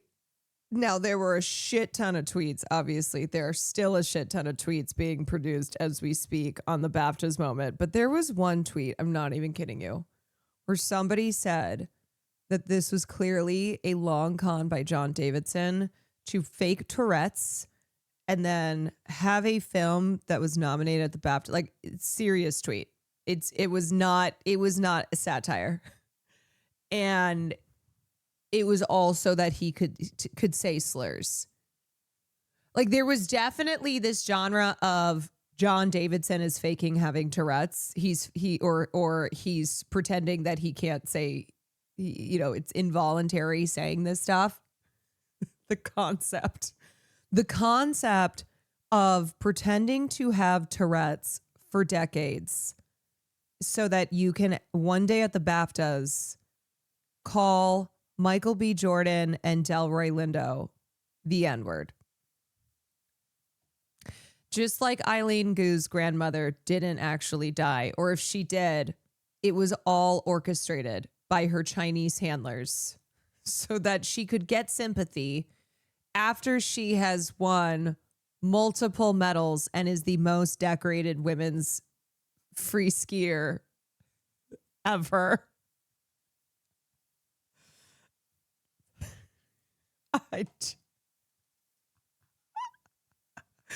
Damn, these Chinese handlers. They're just too good. These Chinese handlers are just, they're strategy maxing on us. They're simply too brilliant. Then you have Kamala's HQ account trying to create animosity to her while pulling Alyssa Liu into it. What? How is there, please, K-Hivers, how is there any difference between MAGA and headquarters HQ? HQ News Now. Alyssa Liu just became the first woman to win the free skate gold medal for the U.S. since 2002. She refused to compete for China, and she's woke. American flag. Shut up, Olivia. Olivia, we know it's you. We know it's you. Yeah, progressive. Progressive BT dubs. I love every time HQ posts something and people are just in the comments going, Olivia, we all know it's you. You're not fooling anybody. Freddie DeBoer on the selective outrage about Eileen Gu. The practice of athletes competing for countries other than their birthplace isn't a scandal. It's a cornerstone of modern Olympic sports. You're telling me that not only did Eileen Gu compete for China last Olympics, she's not the first nor the last person to compete for a country other than the place where they were born? Now, hold on a second. You're telling me that this is a long tradition? Now, this sounds like some Chinese handler shit. Every major governing body, the IOC, World Athletics, World Aquatics, has some sort of codified process for changing national affiliations. Those accordances are an inevitable feature of a globalized talent pool. The United States has long been one of the most enthusiastic beneficiaries of this fluidity. Consider the long-distance runner Bernard Lagat. Born in Kenya, he won Olympic medals for his birth country before becoming a naturalized U.S. citizen.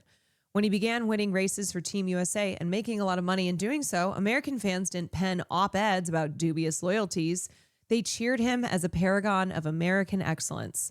When the exchange runs in America's favor, we call it the American dream, integration, an immigration success story. When it flows toward a geopolitical rival like China, we suddenly discover the language of betrayal. This is hypocrisy of the most garden variety sort. The assumption that cross-national movement in the direction we want is natural, while movement in the direction we don't is a moral crisis. And it's a perfect example of how nationalism makes otherwise smart people very stupid. The really absurd comparison here is Zoe Atkin. At these very Milan Games, Atkin won bronze in the halfpipe for Great Britain. Like Gu, she was born in the U.S. and is a student at Stanford. Yet remarkably, no one is accusing her of betraying the United States in the exact same way, because we don't have a relentless anti-UK propaganda apparatus in the country, and because Great Britain is a majority white, English-speaking military ally of the United States. In the same way that a couple of athletes were competing for Israel. American athletes who are competing for Israel, just like Americans who go to Israel and illegally settle on Palestinian land.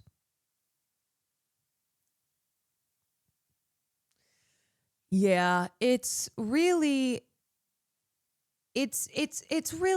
quite obvious. It's really quite obvious what is driving the discourse on this.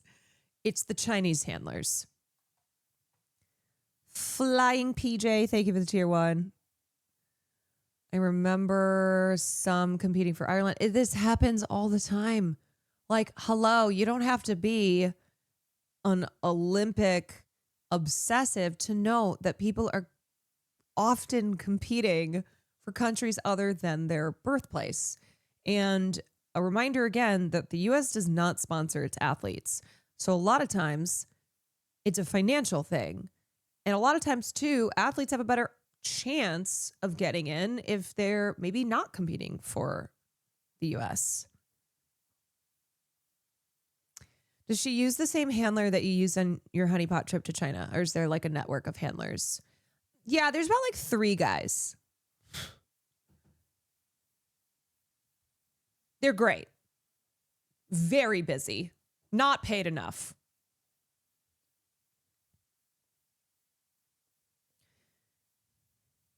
U.S.-born athletes competed for China, UK, Italy, Philippines, Guinea, Israel, Czech, Ireland, and NZ.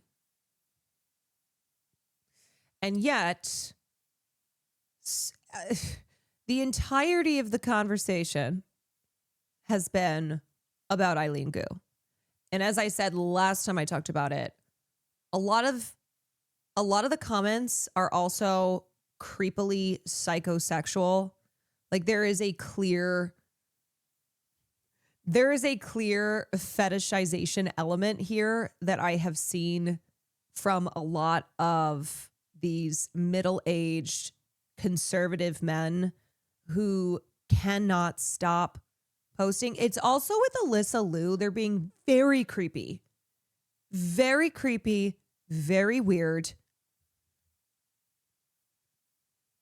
It's giving colonizer, fetishizer energy. These girls are, Eileen is 22 and Alyssa is 18 years old also. Like they are young and they are dealing with, or she's 20. Alyssa is 20, Eileen is 22.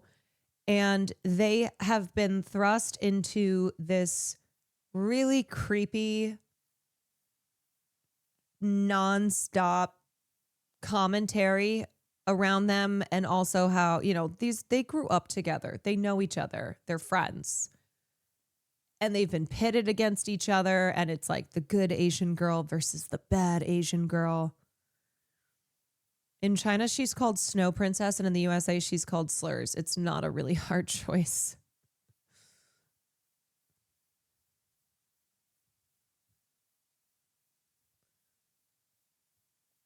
It's crazy that they fetishize them, but they also are the exact type of people that they actively want out of the country. Yeah, it's funny how those two things coexist. Something that I have experienced myself, this sexualizing and otherizing, the we don't want you here, but also let me fuck you. That's too kind. There's no let me fuck you. There's no, because that implies like, may I? That is, it's almost like people being attracted to someone sexually isn't political praxis. Yeah. Ew. The posts about Isabeau were nasty as well, not experiencing the racialized element, but she's freshly 18. Yeah. China Doll 2, the Olympics.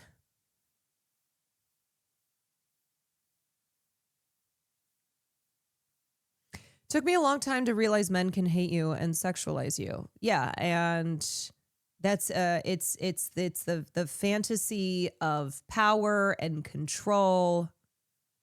It's the historical, the long history here of Orientalism, of Asian fetishizing, of, you know, white, the white presence in Asian countries and how they dominated men and women in countries that they have been stationed in.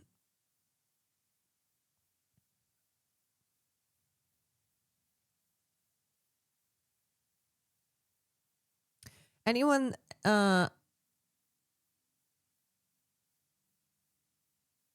GL everyone that puts fresh and 18 words in the same sentence. I mean, I think it's when it's someone being excited about someone being freshly 18.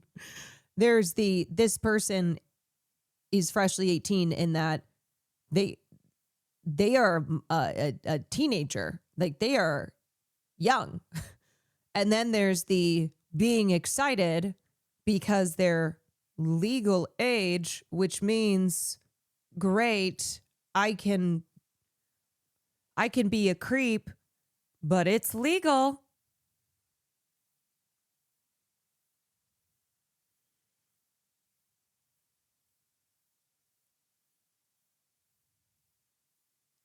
I do think if the legal age of consent were lower, 50% of men would be okay with it. Yeah, why do you think men are constantly advocating for the legal age to be lower? For the age of, why do you think there's a certain type of man who is always talking about age of consent and laws around age of consent and these pesky laws. It's giving Alan Dersh, the Dersh. It's giving Michael Tracy.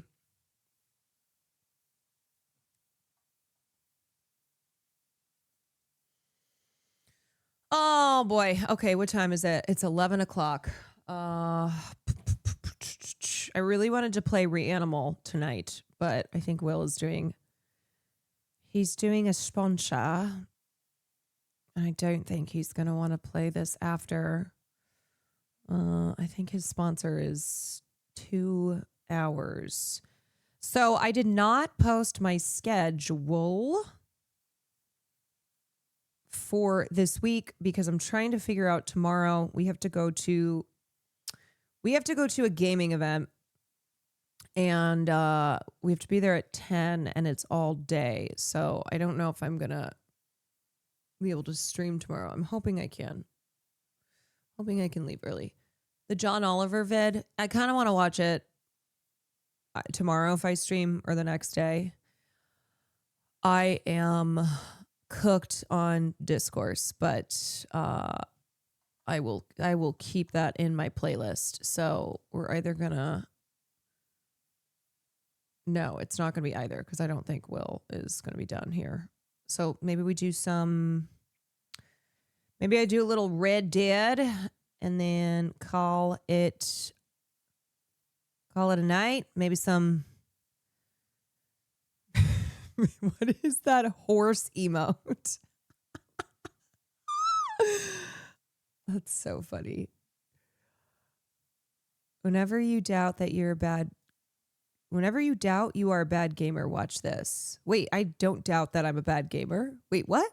Bro. I just keep going in circles. Wait, how come my portal's over? Wait, what? Wait, no, I'm an idiot. This is the same portal. Wait. Oh, I think I'm starting to understand how this game works. Now he's thinking with portals. Now Wait, he's am I? thinking with portals. Am I? Wait, this is the most me thing ever where I'm like, okay, wait, guys, I actually get it now. And then I go, wait, do I? Okay, I'm not gonna lie, I might have just... Yeah, I'm 100% lost. Okay, can I stop going in circles, please?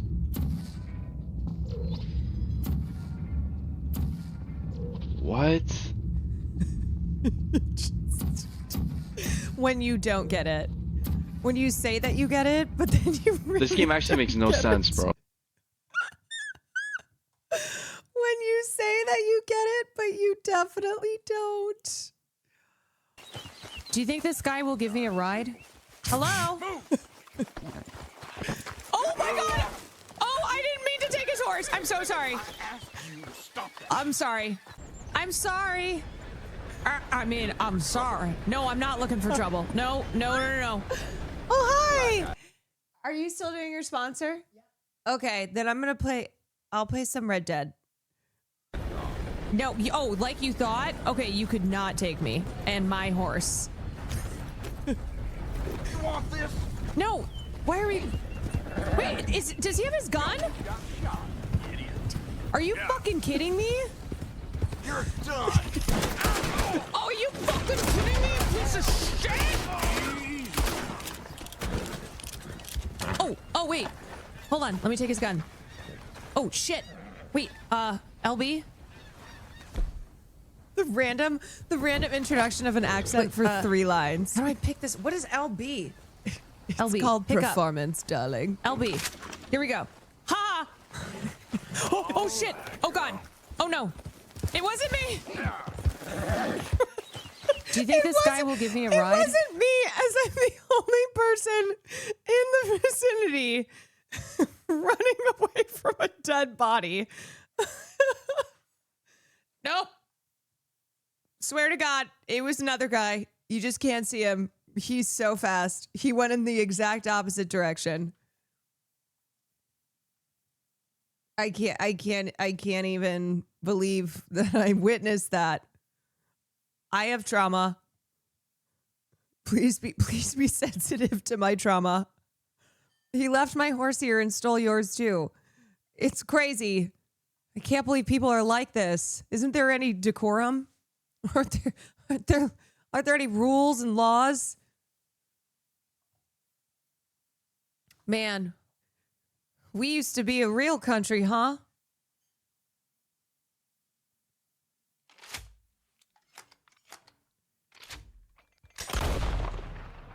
I remember what that was like. Wait, damn, my clips are off? Holy shit. Have my clips been off this entire... Oh no, I feel so bad for my editor. Oh no. Oh no. If you tried to raise this earlier, I am so... Oh no, that sucks. Oh, I was gonna have my editor make a couple clips out of stuff we talked about tonight, which means that just made her job a lot harder. I didn't see anyone saying anything. I think discoursing was so intensive. Yeah, how the fuck did we just go 5 hours? And I'm just now turning my clips on. If you are watching the VOD, if you are a heroic VOD watcher, please help. Please help. Please help make some clips. Yeah, everybody was so locked in. I can't even believe how locked in we were. Please clap and please clip.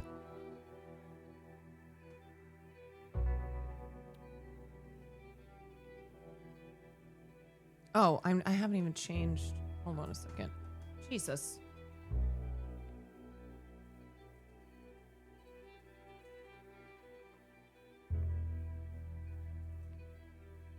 Okay. Red. Dead. Oh God. I forgot I ended up here. Red dead. Change the VOD title to tell chat to make clips. Yeah, I'm gonna add that. Caroline changed their game to no game. Oh, and I unlocked fast travel. That's right. Okay, I need to get some water.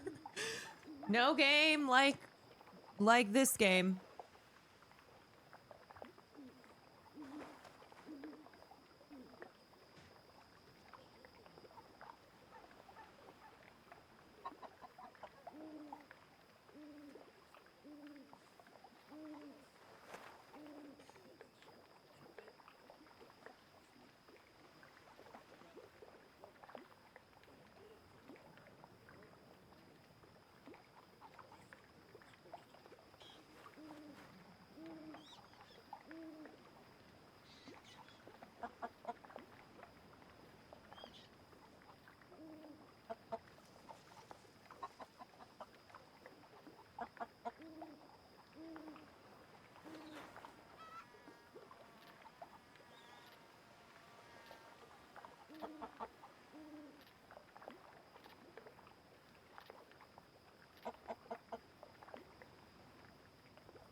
Okay.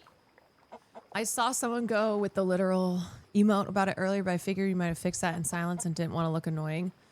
No. I didn't. I didn't see it. That's okay. We will rely on the VOD watchers. The stew is currently being prepared. Oh.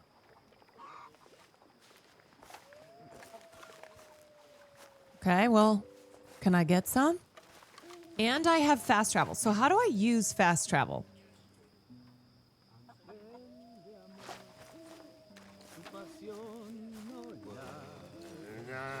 When I was frisky, Over some poles and whiskey. I don't need this right now. Like the waves of the This is not what I need at the moment.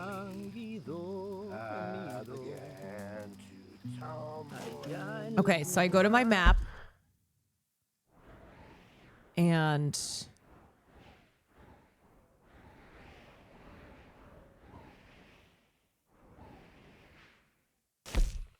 oh, there's a map.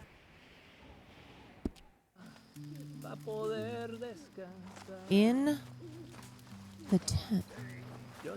Okay, it's an actual physical map. God, I hate that he's so slow walking in this camp. Can we pick up the pace a little bit, buddy?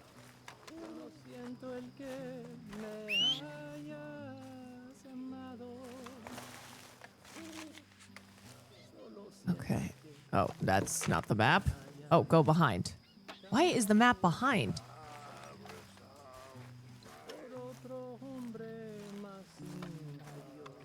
Sir, come on. Oh, back here. Oh, this is all my stuff.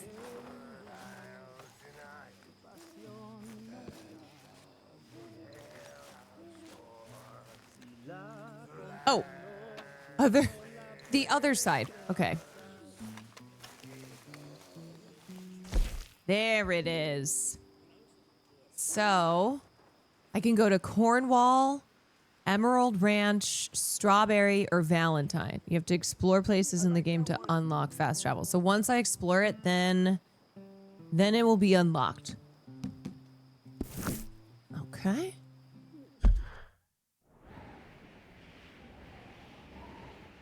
Damn, is this all map that I have to explore? This is all map.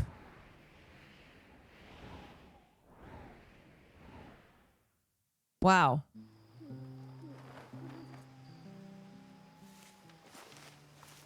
Where's Jay?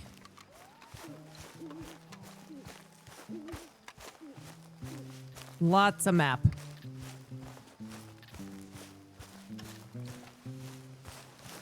Hey, Arthur. Hey, buddy. Hey. What do you want? Uncle told me something about a train. What did he say? Mary Beth overheard something about a train full of wealthy folk rolling down through Scarlet Meadows just south of the state border. Yes. What you know about Need help trains? I ain't even sure about doing it. Come on. At night, not too guarded, it's perfect. Nah, I ain't thought it through. You know, stopping a train, pain in the ass. Sure. But what if we could force a train to stop? Ooh, now you're talking. Of course. We get a wagon full of something flammable, oil. Put it on the tracks. They see it. They know they either have to stop or die. Ain't no train driver wants to be cooked alive. Make a good point. That is kind of brilliant. For you. That is a real idea. Present I some think that's the first interesting time thoughts. you ever had one of them. Shut up. You might be the first bastard to ever have half his brains eaten by a wolf and end up more intelligent. So we doing it? Yeah, we're gonna need hell yeah. ammunition, guns, look real frightening. Remember to and rob some the dynamite homestead to with open up the Javier train. if it I'll get pops the up. supplies. Okay. Gotta head into town for Abigail anyway. Don't even ask. You go find us an oil wagon. Yeah, Do I know you just think the place. before We're always you heading into speak- that refinery. There's an old rundown shack just over the border, north of a place called Dewberry Creek. Leave it hidden somewhere near there.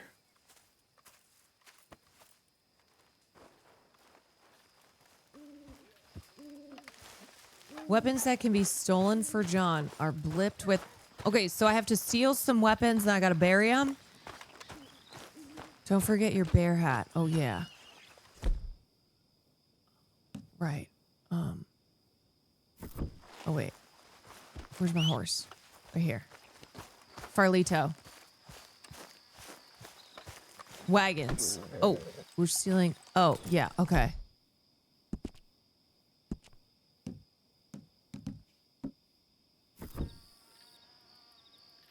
Shit, let me try that again. Oh, thank God. Okay, let's give Farlito some food. The Javier message is on the map. Okay, let me click it. So we go here to these wagons. Okay. Farlita, let's give you a brush. Nothing like bonding with your horse. Boy. Just a man bonding with his steed.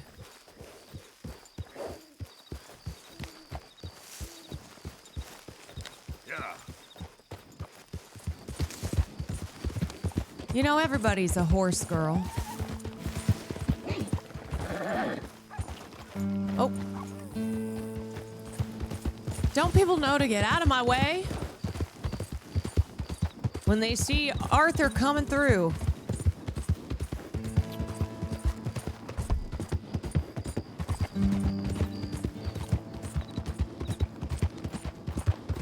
Yeah. Wanted in 2 states. You know what? That's not too bad. Is someone shooting at me? Oh my god, am I such main character energy? I'm always like, oh wait, no, they are!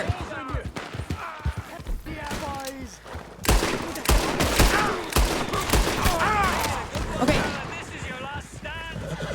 Put him down! Hunt him down. I am. Oh no!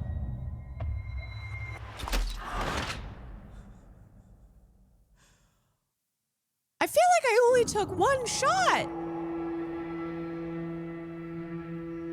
Shit, my dead eye went down. God damn it. Oh, motherfucker. Oh, she's sus. Okay, let me... This... Son of a freaking bee. Son of a freaking bee. Okay, I just drank some moonshine, but now I need...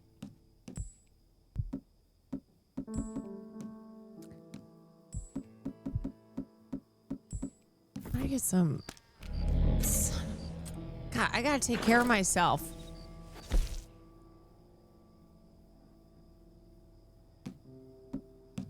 I am letting myself go. Okay. Yeah. You have elixirs? Hold on. I'm kind of low on food. I should... Okay, that's good.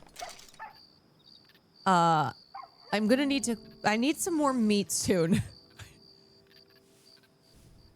You have elixirs that give core HP. Core...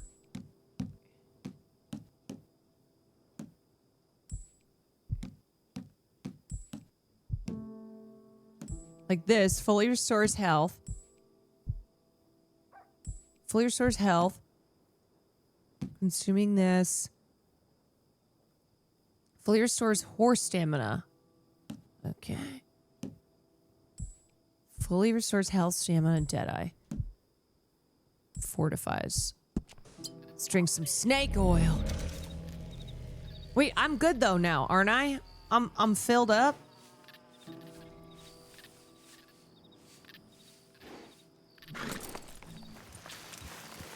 Yep. Yep. Yes, sir. These Driscolls ain't gonna be killing me tonight. I mean, for a second time.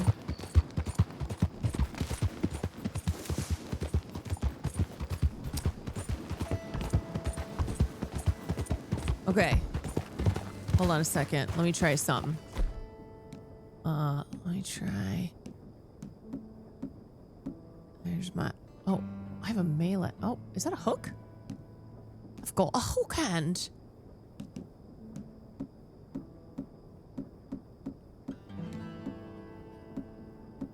Here's my bow. Okay, if I see another animal... I know, I don't have anything to clean my guns, though. Oh, okay, here we go. Watch this. Yeah! Yeah!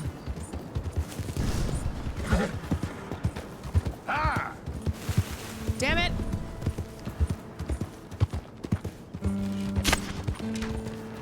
That is insane. Whoa. Wait. This is maybe. Come on.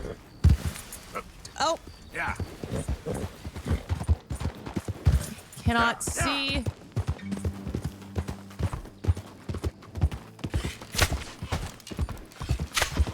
Got it. Got it. Okay. Got it. You know what? That's how it's done. I know, boy. Nearly done. Woo! Nothing like wildly shooting arrows while your horse is sprinting.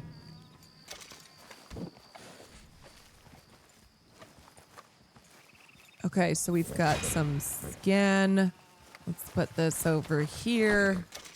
Oh, I did not mean to drop that. Okay. What are you... Why are you goofing around like this? Okay, I'm gonna stow that. And then I already have... Do I need to pick this up or no? Do I have the meat? This poor thing.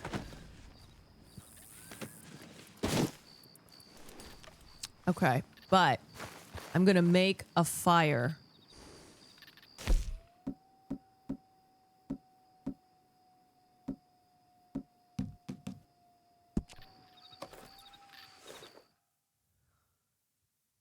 It's poor quality. Well, it's because the deer's poor quality. My shooting was top quality. Okay, now let's cook some meat. Let's stock up. That deer is trying its best. You can fast travel from here. Oh, okay. Nice.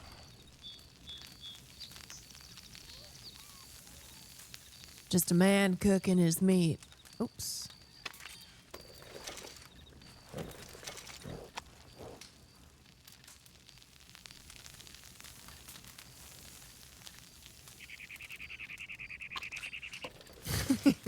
Wait, no. I'm sorry, he what? Some protein maxing.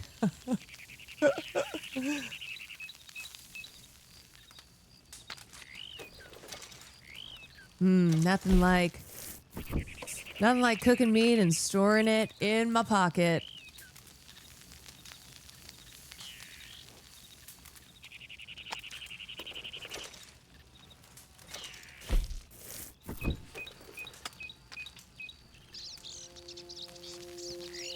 Is that some cooked meat in your pocket, or are you just happy to see me?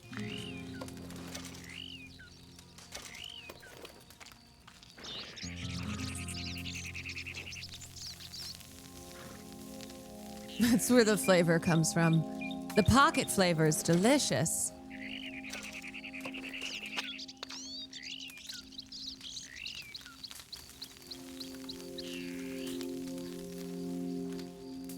Don't knock it till you've tried it.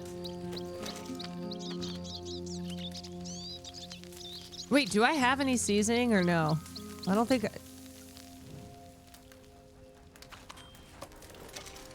How do I...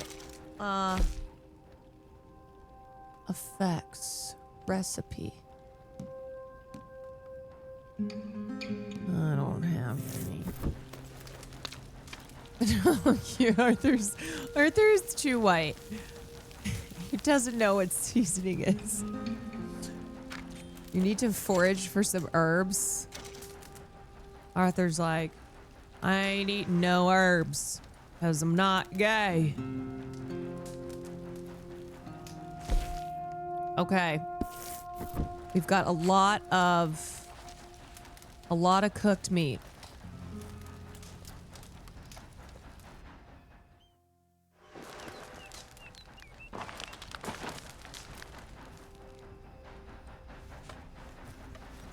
Press L3 and R3 like you did with hunting with Charles. It will show you which herbs you can collect. Some berries. I eat them and immediately die. Uh-oh. Is that a train?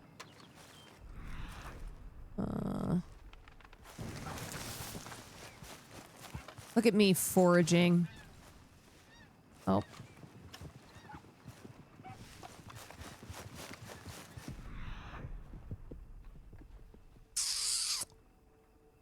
There we go. I've got the herb senses.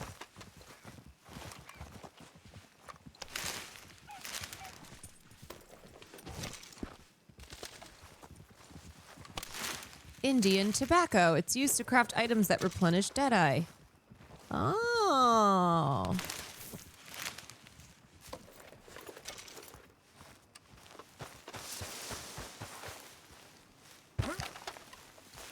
I can make some cigs.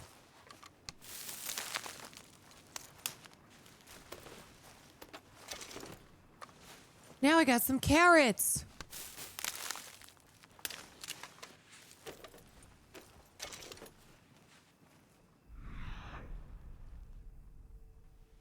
There's so much. Some carrots for Ferlito. Craft items that replenish health. Great. Okay, we got some good stuff. All right, Farlito. 2 hours of foraging later. No, we have to get going. Yep. We've got shit to do. We've got trains that need robbing, wagons that need stealing.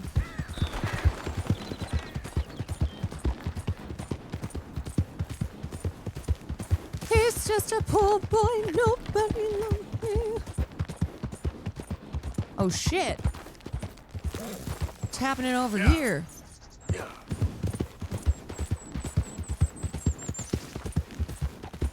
Arthur's got ADHD.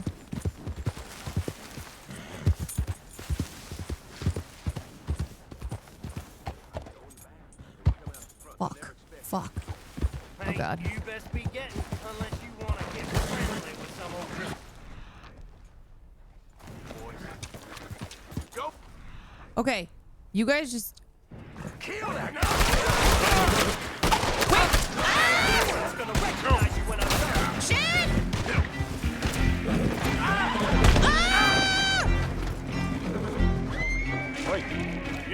Oh, fuck!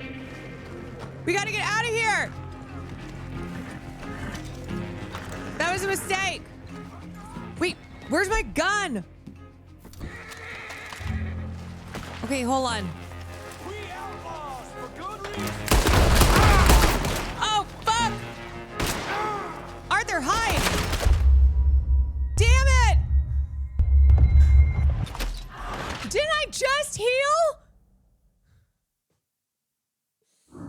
Fuck, I'm getting my ass kicked by these O'Driscolls.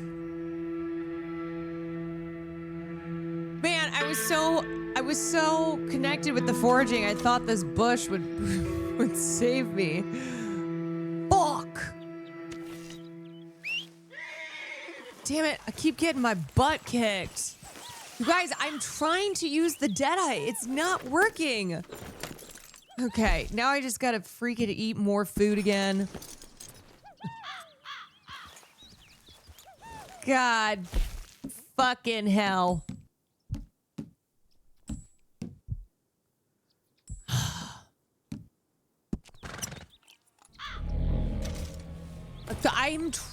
I am trying to aim. Whatever.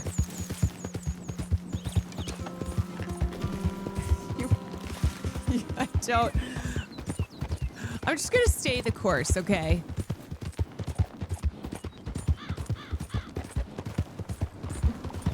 Oh my god. Jesus. I think I actually had my bow still.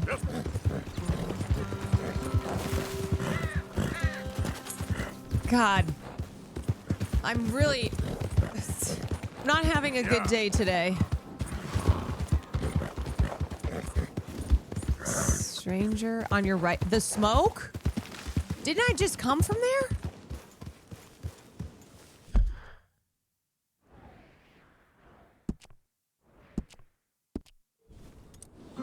Yep. Is this gonna be trouble? Yeah.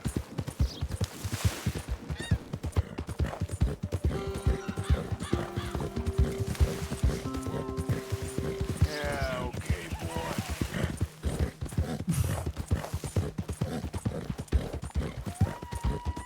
All right. I better not die for a third time.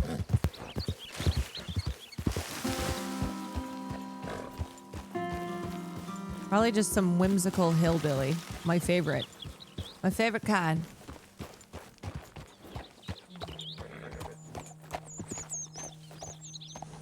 Okay. Oops. I know, Farlito. You're like, why am I stuck with the worst horse rider?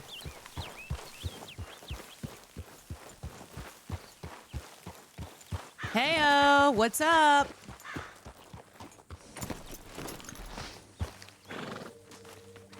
Hey there, friend. Come. Okay. Stop on by for a moment. Why is my only The name's option to William. aim my weapon? Arthur, you familiar with the study of plants, my friend? Familiar ain't Like- quite the word I'd use. Well, let me tell you. This great earth beneath our feet can provide everything man ever needs. That's so But we've true. only I love reached this dude. a tiny bit of its potential. You see, there are thousands, maybe millions of plants all across this vast country we share. The mountains, the plains, the swamps. I mean to explore them all, to know all of nature's bounty and all of her wonder. This dude rules. If I can. Sure. But I'm only one man. Am I just stealing Would his you food? consider helping me with gathering herbs for my studies? Oh! Wow. Wow. Knowledge, I just so kindness, happen to be an expert. beauty. Well, I'm ignorant, ugly, and nasty. Well, let's see if maybe we can Arthur. do something about that. I'll see. He's so mean to himself. I'm looking for a plant called yarrow. Oh, wait. You can distinguish it by its red flowers. I have that. It shouldn't be too hard to find. They thrive out in the open under direct sunlight. I have that. I already foraged it. Let's see how this tastes. I bet it's delicious. Oh, yeah. I feel better already. They were right. This stuff does have medicinal properties. Let me just snort it.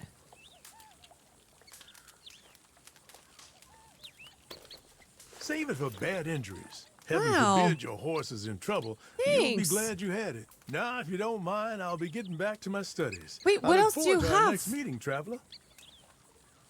Wait, hold on a sec. I can see why you do this. All the best to you. Thanks, Arthur. Is that it? And to you. Oh god, the map is red. Oh no. Oh no. That gave you good karma? Thank God. I need it. Uh-oh. Let's go. Oh no. Yep. Oh, that's not good.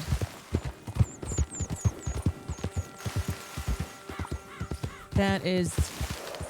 Yeah, can I just hang out with that stranger? Oh, shit.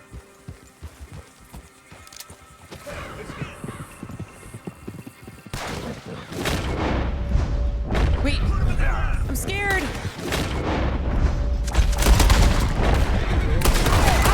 I'm scared. Oh, God. I hope that stranger doesn't judge me. How is this guy not dying? Oh, I killed his horse! I'm sorry, I feel bad! Come on. Okay. Oh, God.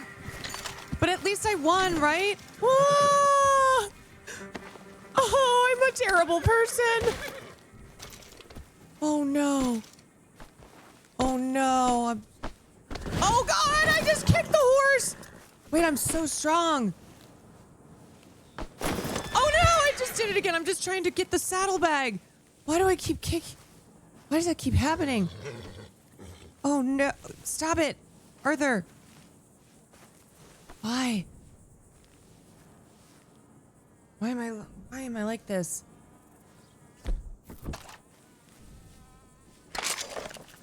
Why?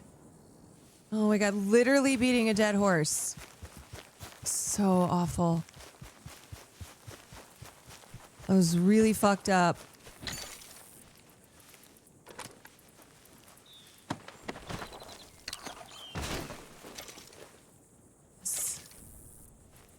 So dark. I'm gonna take his hat though.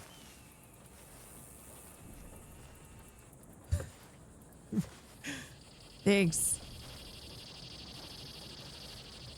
I stole it. I did steal his hat. Uh-oh. Fuck. Do those people see? Maybe they can't tell because I have this hat on. Come on, Farlito. Oh, wait. Let me get some more of this plant. I'll just pretend I'm like foraging out here, you know? Oh, here it is.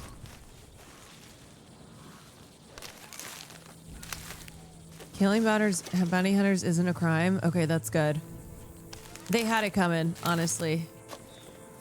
Wait, what is this? Oh, God! There's some stuff in here. Wait, killing horses lowers your honor? I didn't mean to, though. No, I did not kill the plant guy. I killed the bounty hunters. You can't carry any more of this. Okay, that's sad. I can't it says I'm too greedy. Shit, man, that was intense. God, so much has happened. I'm just trying to do this this mission. It's really intense.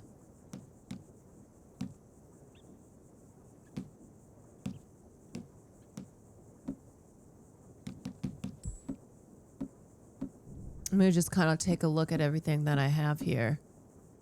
I probably need a SIG.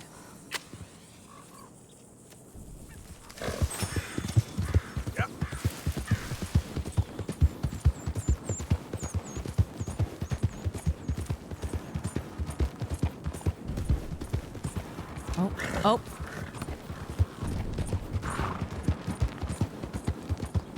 my God, am I finally freaking here? What's going on? Donkey. Oh. I'm just a guy. Oh my God, that was such an embarrassing way to enter. Hey, you lot! Get over here now! Wait, I literally... Okay.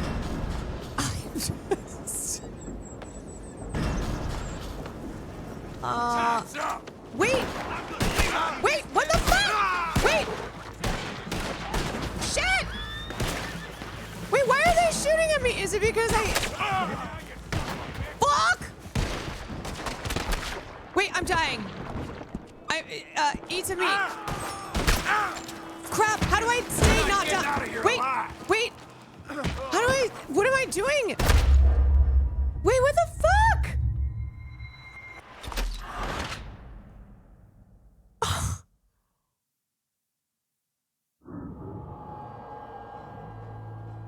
Oh, it's because I'm there to rob them. Oh, okay, so I am sketchy. Fuck, man. He's like, damn, I keep getting my ass kicked. Okay, this is really bad.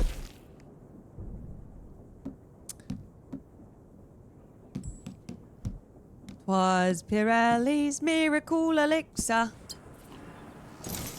Wait, I'm robbing Daniel Plainview?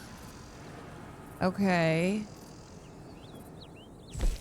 That's what did the trick, so true, so true. Damn. I'm robbing the oil man.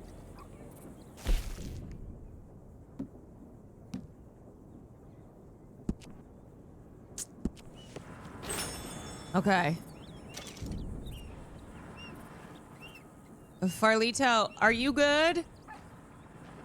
Wait, so I gotta kill all these guys?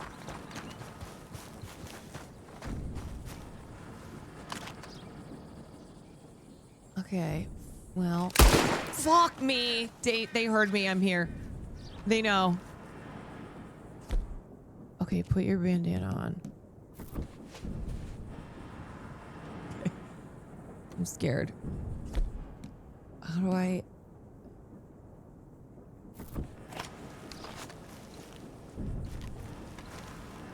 Is this too far?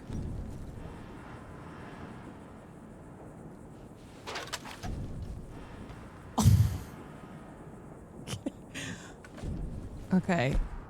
This is really I don't know.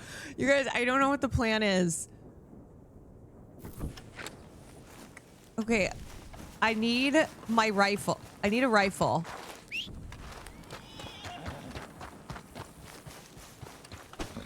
I just need to steal. There's too many of them. Well, how the fuck am I supposed to steal a wagon?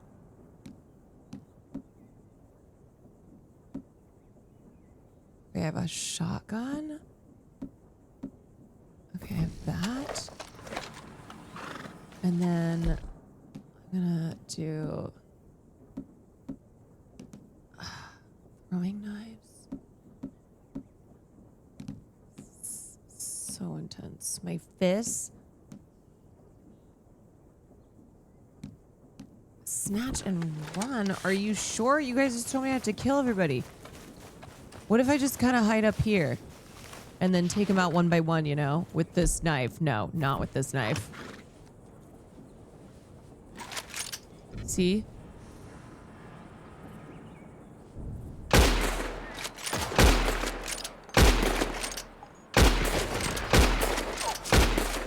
See? This is it. This is it. This is how we win. Fuck. How are these guys still alive? Oh, God! Oh, Jesus! Okay. Ah! Okay. Okay, Deadeye. Deadeye. Boom, boom, boom. Boom, boom, boom. Okay, how about this guy? Wait, I still don't understand this freaking Deadeye, you know? It's like fucking freak. Okay. Where are these other guys coming from? Like this guy? Nice. Okay.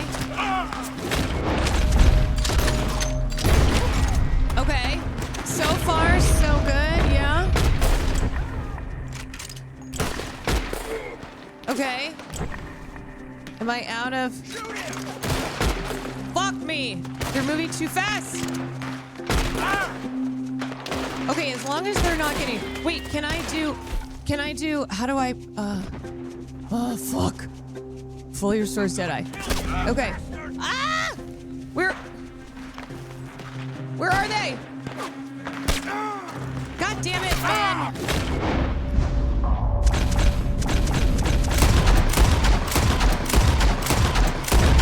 Okay. I don't know. Is this working? Where are these other... How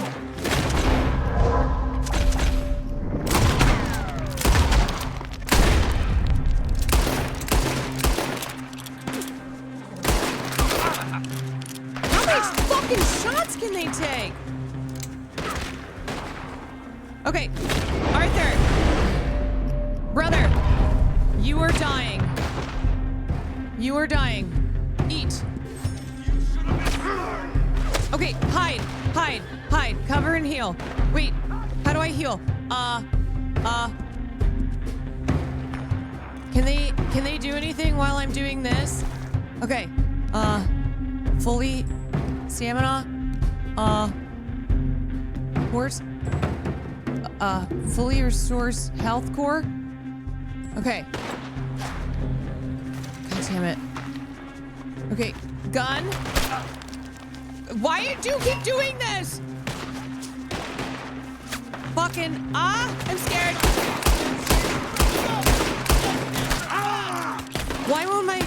Why do I keep like,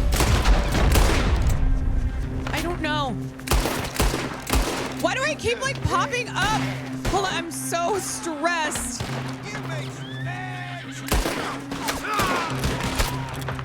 Okay, Deadeye. Like,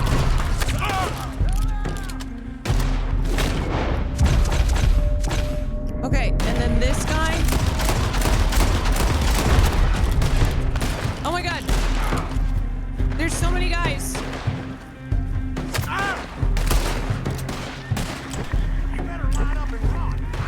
Okay. Fuck. Do you have a rifle? Yeah, I think so. Okay. Fully restores Deadeye. Fuck, where are they shooting me? Okay. I don't know. Wait, I'm sweating. I don't know if I'm doing this right. Damn it! I don't understand! I don't know how to do this. I'm so bad.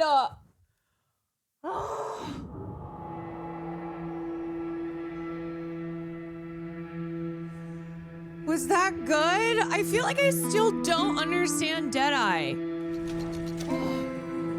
I'm so hot. It's not you. That's not really the way to do it. So does that even count? Like, just wait until one of the wagons drives off. God damn it.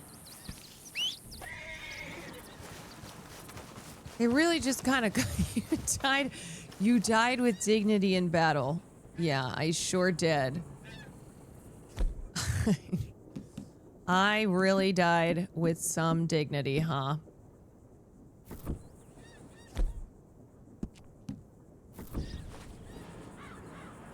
Rectical has to hover over enemies. When you see the little X's appear, those are where Arthur will shoot in Deadeye. Okay, so I'm just like going now. So this is plan number 2. I'm just gonna go in and steal a wagon.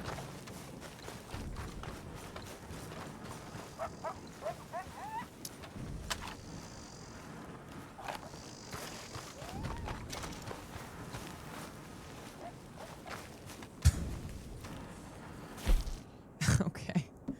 Well, once again, I am in a terrible position. I have no...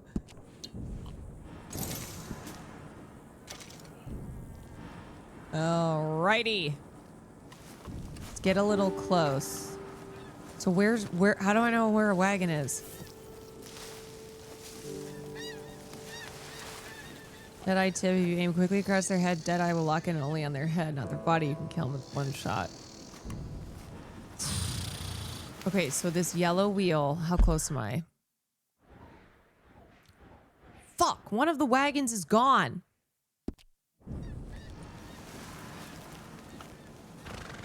All right, come here, Farlito.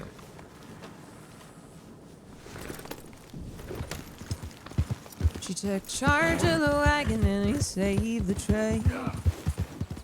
All right, you're gonna hang out up. Oh, oops. Why am I making so much noise to announce myself?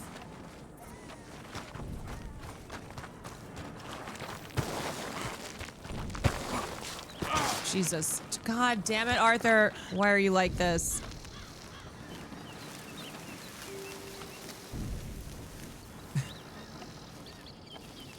Okay, so the plan is... Can they see me if I sneak by this way? You know what I mean? It's like, fuck. There's guys everywhere. Okay. Okay.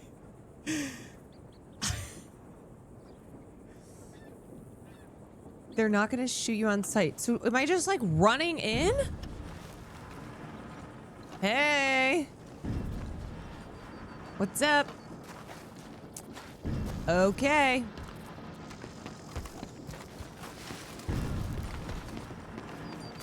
I'm just training for the marathon. That's why I'm on these tracks. It's all about confidence, you guys.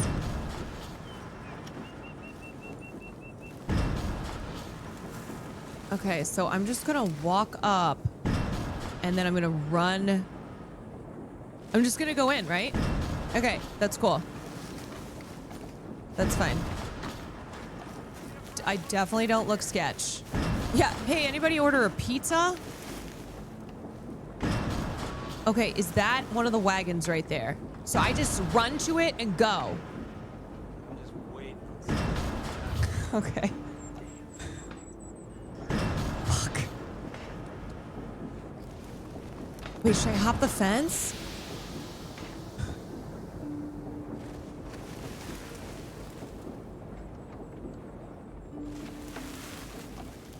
Okay.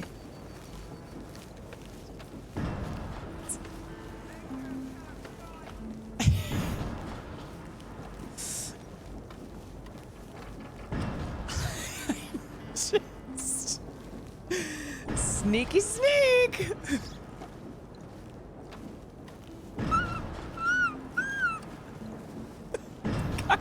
The guards are like, what is that guy? What is that guy doing?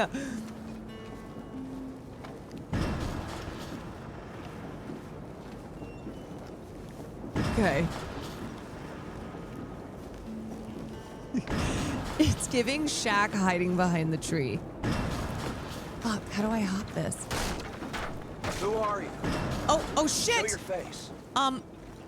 Who is he talking to me?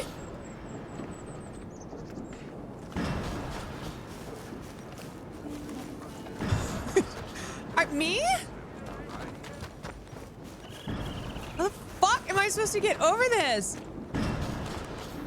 Press X. Fuck me. Okay. He's talking to somebody else. Okay. We're just gonna, you know what? Nice and easy. Nothing to see here. What the hell? Oh shit! I've been spotted. Hey! Ow! No! Wait! Shoot! How do I get up? Wait! God damn it! Oh god! Ah shit! Fuck! Oh no! Okay. Fuck, I gotta get out of here. Wait, fuck, the oil is leaking. Right like the wind. Oh god, where am I going? I don't know. Wait, the oil is completely leaking. Fuck. Have they given up yet? Okay, I'm going to the yellow. I'm going to the yellow X. Have they quit? I am literally trying to go faster. This is the fastest that I can go. Fuck! They got me!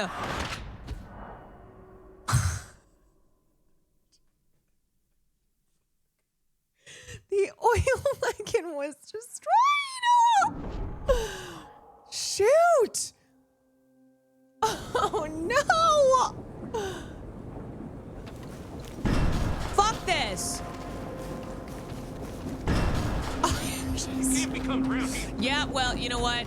I'm fucking doing it. Okay, see ya. Losers. Enough of this sneaking. Oh, God! Oh, no! Oh, no! Oh, no! I'm so... Fuck! I'm totally screwed!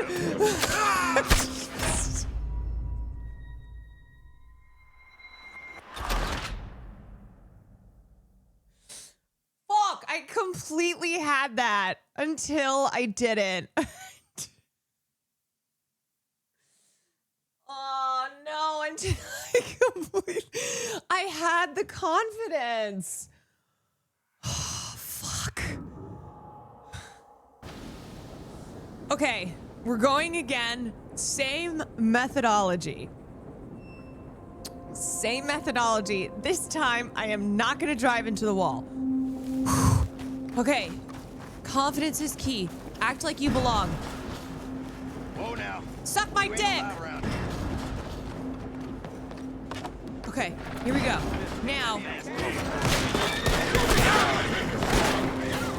Yes! Yes! She'll be coming round the mountain when she comes. She'll be coming. I have got to get the fuck off this bed. Son of a bitch is right. No! No! No! Fuck me! Wait, I'm stuck again. How do I... Oh, God.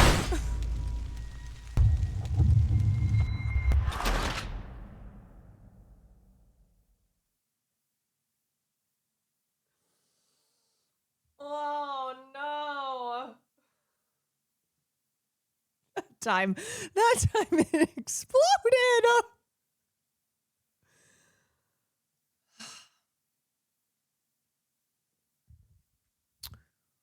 Okay.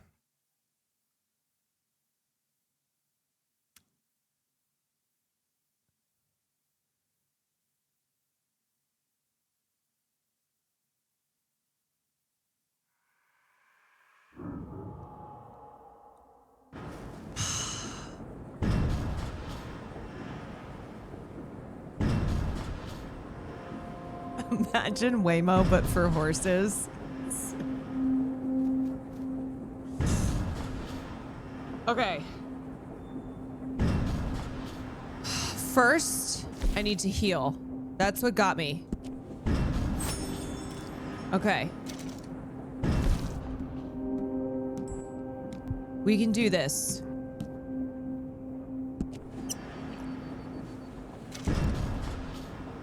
And fuck.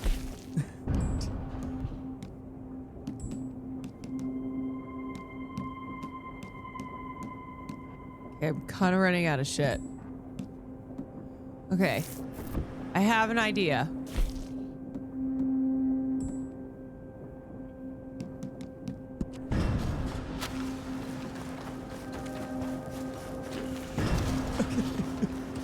Hey, this time it's gonna work!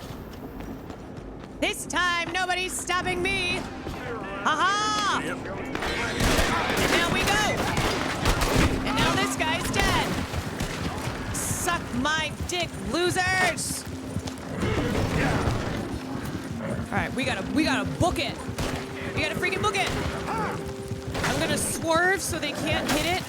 It's you know how you like zigzag when there's a crocodile chasing after you? That is my strategy here. Let's go! If Farlito were pulling this wagon, he'd be so much faster. Ah! It's working! This is the run. This is the fucking run. All I needed was a cig. All I need in this life of sin. Get ready to shoot. What? My thumb is shattered. I have been smashing the A button so much. I'm not stopping. I'm not stopping. Oh, fuck. Holy shit, this is, uh-oh, I'm entering red territory. Oh no.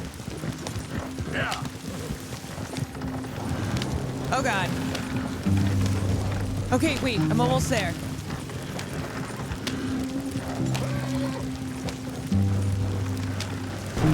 Okay, this is where I need to be, right? This is it?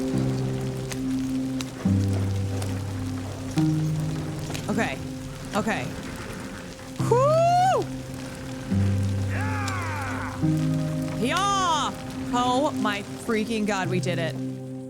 Oh my god.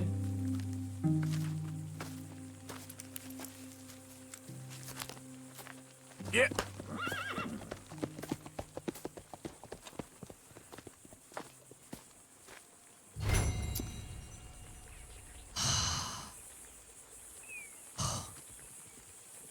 Oh my god.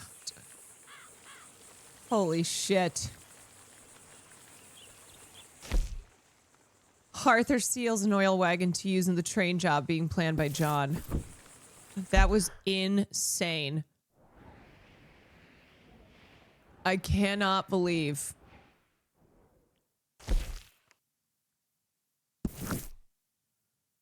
I cannot believe I did it.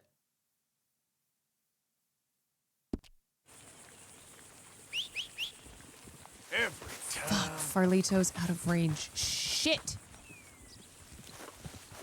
Wait, how do I fast travel back? Will Farlito come with me? Make camp. Okay.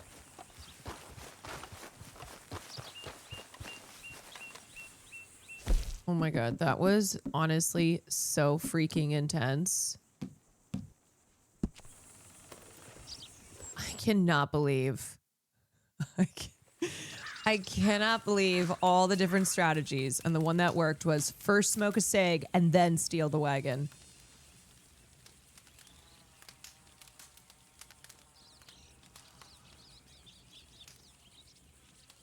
Wait, can I make anything?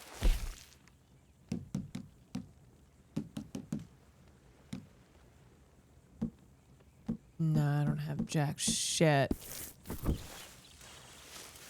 Wait, I need my horse? Let me take a nap. So, you know, if anyone's still out looking for me. No, I don't have Farlito. He got left behind. Not again. God damn it. I think there's a stables nearby. Wait, let's check. He's like, where's my goddamn horse? Farlito.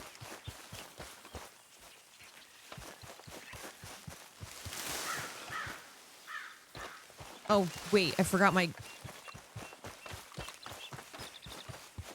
freaking camp. God damn it. I hope nobody sees me doing all these embarrassing things. Wait, there's a stable behind me. Okay, good.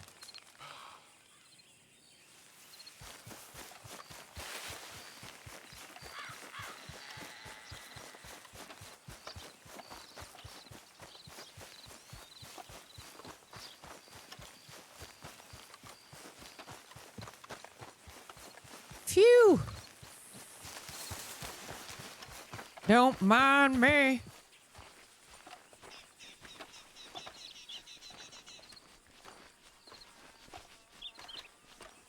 ain't seen you here before, mister. I ain't seen you here before. Ugh, love when Farlito just appears. You know what? Farlito deserves... That'll make your horse happy. Farlito deserves some good stuff. Hey, buddy. Bring that horse back if you need anything. You want something to eat? You know what I need? I need some more meat. Okay.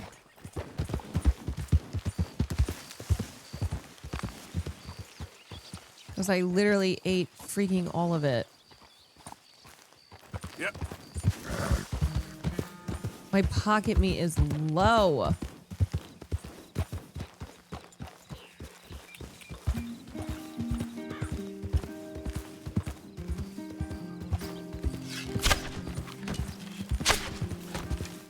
Shit! Now, come on. Come on. Come on, Farlito.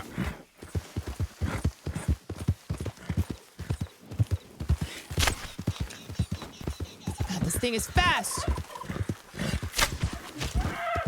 But I'm faster. Nope, it's still alive. Oh, God, it's crying. Oh, Jesus. Oh, that's so dark. Oh. You're all right, boy. Hold on. It was squealing in pain.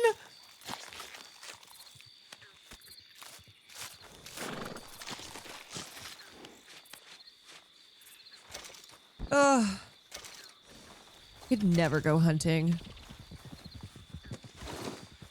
But man's gotta eat. Yeah. Oh, Christ. Yeah. Let me give Farlito some carrots. You deserve it, buddy. Okay, now I set up camp. And now I go fast travel.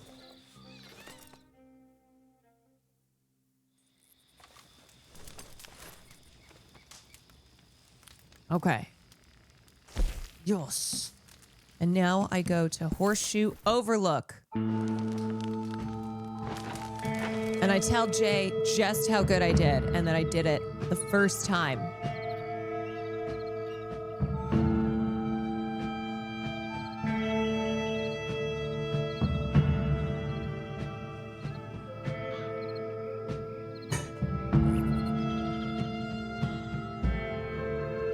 Vibes.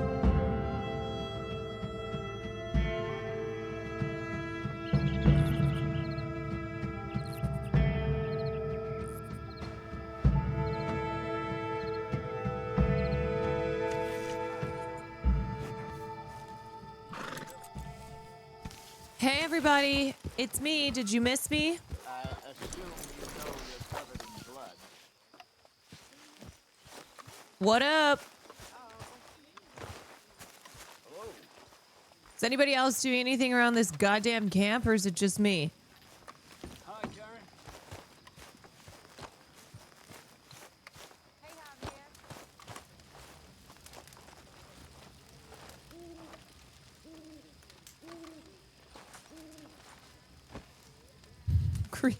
Greet somebody?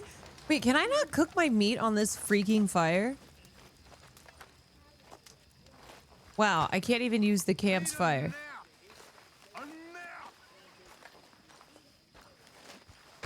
You can take some camp stew.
what did Mr. J tell me? I kind of wasn't listening at the end. Abigail's gonna scold me for getting John into shit? What the fuck? He'll come back later. God damn it. I'm just gonna be yelled at. John has agency. He said, meet him at the wagon you stole, but you need to do the others first. Yeah, it's not. The J is not showing up. She's pissed. Hey, Arthur. Come here a minute. Okay. What's going on? Can I ask you a favor? Probably not. Very funny. Would you John! do something with Jack? He seems kind of down. I mean, all this upheaval Arthur! can't have been easy on the poor kid. Why? Because Whatever I'm your name is. Preferred nursemaid? Because you do what you say. Please. Okay. I'll take him in the morning. Thank you. Wait, is that it?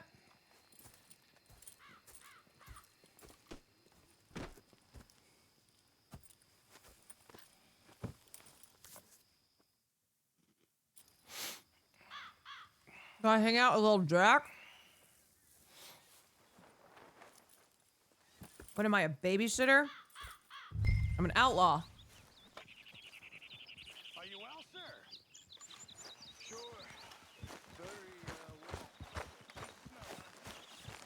I'm a rebel.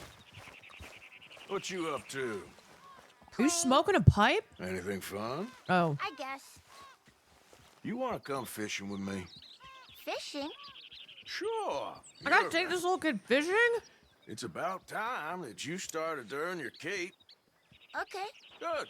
Let's go get your pole then. Now, you do have a fishing pole, don't you? I sure do. Uncle Jose made me one. Good. Use him as Let's bait. Go get it then. Go catch us some fish. Honestly, now we're talking. Back to work, boy. All right, let's go. Can you get on this horse or are you too small? All right. Hold on tight. So, where are we going? Just down to the river near here. Don't You ask shouldn't go questions too you far, don't want champ. answers to. Oh, okay. Feeling better? I know you was a little sick. Oh, I'm fine. You're a brave kid. So, just like you. Well, I don't know about brave. I ain't much of a kid no more. So your mama might disagree. Her and a few other women, I guess. What do you mean? I'm just talking silly. Been a tough few weeks up in that snow. I like the snow. Yes, but not like that. When are we going back to the other camp? The one near Blackwater? Yeah. Well, we're not. This is our spot. For now, anyway. Why?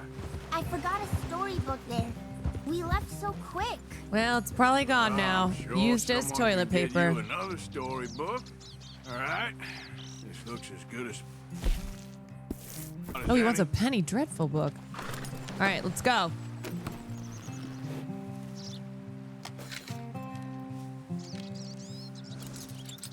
Where should we stand, Uncle Arthur? Uncle? Down by the shore. Come on, follow me.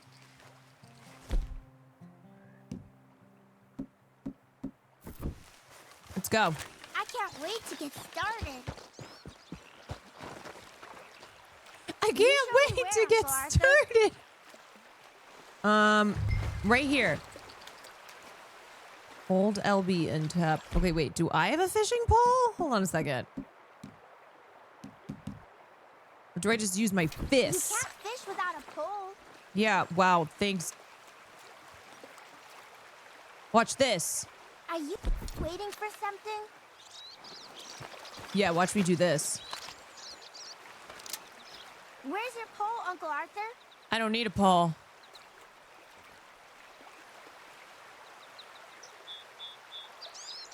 While responsible for Jack, you'll not be able to use any weapons? Are you freaking kidding me?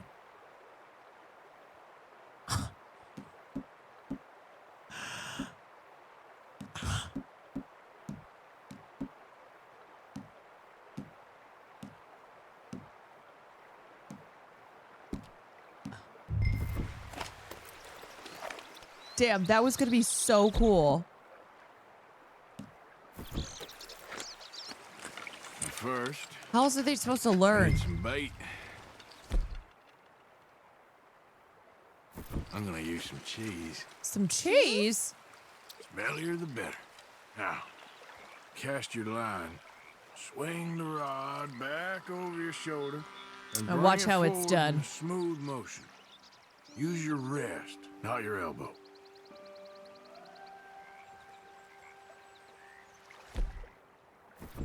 Are you okay there, Uncle Are you okay? What are you doing? LT. Hold LT to grip the rod, idiot. Why aren't you fishing? Why? Oh. Okay.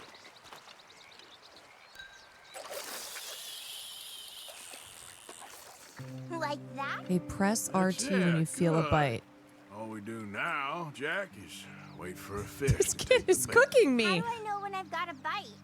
Well, if you feel the tip of your fishing rod just twitching, don't yank it yet. That just means one's nibbling. If you feel a hard tug, that's a fish going for the bait, so yank hard to hook it. Watch this. I'm gonna get a fish before the kid does. You've got a bite, Uncle Arthur. There we go. I see. I see.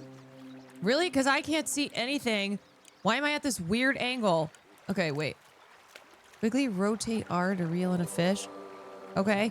All right. You see him fighting there? Yep. Jack? Watch That's when this, you though. gotta be careful. You'll break the line. Watch me do some man Just shit. to wear him out first before you try to reel him in. Hey, why is Well, this seems so... like he's taking I'm a rest so now. tired. I'm Okay. gonna try reeling him in nice and steady. Okay. Quickly rotate. Quickly rotate. Go, go, go, go, go, go, go, go, go. This is a great fishing spot. Oh, rotate the jinx right it, stick? kid. Oh, shit. Oh, my bad, my bad. My bad. Okay. Yep. Look how it's done. Wow, that fish is so small. Look, Jack, it's a rock bass. Yeah, it's almost as small as you. We should really throw these smaller ones back. Oh. Give them a chance to grow up a bit. Can I take a break? How do I get the big... I want the big... Attract smaller fish. I want the big ones. I don't want no cheese.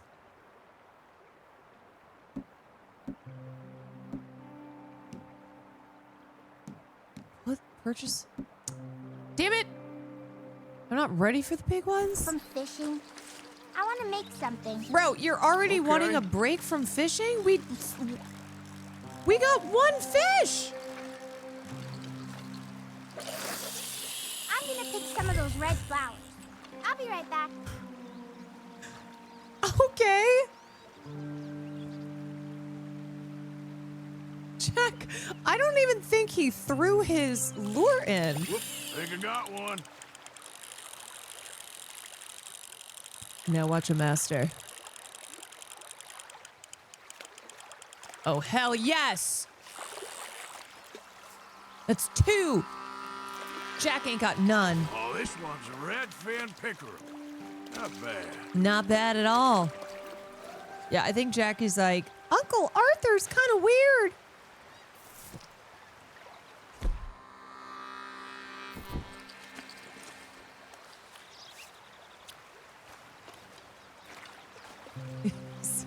He's an iPad kid before. Boring, Uncle Arthur. I know. Look at how big these Born fish as are hell. right here. Are you kidding me? I can't get Then one of these. Something happens. And you can get food for days, Really? if you're lucky. But until then, you just sit and wait. Try not to worry. It's good for you, He's like, It's good for you? guess. Huh. I think you've got I need an iPad. Got one, Jack. Is it a big one? Oh, it is. Probably the biggest fish in this here river. Oh, yeah, baby. He's like, I swear I saw a really big fish right there. Can I use these fish to hook bigger Hey, fish? look at this. What? This necklace I made. Jack would have loved 6'7". For Mama. Sure. What a fine young man. Who's this? And in such complex circumstances. Oh, God. Arthur, isn't it? Arthur Morgan? Who are you? Yes, Arthur Morgan. Vanderlyn's most trusted associate. Oh, no. You've read the You files. can have him. You can Typical have Jack. case. Orphaned street kid seduced by that maniac's silver tongue and I'll give him matures into a degenerate murderer. Agent Milton, Agent Ross, Pinkerton Detective Agency, seconded to the United States Ew, government. cops. Nice to finally meet. We know a lot about you. Do you? You're a wanted man, Mr. Morgan. There's $5,000 for your head alone. $5,000? For Okay, me? honestly, slay. Can I turn myself in? We want Vanderlyn. Old Dutch. I haven't seen him for months. That's so. Because I heard a guy fitting his description robbed a train belonging to Leviticus Cornwall up near Granite Well, Pass. you heard wrong, motherfucker. Oh, ain't that a little If I ever wear a hat like that, put me old-fashioned down. nowadays? Oh, Apparently not. say less. Listen. This is my offer, Mr. Morgan. Bring in Vanderlyn, and you have my word you won't swing. Oh, I ain't gonna swing anyways, Agent Milton.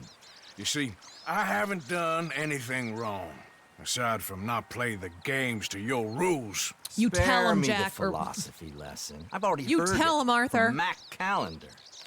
Mac Callender? He was pretty shot up by the time I got to him. So really, it was more of a mercy killing. Slow, but merciful. Kill him. Enjoy being a rich man's Kill him, toy, Jack. dear. I enjoy society, flaws and all. You people venerate savagery, and you will die savagely. You should All die of for you. that We're hat. all gonna die, Agent. Some of us sooner than others. Good day, Get him, Mr. Farlito. Morgan. Goodbye. Enjoy your fishing, kid, while you still can. Ew. Who are they? No one to worry about, no one at all. Come on, let's pick up your things and get home. Jack, today's the day that I teach you how to kill a man. It's getting late, Jack. Your mother'll be worried. Let's head back.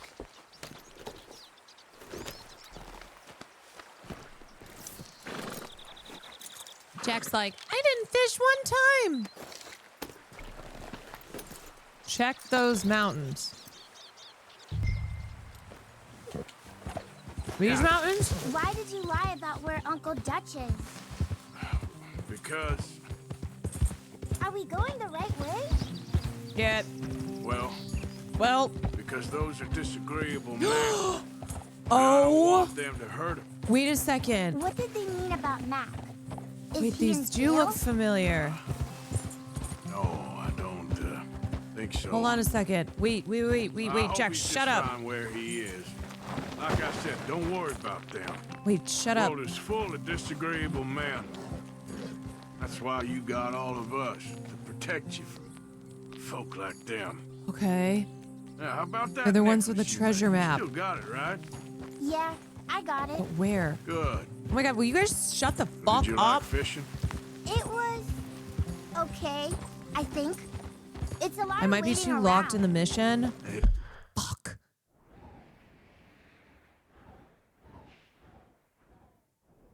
Add a marker. Okay.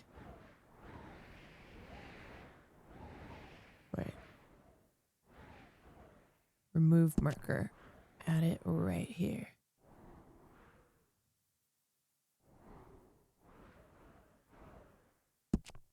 Okay. Is. You see that deer? All right, I gotta get Jack to his freaking parents. Yeah. Come on, little buddy. Go.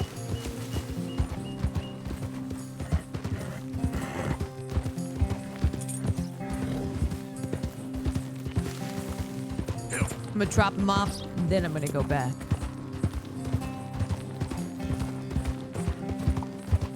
This kid is killing my vibe.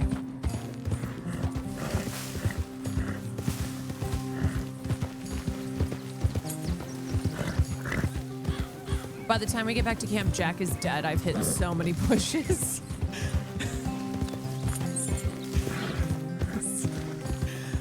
I'm like, oh.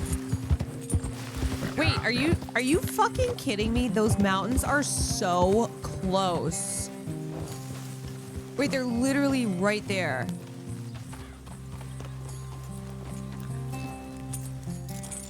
There you are. How you boys getting on? Great. We caught a fish, and I made you this necklace. Oh, we? Ain't it pretty? Who's Not we? the luckiest. Did you thank Uncle Arthur? No need. We had a good time. What's wrong? Nothing. Just met some folk. I better go speak with Dutch. Okay. Hey, you did real fine, kid. Thanks. Did he? We got a problem. What? I just met some guys out near the river. A fella named, Milton, and, I don't remember the other fella's name. Ross. Milton and Ross. Goddamn Milton and they are Ross. employees of the Me, Pinkerton Detective I lie. Agency, and they know about the train, and they know we're here. Well, you followed back Lady, here. this kid needs an They iPad. know we're near here. And they want you, Dutch. They offered me my freedom in exchange, they did. Why didn't you take it? Because I ain't no Very snitch. funny. Well, what do we do now?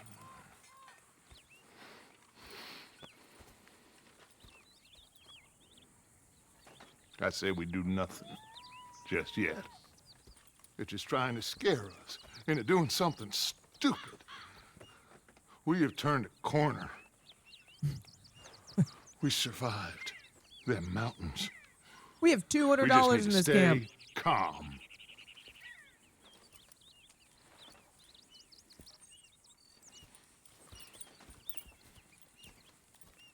Okay, good talk. Thank you very much. I'm gonna go find my treasure.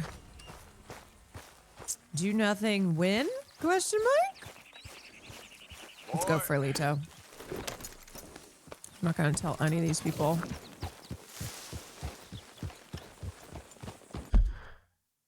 Okay, let's get to... Let's go. Yep.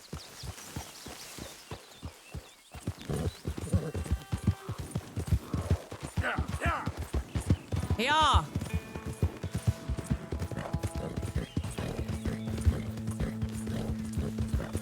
-1 kid.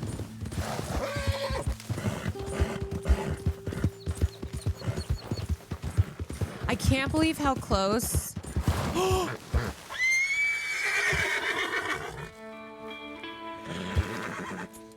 Oh my god. Wait, that was so scary.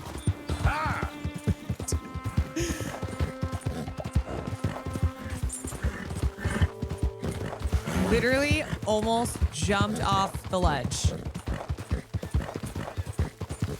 Get away from me now! Fuera! I don't have time. I can't help. I can't help. I'm so sorry. I can't. I can't. Just, I have so many more important things to do. Okay, where's the freaking treasure map? Treasure map.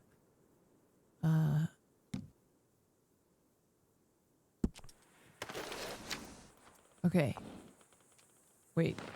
Nope. Nope. Wrong one.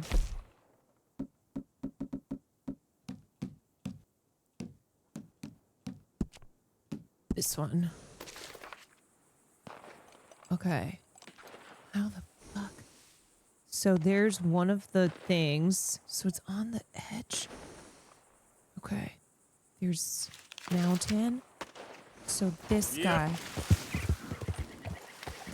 I'm just gonna, you know what? Carlito, you stay there.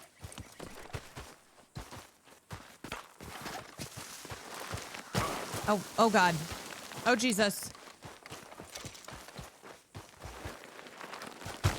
Oh my God, I'm falling everywhere. Wait, I'm sorry. What the fuck was that?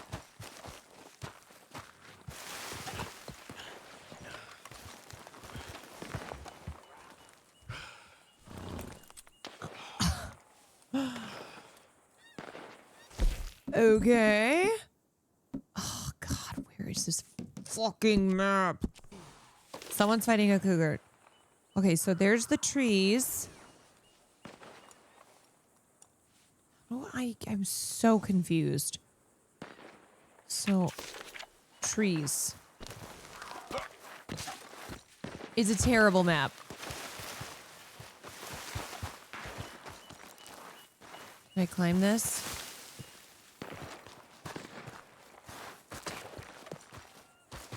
Gotta get on top of this mountain. Oh my god.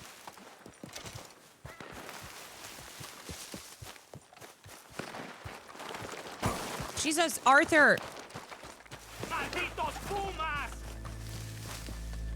Wait, is this guy looking for the treasure too? Okay. Fuck! Oh god!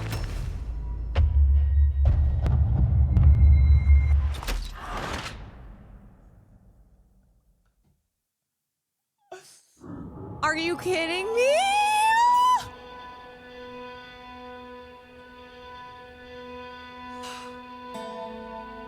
Are you kidding me? I died before the guy who was being freaking hunted down by this cougar. God damn it. That's what you get for not helping that dude. You know what? It's so true. Okay. Let me just kind of relook at things. I think this is... Okay. Let me just kind of take a look.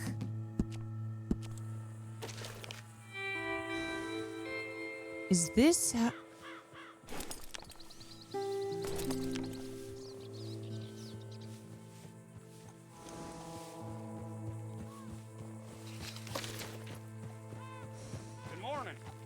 Is it this way or is it the other way?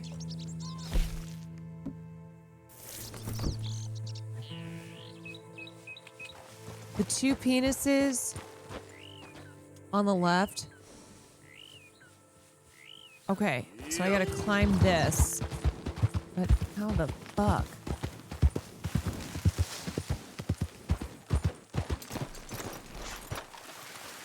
Okay. Can I climb trees? Can Arthur climb trees?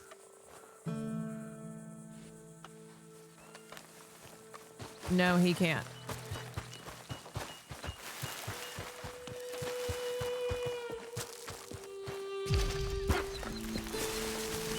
God damn it.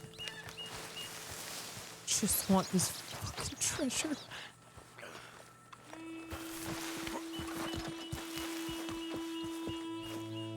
This way. Yeah, buddy. Yeah, buddy. Okay. Surely it's got to be at the top here. Hi, William. Is this it? No, it's not it. Hi, guys. Thank you for the raid. I'm looking for some treasure right now. Okay, I think it's on the side by these penises. Pick and examine. Lube stain thong strap. Wow. What a name. Thank you for the 3 months.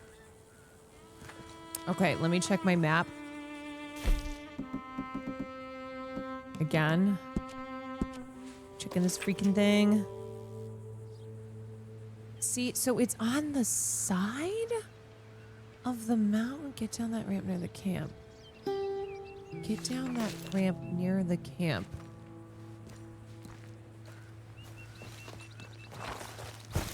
Oh God. Oh Jesus. Don't die. Oh. Near the camp. Why was it? Okay.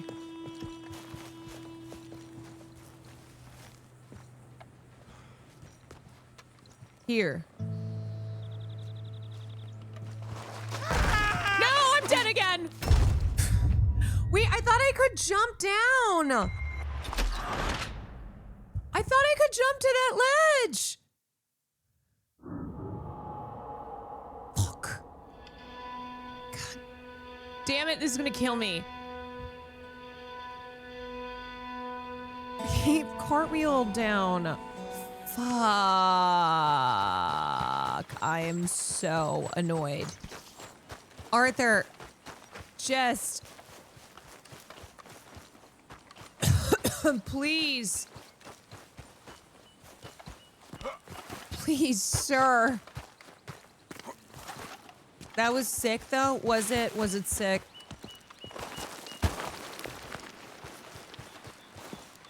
Well, it ain't called Red Alive Redemption. Yeah, that's true. Okay, let me not... I don't want to fuck this up again. So here we go. Up here. Okay. No, no, no. Idiot. Oh, God. Okay, he's kind of in rough shape.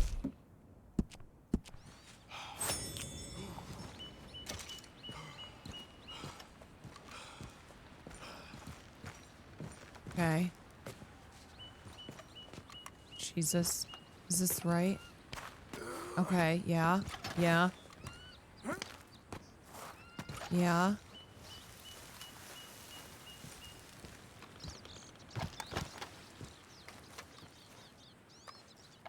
This is the ramp. Okay. Whew. Woo!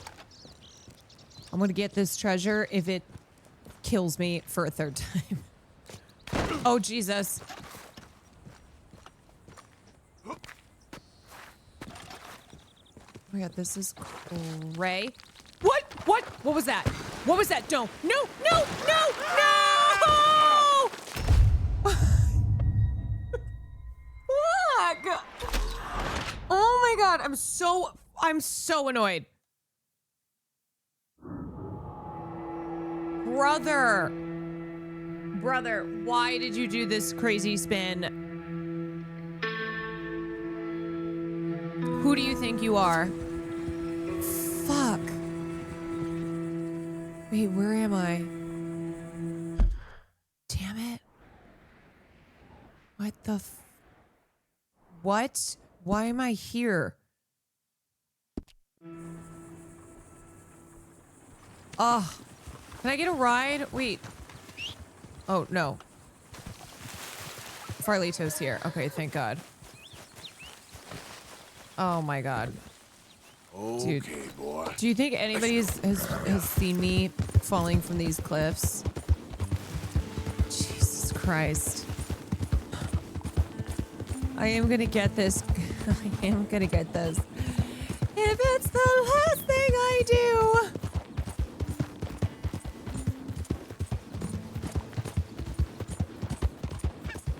Come the fuck on. Okay, this is the last try. Because I'm gonna get this. So, what the fuck happened?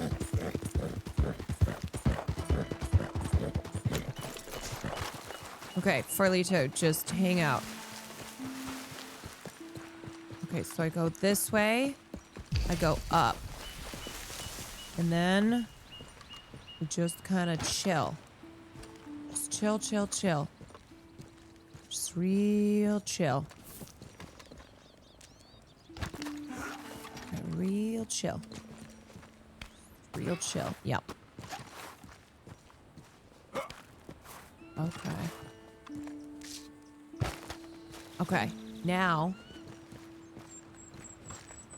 I feel like it's gonna be really underwhelming. This, yeah, I'm like expecting this to be the greatest treasure of all time. Okay. It's all right. We've been here before. Now we go up here, right?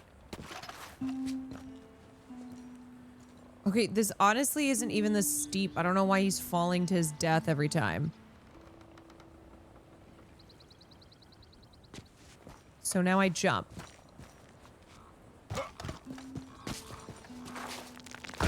God damn it, Arthur! I'm gonna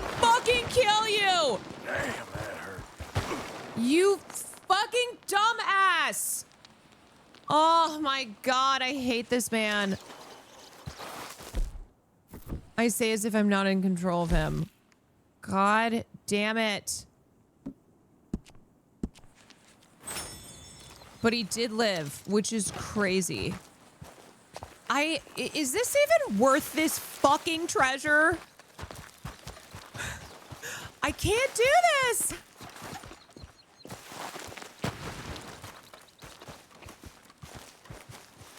Oh my God. Oh my God. I actually hate this with every fiber of my being. I actually hate him.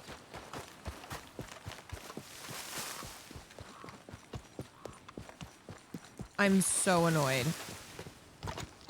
I am so annoyed. I'm so annoyed. Come on, Arthur. Okay.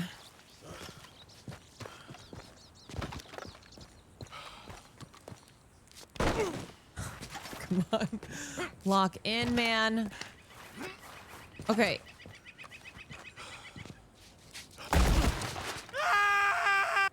Okay, honestly, I'm jumping. I'm jumping onto the ledge and he's just flying off. Holy shit, this shouldn't be that hard. Why did you jump? Because I was told to jump on the ledge.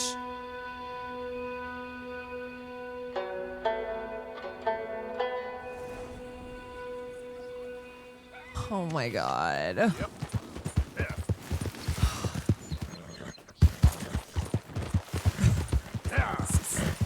Fucking stupid. This is so fucking stupid. Yeah.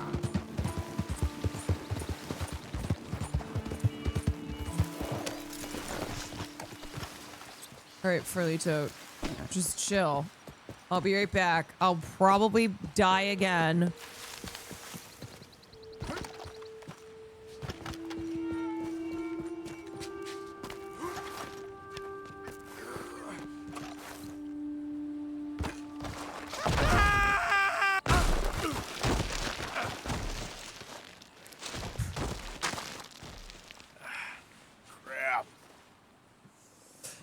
Is this really the only way up?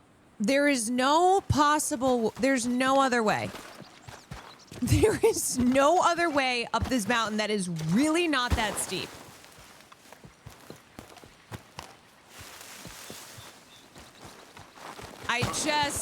This man cannot climb.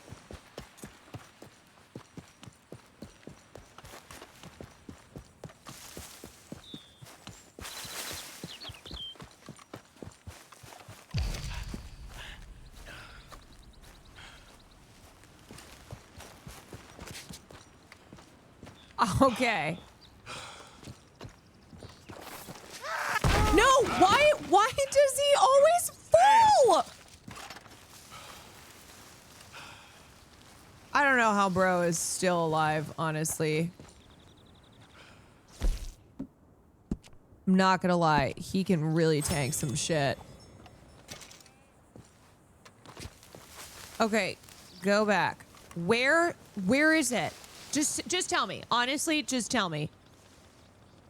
Just tell me exactly where it is.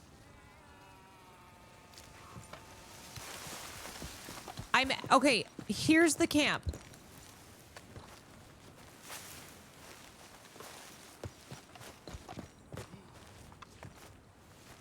Okay. Right here. But like, if he goes down there, he's gonna fucking die.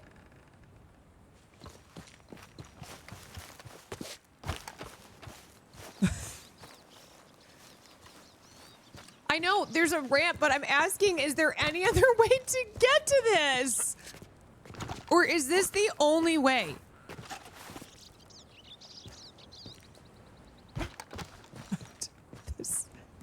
Okay, and then like, what am I supposed to do here? This is crazy. Wait, are you fucking kidding me? It's right here.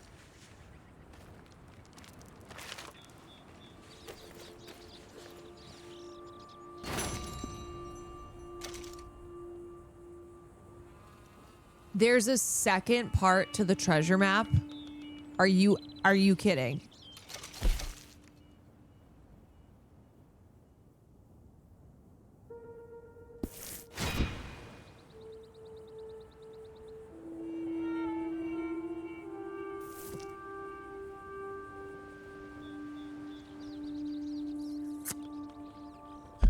Are you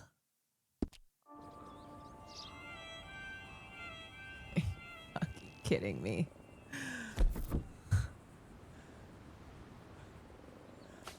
I'm gonna...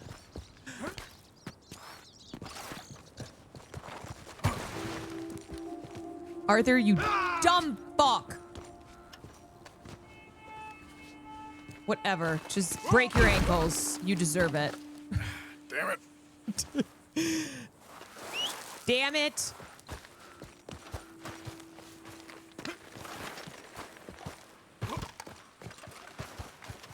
Come on, Farlito. Let's get out of here. Jesus.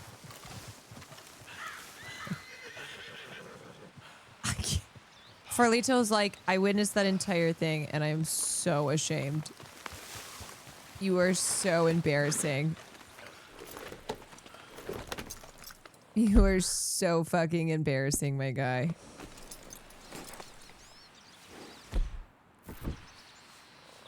Idiot. God. Oh, Lord. All right, that's all I'm gonna play tonight. So I'm gonna go back to... Come on, Farlito.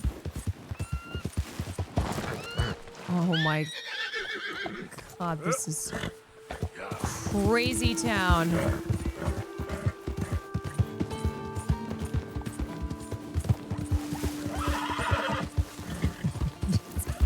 Farlito's like, can I ask for someone new? Good to see you back, Arthur. Yeah. Yep. I'm back.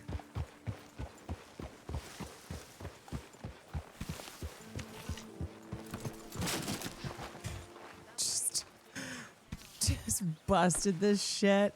Once in all, Okay. How do I save again? I can't remember. Or do I just go to my camp? What's your problem? I already proved myself. Prince turned into a toad, lovers into stone, entire country turned into... So you saw Pinkertons, did you? Saw, met, and got the full message. What did you think? Press pause. I think we're in real trouble. Story. I forgot, yeah. Gina, thank you for the raid. I'm just about to pop off, but thank you very much. Thank you for the Splinters raid. Everybody go follow Gina. Let me go back. Oh my God. I cannot believe. I feel like everything today was just a disaster. I know. That Blackwater business seems to have finished. Everything today from, well, we did end up stealing the wagon. We did end up stealing the wagon and we did end up getting the treasure, but holy shit. Holy shit.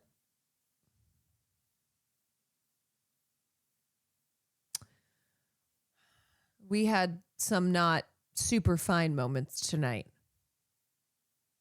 And we didn't even get the treasure. We got the first map of the treasure. Jaina, thank you for the 42 months. Thank you, darling. Thank you. But you know, actually, Farlito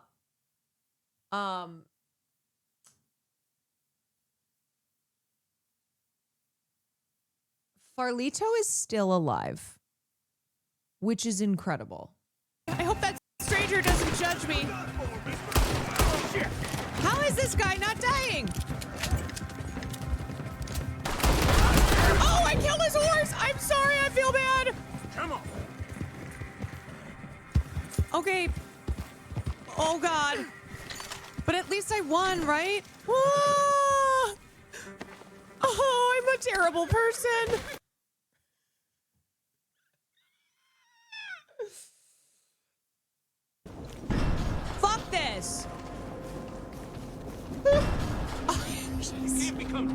Yeah, well, you know what? I'm fucking doing it. Okay, see ya. Losers. Enough of this sneaking. Oh.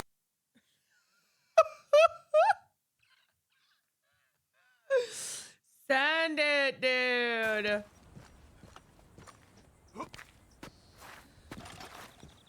Oh, this is cray. What? What? What was that? What was that? No. No, no, no, no! The spin around? What the hell is that spin around? Oh my god, I'm so annoyed. What is that spin around, man? All right, last 2 clips and then I gotta get out of here. I gotta go. Okay, you guys just... Wait, I just realized they called me a cocksucker. Shit!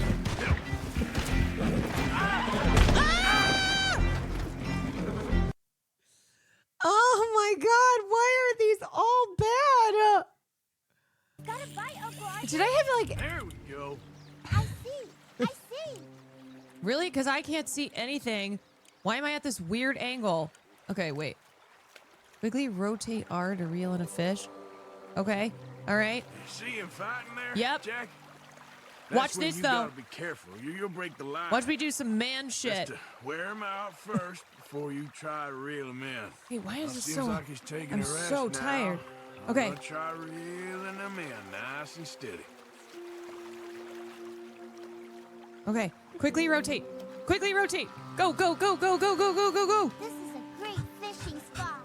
Oh, rotate the jinx right it, stick? kid. Oh, shit. Oh, my bad. Okay. Yep. Look how it's done. Wow, that fish is so small.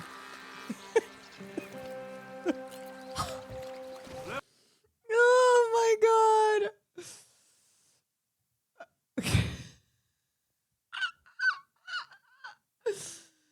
You're literally the only person I watch game. I love that because there are definitely people who I'm probably the one person they don't watch game.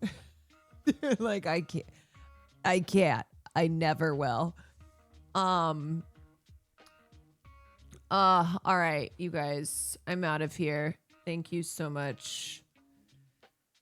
Thank you so much for joining me. I'm gonna send you to Kaiser.